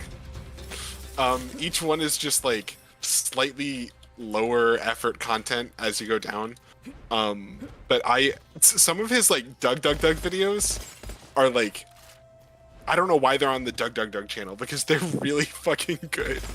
Gotcha. This wasn't like necessarily one of them, but one of his Doug videos was I don't think I watched this one with you. Me versus Skyrim Cheese edition. No, I don't think I saw where that one. he ate a quarter cup of cheese every 2 minutes, and also summoned 200 wheels of cheese in Skyrim to see if he would throw up or the game would crash first. Jesus. And he had like a giant wheel. It's it's such a confusing yet oddly compelling video. You put in so much effort and you get sad, and I get sad for you when it doesn't succeed as much as you wanted it, man. I mean, honestly, like, I can't complain. You guys, a lot of you guys don't know the history of my channel. Like, I've been making videos since 2017, and for those first 4 years of my channel's existence, I got less than 200 subscribers. Can you even process that? 4 years of like constant effort on my videos, I didn't even get 200 subscribers. So for me to get 100,000 views in 2 weeks and be at 16,000 subscribers, I'm elated by it. Do I want more success? Yes.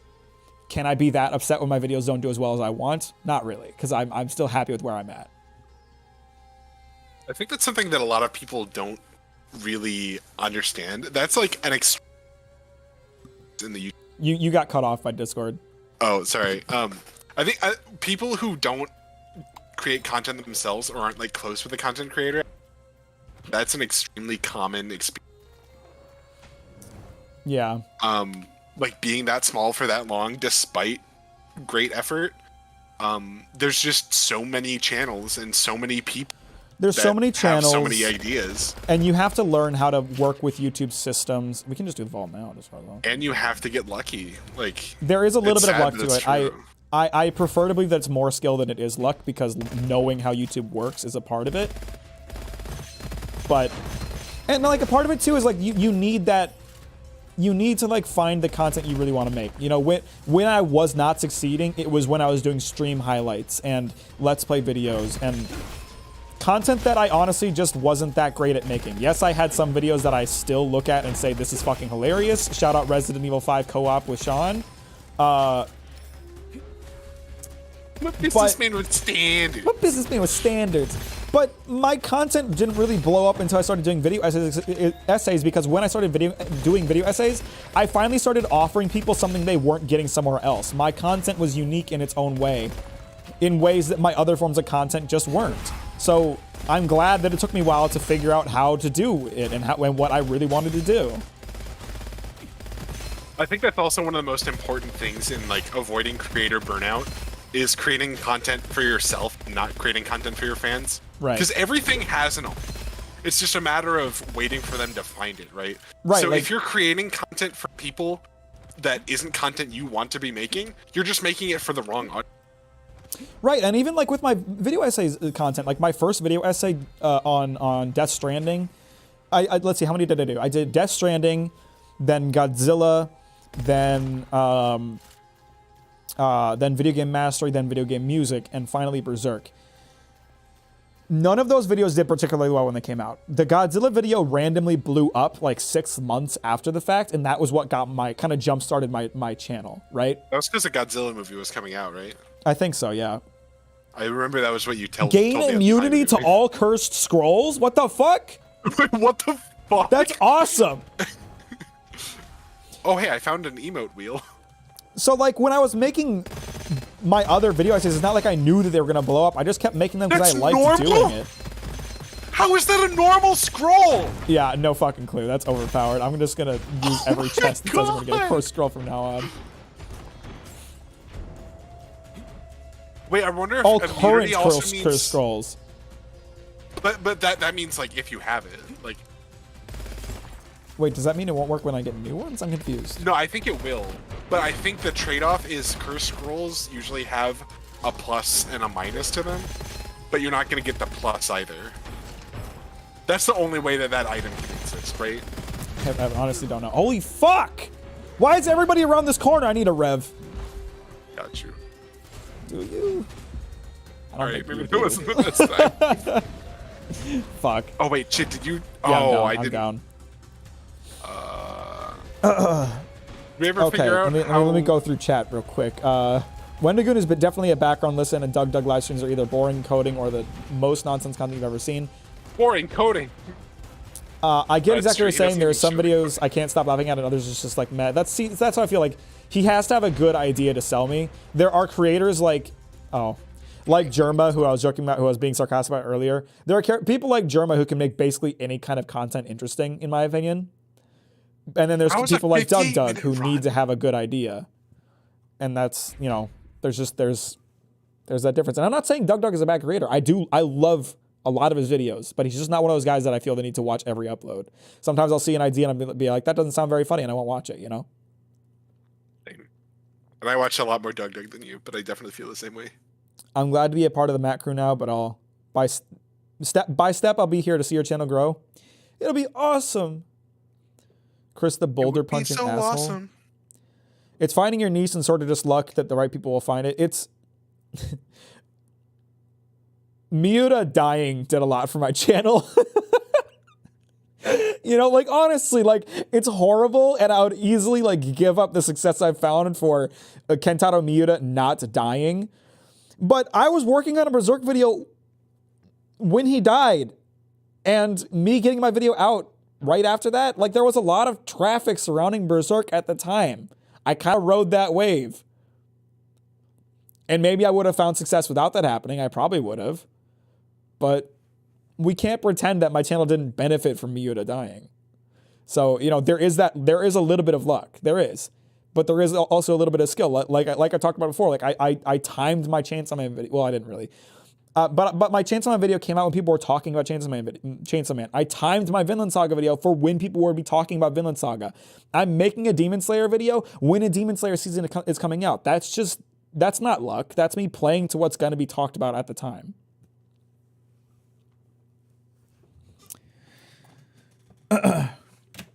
Has anyone seen Hannibal? I started to watch it. I never finished it. I liked it.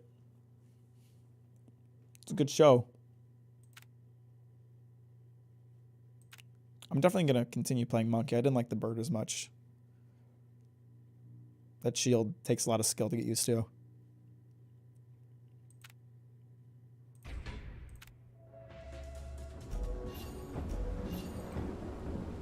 So, anyway. Only seeing a Berserk Emerge video because I'm not caught up on everything else you made a video about. Totally valid. I mean, unless you're planning on playing Death Stranding. Get caught up on Death Stranding before Death Stranding 2. When did you type your gay in chat? I just saw that. When I found out there was a chat function. Oh, how long ago was that? Not that long ago. Okay. I don't know. There's the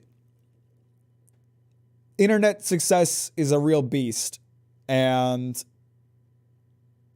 I think there's more skill in it than people give credit, right? Like, making good videos is a huge thing. Knowing what kind of videos to make or how to market them is a huge thing. Knowing how to play the system. Those are all skill-based factors.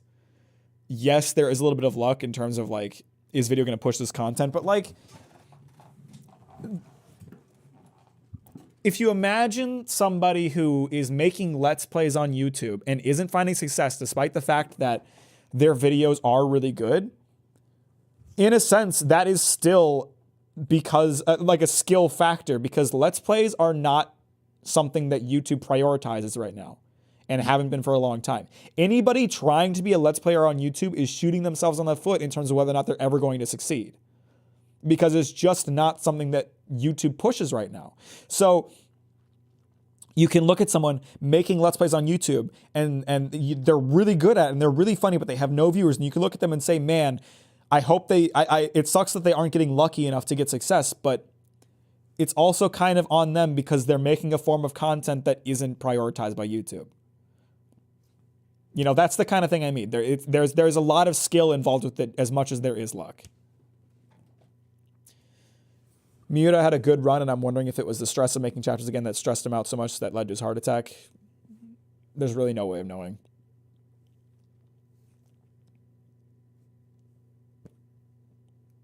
Back in 2011 was the time had to gotten into it. And, like, it doesn't really work today for the people who got famous doing it. Like, Game Grumps is still a channel. Game Grumps still uploads. Game Grumps still gets a bunch of views. The real reason JonTron left Game Grumps. But Game Grumps is nowhere near the levels of success that they once were because they haven't adapted.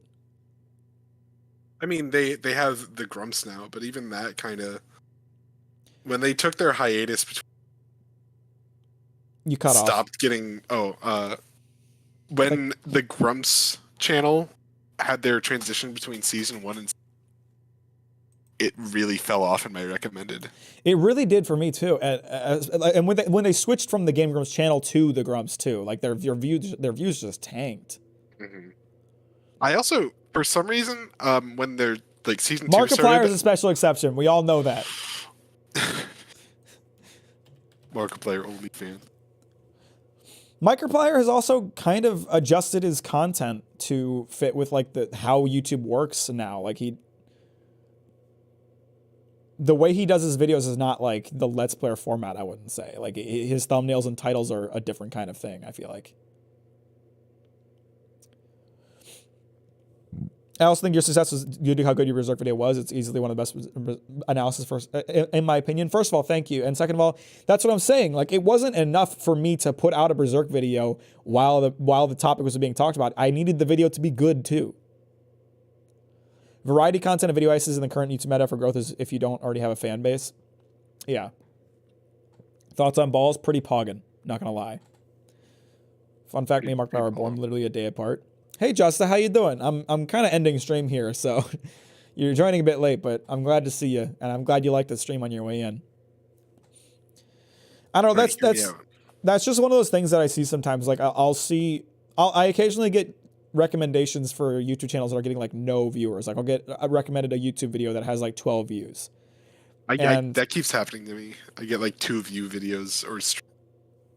I always watch them because I don't want to be the guy ignoring smaller creators, right? Like as someone who was a smaller creator for a long time, if I see someone who is making an effort, I want to see that and I want to acknowledge it. So I'll watch these videos that have like no views, and like 9 times out of 10, it's someone trying to be a Let's Player using an old format. Their thumbnails are like an older format, their titles are an older format, and their content is an older format. And it's like, of course this isn't going to work. This isn't what works anymore. As much as you might want it to be, it just kind of doesn't. I try to be fair and like give them a safe chance, but like I can usually tell based on thumbnail alone that like you're exactly right. It's just extremely dated. Yeah, content. It's people who watched Game Grumps or watched Markiplier and Jacksepticeye back in the day, and they want to do that. But trying to be a new creator in that space is fucking impossible. It really is. It's the people who were on Kickstarter 10 years ago trying to get $1,000 to install OBS for free on a better gaming laptop that finally have that game laptop content 10 years. How you doing? I'm great, Justa. How are you? Just woke up, can't do much about that. Why are you gay? Because it's funny. Nice Christmas lights. They're not Christmas lights. They're normal everyday lights that I keep up all the time. Will you ever do a JoJo breakdown? I have no such plans to do with such content right now. I'm not saying it's impossible, but right now I don't. If it's the amount of videos, you can only be recommended to find amount of videos over however long a period. I don't know. You need to be aware of what works on YouTube. You can't keep doing things that aren't going to, if you really want to like succeed, that is. If you're just doing it for fun, if you're just doing it for a hobby and you don't care about the success, do whatever you want. But you need to be aware that certain things just don't work.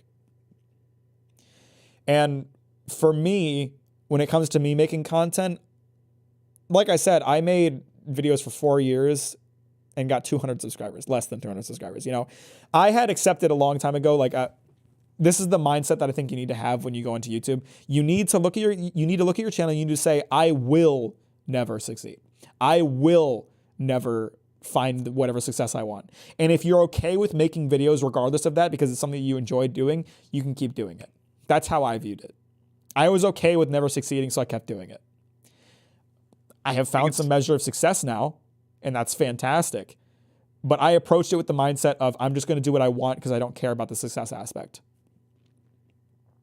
I also think in terms of growth, it's important to not focus on your end goal and to focus on your step-by-step improvement. Like, Absolutely. is the newest video I put out of higher quality than the last one that I put out, rather than I'm going to make a video as good as this person. Absolutely. That's something that's definitely a big thing when I started making videos too. When I started uploading videos, I knew they sucked. I knew they were terrible. If you go and watch my first ever videos, my first ever Let's Plays, don't think that I was under some belief that they were good. I knew they were terrible. I knew I needed the experience to make them good. And eventually, when I started making video essay content, there was a period where I was still doing it on a schedule. And I made one video that I really wasn't proud of, and I knew I could have made it better. And that's when I stopped releasing videos on a schedule and just started making them whenever I wanted. Whenever I was like, not whenever I wanted, but just worked on videos until they were good. Because I knew I could make, like, I had gained the skill to make videos that were just good. And if I had released them on a schedule, they were inevitably going to be cut corners and things were not going to be as good. Is that cat a fluffball or a chaotic being? Kind of both. Wonder how many hours of videos in total are on just YouTube alone. I think it's something like 3 billion hours of content get uploaded every day. That's probably an overestimate, but it's an insane amount. I think like 100 hours of content are uploaded every minute or something like that. If you like the journey, the goal comes on their own. Absolutely. What's the kitty's name? Her name is Luna. She's very sweet. She's a very sweet girl. You are so underrated. You are so underrated, L YouTube. I'm glad you think so. Personally, I feel very pleased with where I'm at. Of course, I'm aiming to go higher, but like I said, I spent a lot of years not going anywhere. I spent a lot of years getting 10 views for video.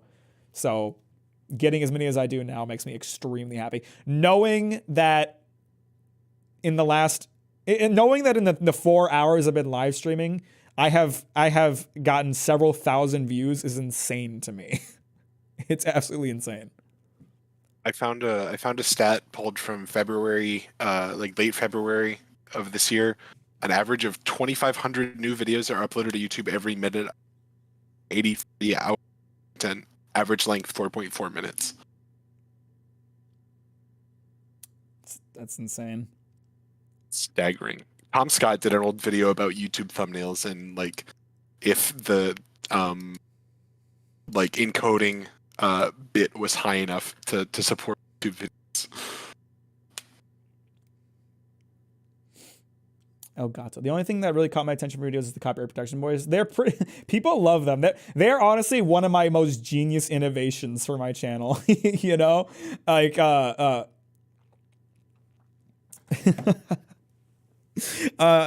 it was such a smart way to solve a practical problem that was also hilarious.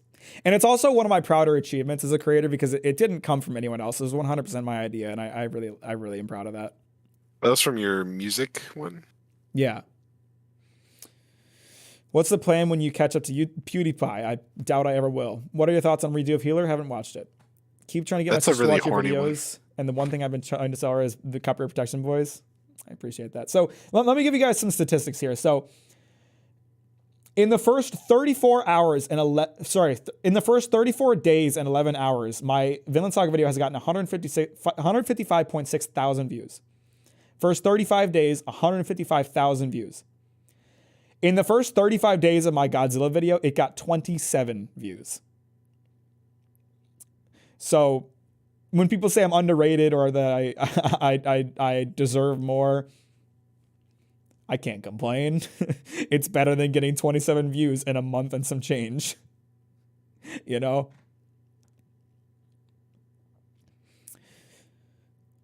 That is insane to me, and I'm extremely happy. Have you thought about making new dances with them? I have, actually. I have thought about that. I want to get some more variety with them. So the copyright protection boys is such a unique thing that it kept me watching when I first found your channel. I'm glad. All right, my voice is kind of sore because we've been talking a lot this stream. This has been a good live stream. We got into some great subjects, and I appreciate you guys joining in for the ride. I had a fun time. I appreciate you guys, and I hope you have a good night. I'm going to go eat some food, masturbate, and sleep. It's going to be great. Have fun. Appreciate you, boys. Bye-bye.